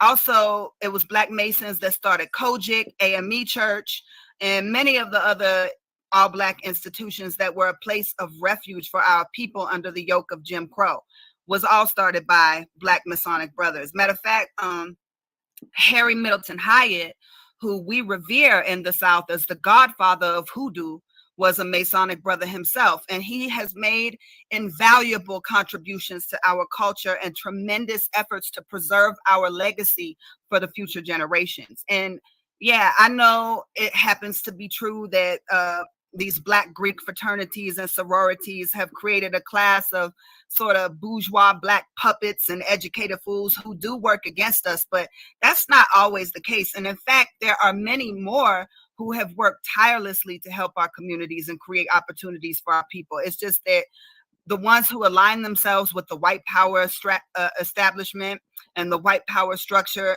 they get the most credit, while the best of the Black Masons are mostly unsung and usually prefer to fly under the radar doing charitable works without seeking recognition or reciprocation for it. So please don't disrespect the tradition, because it is a part of our legacy, and it's one that has helped to create a country in which you can very loudly condemn the so-called secret societies that have plotted clandestinely to protect your right to free speech and freedom of expression. So we should really be thanking the spook who sat by the door for meeting in a little lodge somewhere in secret to keep stepping fetchit snitches out so that they could pave a way for your generation and mine to be able to participate in the political process today. And the fact is that without Black Masonry in this country, we would never have been able to combat what we call Jim Crow and white supremacy. Before the internet existed, okay, we passed information along down through the grapevine, and that's a foundational Black American Masonic figure of speech. Now, that being said, I did want to take a minute to respond to what Hot Boy was saying about our delineation as FBAs and it's supposedly being divisive, because I don't think it's divisive at all. I think it only becomes divisive when non-American Blacks from other countries try to assert their ownership over Black Americans and claim us as their own, and just part of the greater African diaspora in order to claim for themselves a piece of what we have built here in America, which is the same exact kind of colonizer mindset they learned from their experience living under colonial rule in the countries that they came from. And here's the segue into delineation, because without Black American Masons and the legacy that they left, we absolutely, with a certainty, would not be talking about delineating ourselves right now, because the Pan-Africans would have been took this country over already. Y'all know the white oppressors have lumped us together enough already, but in many instances, it was the Black Masons who fought for us to retain our own cultural identity and heritage. So the Black Masons have actually preserved our lineage, and you know that because many of your daddies and uncles and grandfathers were all Masons, and you may or may not have known that because they may or may not have told you. So, Hot Boy, when it comes to the delineation issue, it's bigger and it's deeper than just reparations. It comes down ultimately to the issue of national sovereignty, which I believe is the cornerstone of human rights, because without national sovereignty, as a people, you can't protect, preserve, or defend your land, your legacy, or your culture. And that's not right. Human beings have a right to protect, preserve, and defend their culture from infiltration, from invasion, from enemies, and to gatekeep their culture from culture vultures and political poaching from people of other nationalities. Africa's a very vast continent made up of 54 different countries, hundreds of distinctly different tribes and ethnicities. Whereas on the flip side, foundational Black Americans, or as I like to say, legacy Black Americans, although we are of mixed African, indigenous, and European lineage, we only have one ethnic identity as Black Americans. So we are a particularly unique people, and we have just as much right as any other people in the world or throughout the African diaspora to self-identify and to unify as a nation. So I think it's much more likely to be successful and easier for Black Americans to get on one accord and get on code with each other in order to seek our reparative justice from the American government and to stake a claim or claim a stake in our native land than it would be for the entire diaspora to hold hands and sing Kumbaya with each other. And it's people that you mentioned, like Corinne Jean-Pierre and Byron Donalds, who are a big part of the problem, because you frequently see them undermining the collective interests of the foundational Black Americans whose ancestors built this country. And they're usually sending money to other countries, pushing a pro-immigration agenda that doesn't serve us as Black Americans and harms our community. Okay. Hold Let on, me hold on, interject right Hot there. Boy, hold on, Hot Boy. No, let her finish. It's her time to talk. Also, I don't think that we as Black Americans should feel obligated to adopt this pie in the sky Pan-African mindset when we should be unifying via nationalism in our own respective countries. And then maybe once we have accomplished that, we could come together in unity on one accord with people. If we could do it with people of our own lineage, then maybe there's a slight chance that someday in the bright and distant future, we can extend that same solidarity out into the greater diaspora, but not until we as legacy Black Americans can come together to save the country that we made the greatest country on earth,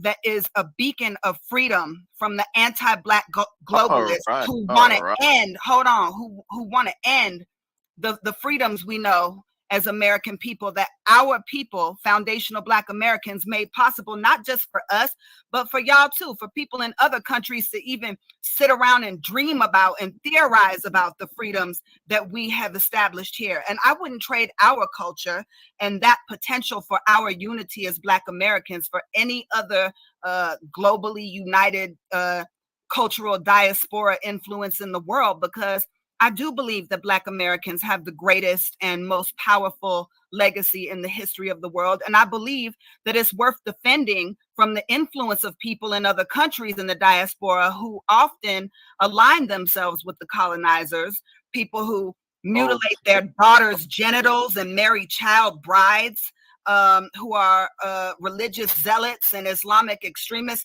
We are very different and they not like us. And even though I can't stand Kendrick, I understand why that song is resonating with my people right now, because we are under attack by a government who uses immigration as a weapon of war against us to disenfranchise us in our own fucking country. Hey, hold on. Okay, I understand. There's no need for you to overprove your point and just go on a tirade against me. Slow down, Hot Boy. I'm gonna give you a chance to rebuttal. You gotta let her land her plane. If I might make a brief interjection, Sister Black Mega, for travelers of the illumination, I retroactively opened the meeting. All right. Very good. Outstanding presentation. Good recitation on masonry, good history, good explanation. I'd offer this to everyone who is anti-Masonic. About 25 years ago, there was a concerted propaganda effort brought about by certain very conservative members of, I don't want to get into religion, but it came from that. Those who thought there was going to be an ascension, and they started putting out a lot of negative propaganda about Masonry. And I hear so many so-called woke Black folk and other Black folk parrot the same far right racist BS about Masonry. Judge, let me just go on ahead and say it was the Catholics and it was the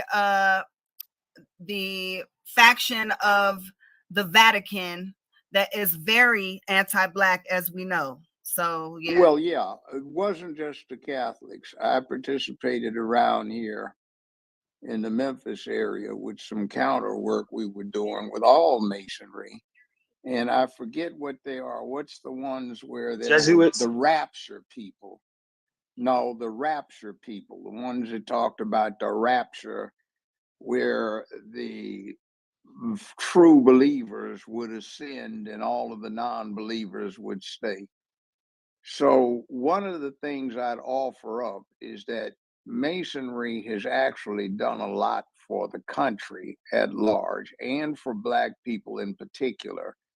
And what you're spouting right now is the propaganda effort that was conducted about a quarter of a century ago to discredit Masonry so that people would look down on them instead of appreciating what was happening. So don't be a victim of propaganda.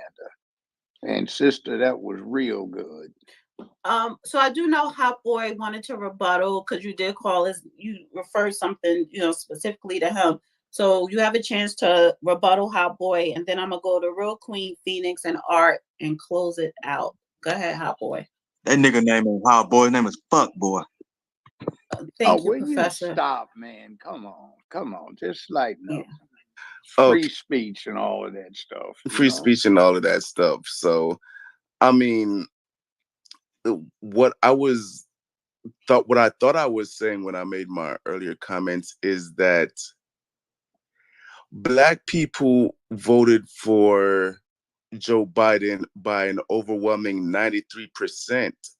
And it was Black people who spearheaded the open borders. I remember all the celebrities talking about Trump is a homophobe or xenophobe in 2020. It was Black people that did that. So now that you've thrown open the borders to Mexicans, mostly people south of the border, because it's the America's southern border that's the issue. Now y'all want to batten down and tighten down on Black immigrants, which, I mean, there's only two teams here, Black and white. You know what I'm saying? Y'all are being divisive. So you can delineate all you want. What you should have done was delineate from those Mexicans in 2020, because that is your problem today in 2024. Aren't you Black? Jamaicans. Aren't you Black, Hot Boy? Yeah. So you would be part of the Black people that was pro-border. Well, absolutely not. That would be your people. That would be. How do you know? How do you know? Hot Boy, you're a Haitian from Broward. I can hear it in your voice. Well, 1 second, Black MAGA. How do you know? Because you just said. See, first of all, we walk down the street. Wait. Stop. If you've seen one weirdo, you've seen them all. I need you to stop for a second, because the point I'm trying to make, and then you can make your point. You walk down the street and you don't have papers saying what nationality you are. You walk down the street, you're a Black person.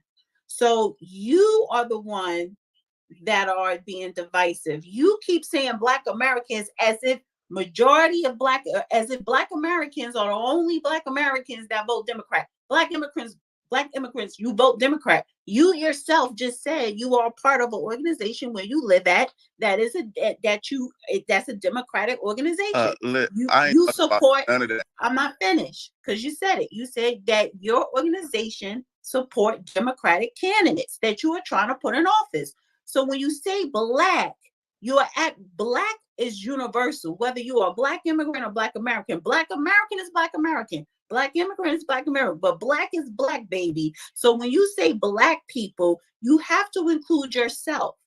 And you just said where you live at, that you do politics with Black immigrants and Black Americans. Y'all all live together and you all organize and do politics together. But all of a sudden, when it comes to the border, that's Black people's fault. No, sir. Okay, No, that is American Dana, people's fault. That is the Americans that voted for Joe Biden. Black people was not the only ones that voted for Joe Biden. Black people only make up 13.5% of this nation. So stop sitting up here saying that the open borders is Black people's fault, that this is specifically Black Americans' fault. Black Americans this, when we're only 13.5%. And if you want to add the Black immigrants, we may even increase to 15%. But I do believe that they're including you in our 13.5%. Either way, sir, stop blaming Black Americans. And if you're saying Black, period, Black, then you are including yourself. I need to move on to the next speaker, because you keep regurgitating the same shit from earlier, and we get your point, Hot Boy. But you need to understand that you are being divisive in your own words, and you're not even understanding what the hell you're saying. You just heard what you want to hear, Dana. No, you keep regurgitating. You keep saying Black, Black, Black. Right, she heard. And then you keep saying Black, Black, Black. But then you say that you black people and black Yo, immigrants live listen, amongst each other you where you live at are and you around do here talking about politics. you are not And like you keep us. saying Then black when Americans, wait, you keep saying black Americans are the only ones complaining about the illegals. Black Americans are the only ones that allow the Mexicans, which they're not Mexicans. Mexicans ain't trying to come over here like that. But keep saying black Americans are this, black Americans are that, as if we're the only ones that voted for Joe Biden and we were all saying, come over here, open borders. And that's just bullshit. So I'm going to go to Real Queen, and I'm going to go to Phoenix, and I'm going to go to Art, and then I'm going to close it out. Go ahead, Real Queen. All right, thank you, Dana. I'm a little bit livid tonight. A little bit impatient with black spaces, but I'll hang in there because I'm not a This is not a victim. black. Okay, This is not a black space. but it feels like it. I don't To be I don't care what honest, it feels like. It's not a black it's space. regulated like a black space, so yeah. Wait, But hold it's on. not a black space. Wait. Did you just say it's being run like a black space, or what are you saying? I said it's being regulated like a black space. How so? Not by you, but by other individuals hopping off their mic to condemn other speakers with disrespectful allegations, xenophobia, nonsense, cowardice. Just hear people out. Shut up and stay on your mic right now. I stay on my mic all night, and I get the least time to talk, so stop it. Okay? My point is, I'm tired of the way some black people act, okay? Uncultural, egotistical, ignorant, okay? Mind your manners. How you talked to the judge tonight was ridiculous. Some of these people, not you, sir, but some of these people, disrespectful.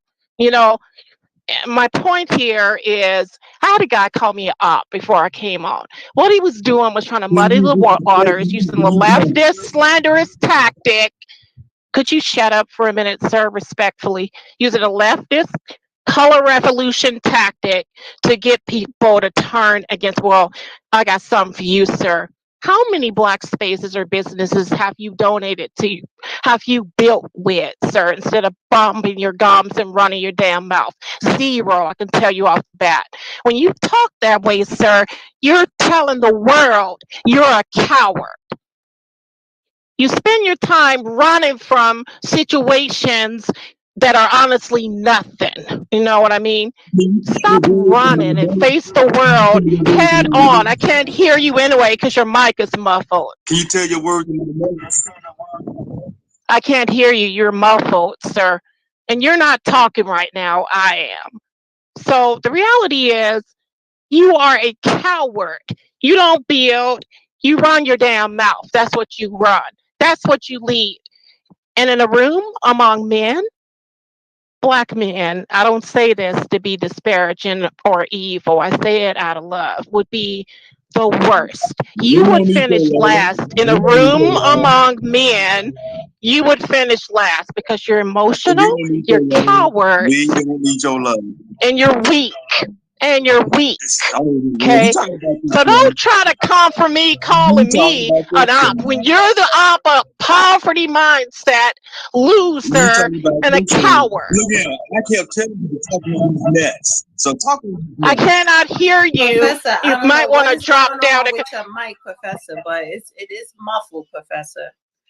And why the hell was he being allowed to talk when I'm speaking? Everybody just well, you are directing it to him because he's the one that called But you. he talked about me before I came up, and I didn't speak then. I stayed on my mic. That's why it's the back and forth.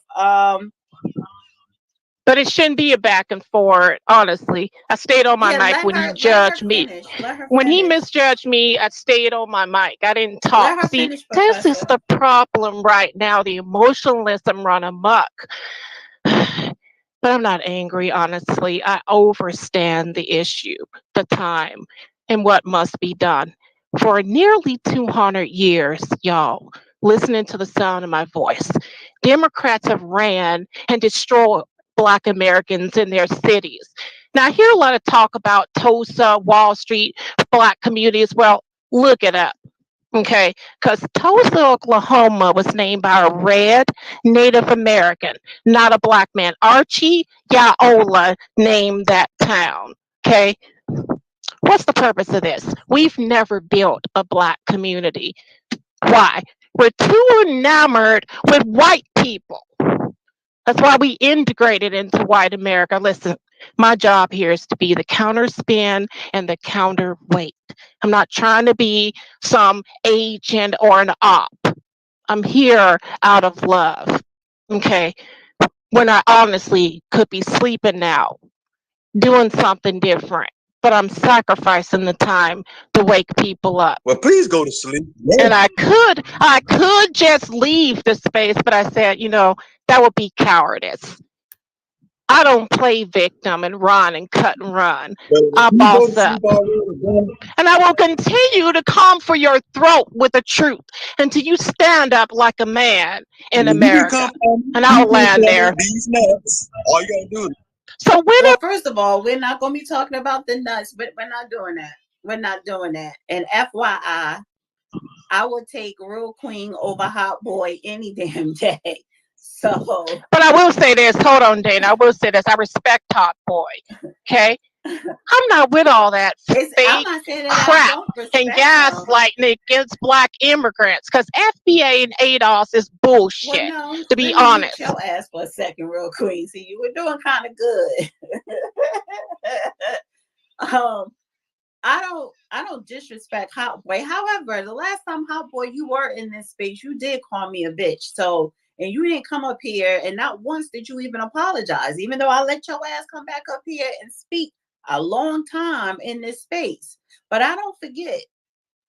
So if you know what I'm saying, supposed to be this upstanding black immigrant, then you should come up here with a damn apology. I apologize and sent you a Cash App. That was you, yeah. But you said I said happy birthday to you. I don't recall that. No, I was saying happy birthday to the judge, and the other one was to apologize to you. Yeah. Oh, that was you. Oh, okay. I communicate with my debit card, kinda. Oh, okay. That's okay. Can I qualify my statement real quick since I got muted? I've been waiting to speak. Okay, in the beginning, when there was ADOS, I knew it was bull. Real Queen, I gotta let. Because you didn't land. I'm going to qualify real quick and I'll shut up. But it's important for people to know people's intent when they're accused of something. Okay. No, but otherwise, you landed your plane. I come to the space with a mark on me already. The guy called me an op early. You really didn't defend me. You kind of lightly did defend me. I said you were not an op.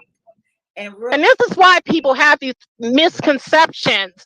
People aren't allowed to defend themselves. I'm not mad with you, Dana, but to be fair, you have called people crackheads. Well, if you smoke crack, what is it? Nope, because that was you didn't know. You called somebody a name. I knew. You have called people. I didn't call anybody on the panel a crackhead. I called George Floyd. Crackhead a couple of weeks ago on the space. And some people have come on your set. I talk about black people like they're animals. That's bullshit. I've never done that. Can I just say something real quick, Queen? I appreciate a lot of your contributions, but part of the problem is that okay, so you don't believe in reparations. That's one thing. Well, I'm not allowed to qualify what I believe before you accuse me of something. You don't know that to be true. I believe in reparations. I don't believe in identity politics. It's a difference. I have heard you say that you're against reparations. I don't believe in poverty pimps and race hustlers like Faceless Jason Black and Tariq Nasheed who've been lying to people about reparations. Did you or did you not say in another space that you're against reparations? I heard you say that shit with my own ears. No, that's not what I said. Being against something is not an end all be all. You can be against driving a car drunk. It doesn't mean you never want to drive a car. All right, so wait. See, what's happening here is emotional. And Judge, I don't know what is going on with you. I can't hear you. You're muted right now. The problem is people are cutting in when I'm speaking. They're being wrong. The mute button, Real Queen. You just jump. Let me just say this and I'll leave. I donated tonight. Hold on. Wait a minute. I don't understand. It must be a delay, honey. I can't. Wait a minute. I gotta go to the foot doctor in the morning. I gotta get to Phoenix. I don't know what the hell's going on with the Judge Mike. I don't know if he can even hear us, honey, because Judge, you are muted. And FYI, Real Queen, she's technically is foundational Black American. She just do not subscribe to FB or ADOS, but her lineage is. She just don't subscribe to it, and she has every right not to. So just for people think that she's not Black, she is. She's Black American. All right, I want to go to Phoenix, Art, and then P. Ray, you said you want to say something else real quick. So go ahead, Phoenix. Oh man. Wow. I just have to say wow and peace to the room. Whew, it's been a while, but peace to the family. Judge, Dana, Professor, everybody, Black MAGA, I loved your history lesson. It was incredible and honorable. You honored our ancestors, and that's what it's really about. It's honoring our ancestors, thus honoring ourselves. And I want to say that I initially raised my hand because although, Mark Carter does some great work, I did have to push back against what he was saying about our ancestors, our elders, the judge, and not really giving a whole lot of grace for what they have to go through in their generations. And I'll even say for Judge Joe Brown, he's contributed a hell of a lot to our society and to us as a generation below him. So I just want to say, in having grace, and we can become angry with our elders. Why didn't y'all do that? Why didn't you fight for us? Why did y'all make those mistakes? What we fail to realize is that this has been an ongoing aggression against us for more than 200 years. Now, some people like to say we came over on boats from Africa. My lineage says different. So no, I'm not a visitor here. No, I'm not an immigrant. I am of indigenous blood here. And yes, there were chocolate ones, Miss, I don't know what her name is, Queen. So just to let you know, we do know our lineage. We know who we are, and we know what we've contributed. We know that we built this country. I am a reparationist. I have worked on it in real time, and we deserve it. We more than deserve it. It's ours. So whoever has any pushback against that, so be it. But don't disparage us. If you don't like it, don't say anything about it. And looking at the picture, I'm not sure that she's fully FBA. Looks a little bit like Drake to me. So sometimes we have a little confusion in our minds about who we are. And yes, you get pushback. So I'm going to leave it there. I love you all. Keep up the good work. And Judge Joe Brown, love you to pieces. Dana, thank you so much. And if anybody has anything to say about an elder, this man has held on and comes consistently for 3 hours a week, plus some. So peace and reparations, peace and love, and blessings to you all. Thank you. Thank you. I'm gonna go to Art and P. Ray, and then I'm going to say a couple of things. Go ahead, Art.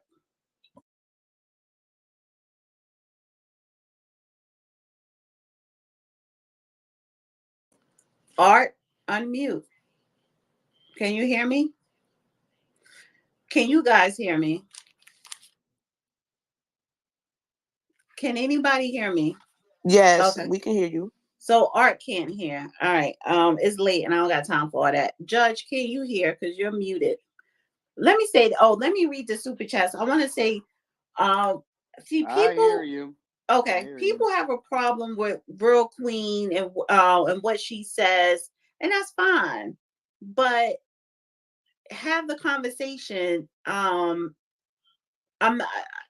did give Mark a lot of airtime because I know he does a lot in the community in Chicago, whatever. But I'm going forward. I really do have to be more cognitive of allotting certain times to people, or whatever, because it's way past 12 o'clock where I like to go. But Okay, I'm getting a text. Just a little FYI. While you're reading Wait that, one let me second. One make a second. political science Wait one commentary. second. Let me. Can I talk? You have been. No, Go ahead. you've been quiet, and I'm not finished, and I have not been talking. I've been letting other people talk while you've been muted and Well, having I audio get it, problems. but So hurry up. Go ahead. let me You just gotta say finish. this, because you always, I'm going to let you close out. So I want to read the super chat. Queen My Hot Girl TV. My lesson tonight is no matter what names you're called, no matter the gaslighting or how group thinkers try to push you aside, you keep coming at them with the life-saving truth. I'm not an op. I'm your ally, and it's still to sharpen you. Yes, she is. Let me say this: she is not an op, and I do not want people calling the other people names or even cursing at people. Now, I may do it. Yes, that's different. But when somebody is speaking, stay on your mic. Let them finish. And if you want to rebuttal, you rebuttal when they finish landing their plane. She's not a op. People do disagree with a lot of things she say, and that's fine. Have the discussion, have the discourse back and forth. I just don't need the disrespect. I don't agree with a lot of things. Some of the things Real Queen says. However, she has a right to her beliefs and to her freedom of speech. And I do appreciate her coming on the spaces because she do add the spice to it. And I do like it when she gets under people's skin. So yeah, I just want to say that. So and I always appreciate her supporting the platform. So Dana, can I just say right quick, for those of us, for those Black folks who don't believe in reparations, all I ask is that you don't hate on us. Don't get in our way. Stay out of the issue. Well, I don't think she's not in the way. She's just saying how people are just speaking their opinions, not just her, but anybody else. Nobody is not in the way of anything. The only people that's in the way is the people that's in Congress that don't want to pass any type of legislation. And then a lot of times Black people, we're in our own way.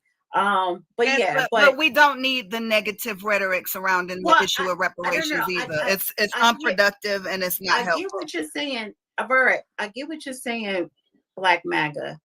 But this is just an X space. This is not a think tank to where we're actually coming up with a plan to execute for legislation, because that is something that I would never discuss on a social media platform. This is an X space to whereas whether you disagree or whether you agree, whether you have some type of recourse against something, you have a right to say it. So if it was a think tank, if we're coming together to organize and create an agenda, that's something else. Fine, I get that. But for the sake of being here, people could say what they want to say. Except for when the guy Daniel came up and accusing this space of implementing hate speech. That I do not tolerate because he was way out of line. And that is what Malcolm X always talk about when he talk about watch out for these white liberals.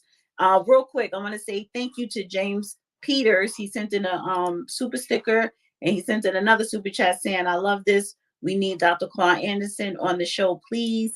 Yes, I am working on that. I would like to have him on. And I also want to say thank you to North Miami Beach Cleaning Company for the super chat. So really appreciate everybody that donated, and always Real Queen, because she is a major donator and I appreciate her. Miss Dana, real quick. It's not the fact that she's against reparations that I don't appreciate in particular. It's spreading the narrative that Black Americans who do believe in reparations are somehow lazy and entitled and waiting on a handout. That's a myth, and that needs to stop because that's not the case. Fine. If I might interject something, just based on experience, both in law, business, community work, and in what we did back in the 60s, where a lot of people lost their lives, not civil rights nonsense, but other stuff.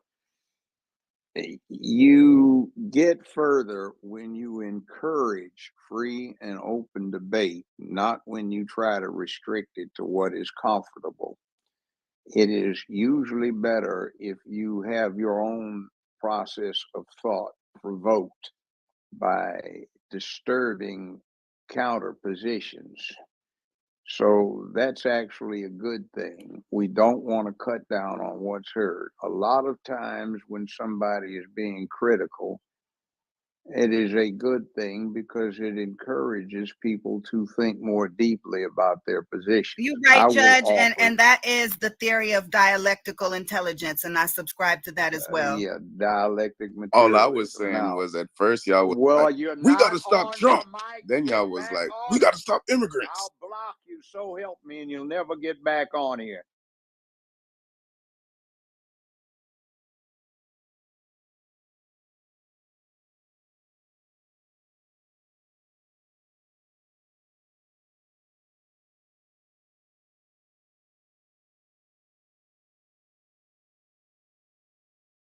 I'm sorry. I muted you by accident because you were a speaker. I thought you were a co-host. I just sent you the co-host invite.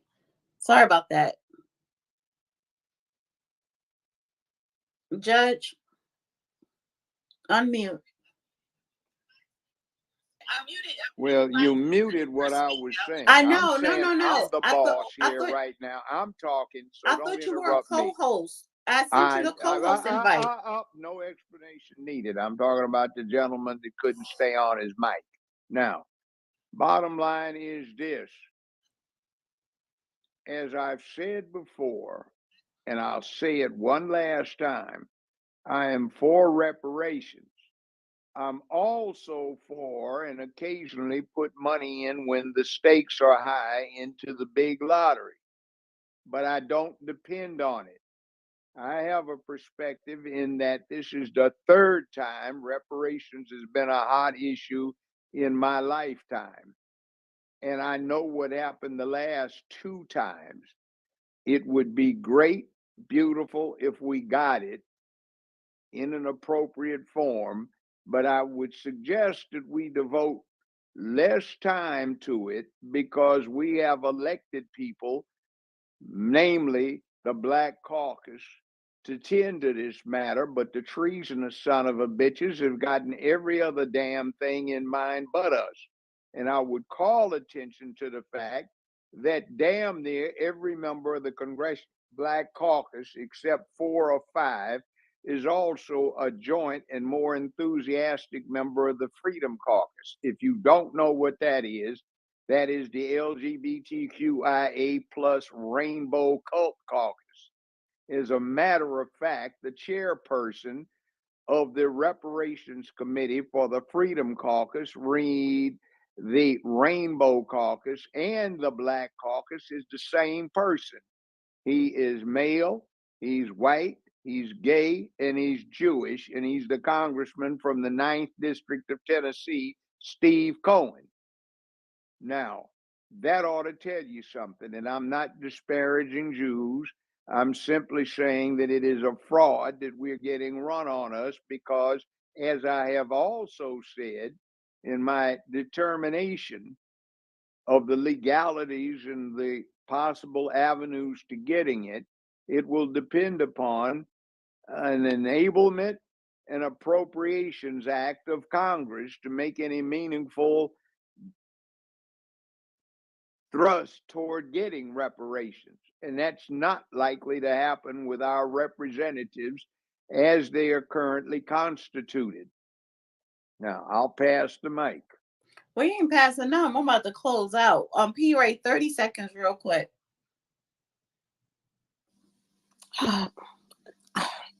Okay, really quickly, 30 seconds now.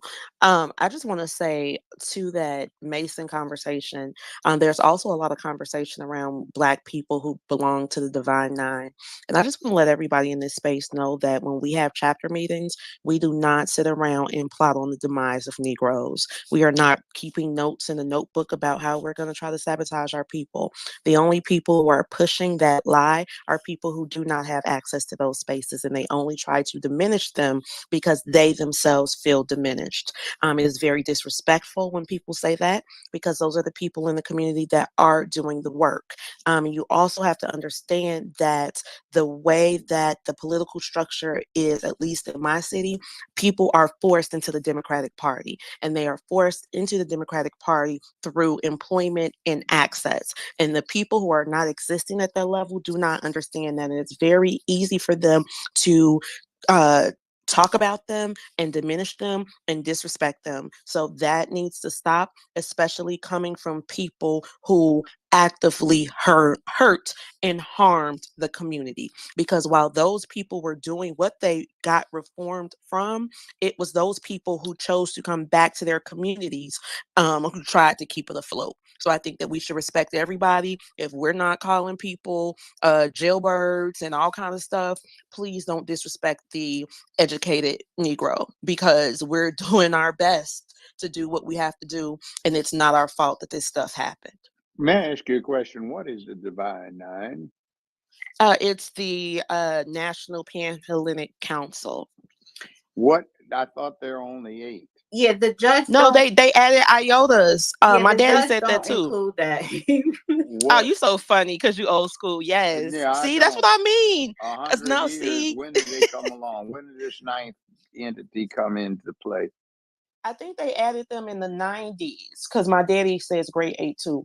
Well, yeah, but the point of the 9 is the 8, as I said earlier, the traditional Black Greek organizations, the 4 sororities, the 4 fraternities, came into existence more than 100 years ago, 115 years ago, with a compact that was mutual. We were all part of what was deemed a revolutionary organization to fight American segregation / apartheid. It was very dangerous then. A lot of the members got lynched, got mutilated, got badly harmed, got ruined. And our pledging was hard, so people would be able to demonstrate that they could be trusted and would not likely succumb to torture dealt with by the white power structure if they were captured. That gives everyone a traditional organizational legacy of working diligently toward freedom for Black folk. If you look at the people who were in civil rights and those who were not so much civil rights, but more actively oriented, you will find that damn near all of them belong to some Black Greek organization or another. It has changed from an organization devoted to revolution to one that is not masquerading as a social Greek party organization, but they are now Greek party organizations, and most of them are too goddamn scary, too goddamn punk ass to have put up with what the rest of us in our legacy period went through. Now, I say legacy period because I put myself in there because I've been a member of the frat I have been a member of more than half of its existence. Are Some you a of us are Kappa? that. No, I am not. Oh. I'm the same one as Thurgood Marshall, the same one as Martin Luther King, and several other people that you can think of. Now, I can give you all kinds of examples, but I won't waste the time as to what frat folk have done. I will only touch briefly on one of them. We know about Emmett Till because 2 alphas were given the task of ferreting 6 rolls of undeveloped film taken by a Withers, Ernest Withers, in Mississippi. They split up. They had the rolls of film. They would develop them in Illinois and get the developed film to the governor of Illinois to get Till's body back. One of them, A.W. Willis, got captured and tortured for quite a few hours by the local sheriff to find out where Russell Sugarman was. He did not tell and he escaped. And he personally advised me that he had the strength to resist the torture because it was nothing compared to how hard he had to suffer to get through Hell Week. So these kind of things had some concrete bearing, and you never hear of these three because it was not convenient, nor was it to be revealed at the time as part of the legacy in terms of what the Black frats and sororities were doing. I will not acknowledge anybody as part of anything other than this fake ass modern party syndrome when there is no legacy to attach to the revolutionary fervor, sacrifice, and dedication that Black folk had. I'll call attention to one other one specifically. Washington, D.C., 1919. There was a veterans convention of Black veterans. Some white folk decided they were going to go get some Negroes, and they started a riot that went on for 5 days. This was part of that series of 123 locations that was attacked, a part of which included Tulsa, Oklahoma, that people call Black Wall Street. Now, what the difference is that this thing that went on in DC resulted in a higher toll of white death and casualties than Black, because there were also some Black soldiers who had been discharged after service in the trenches who were there and got guns smuggled to them by Masonic elements, and also those who were Black Pullman car porters who smuggled in the firearms from Baltimore. So the troops, ex-troops, the veterans, Black, were on the rooftops of the tenements sniping on the white racists below. Woodrow Wilson's administration literally called the cavalry in. That was part of the revolutionary thing that the Black frats had a lot to do with, and the Black sororities. So that's what we did, and that's what our purpose was. And I do not acknowledge any organization as being part of that if they do not have a legacy in actually having accomplished that. And if you want to understand what it's about, think about the poem Invictus by Henley, Out of the Night That Covers Me. Now, that will say a lot about what the Black frats and sororities were really up to, and they were only masquerading as party organizations. Unfortunately, that masquerade has become the reality now. I will rest on that, but I had to find out what we were talking about because I never heard of the nine. That ninth one sounds more like a social club. So yes, don't do the iotas. They deserve respect. Why? All of them. What have they done? They are I don't know. Exactly. So they're social club. The question is, how many dead people do they count amongst their membership who died sacrificing themselves for the Black cause? That's the true denominator. There was death. It did not come free. In spite of what they don't tell you now, a lot of members of frats and sororities died, got raped, mutilated, and injured, and all kinds of other things in order to acquire freedom for Black folk. A lot of Black Masons did the same thing.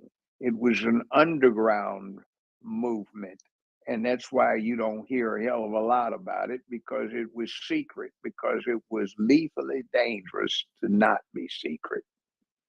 Now I will pass the mic again. All right. Thank Well, you. ain't passing it nowhere because I'm about to close this space out.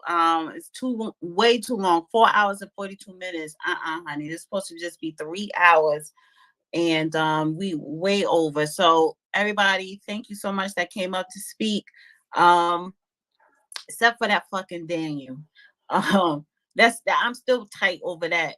But everybody else, appreciate you coming up speaking. And most importantly, everybody that donated, love you guys most of all. Shout out to my moderators on YouTube, Catalia and Southern Belle. I know they probably went to bed. Everybody in the YouTube chat, love you guys listening on YouTube. And everybody's listening on this X space. I appreciate you all. And especially if you've been here since 9 p.m. It is now 1:45 a.m., 1:45 a.m. Eastern Standard Time. So everybody have a wonderful week. Happy 4th of July. Yes, I said it. Rep that American flag, honey. Yes. And I wanted to By bring the that way, up. And again, Judge, I'm going to blame you, Judge, because we spoke about this earlier and we agreed no more reparation talk, but you let the conversation go on. I was trying to tamp it down by putting a period at the end of it so we wouldn't deal with it. One last remark. The gentleman that's upset so many people identified himself as a Democratic Party community organizer. You got a good dose of what our current enemy is about. And I would note that governments spend a lot of money, businesses spend a lot of money, organizations spend a lot of money finding out what their enemies were up to. He was telling us, and I kept hoping we would all be quiet so we could hear what the enemy who wants to keep Joe Biden and come Queen Harris Imhoff in office were up to and what they had to say. That would have been very useful intelligence. Now, with that Which said, person? the one from Miami who was identifying himself as Oh, it's both Hot Boy. Hot Boy is a Democratic Party community organizer. But I asked him, if you heard me when I was asking him about it, he said that they focus on local politicians. And I asked him who was funding, and he couldn't name an organization. And he said the one candidate that they're trying to put in office, she has her own money. Yeah, I heard that. That's not the point. We need to find out the nature of our enemy, how he thinks. So we were getting told and we didn't listen.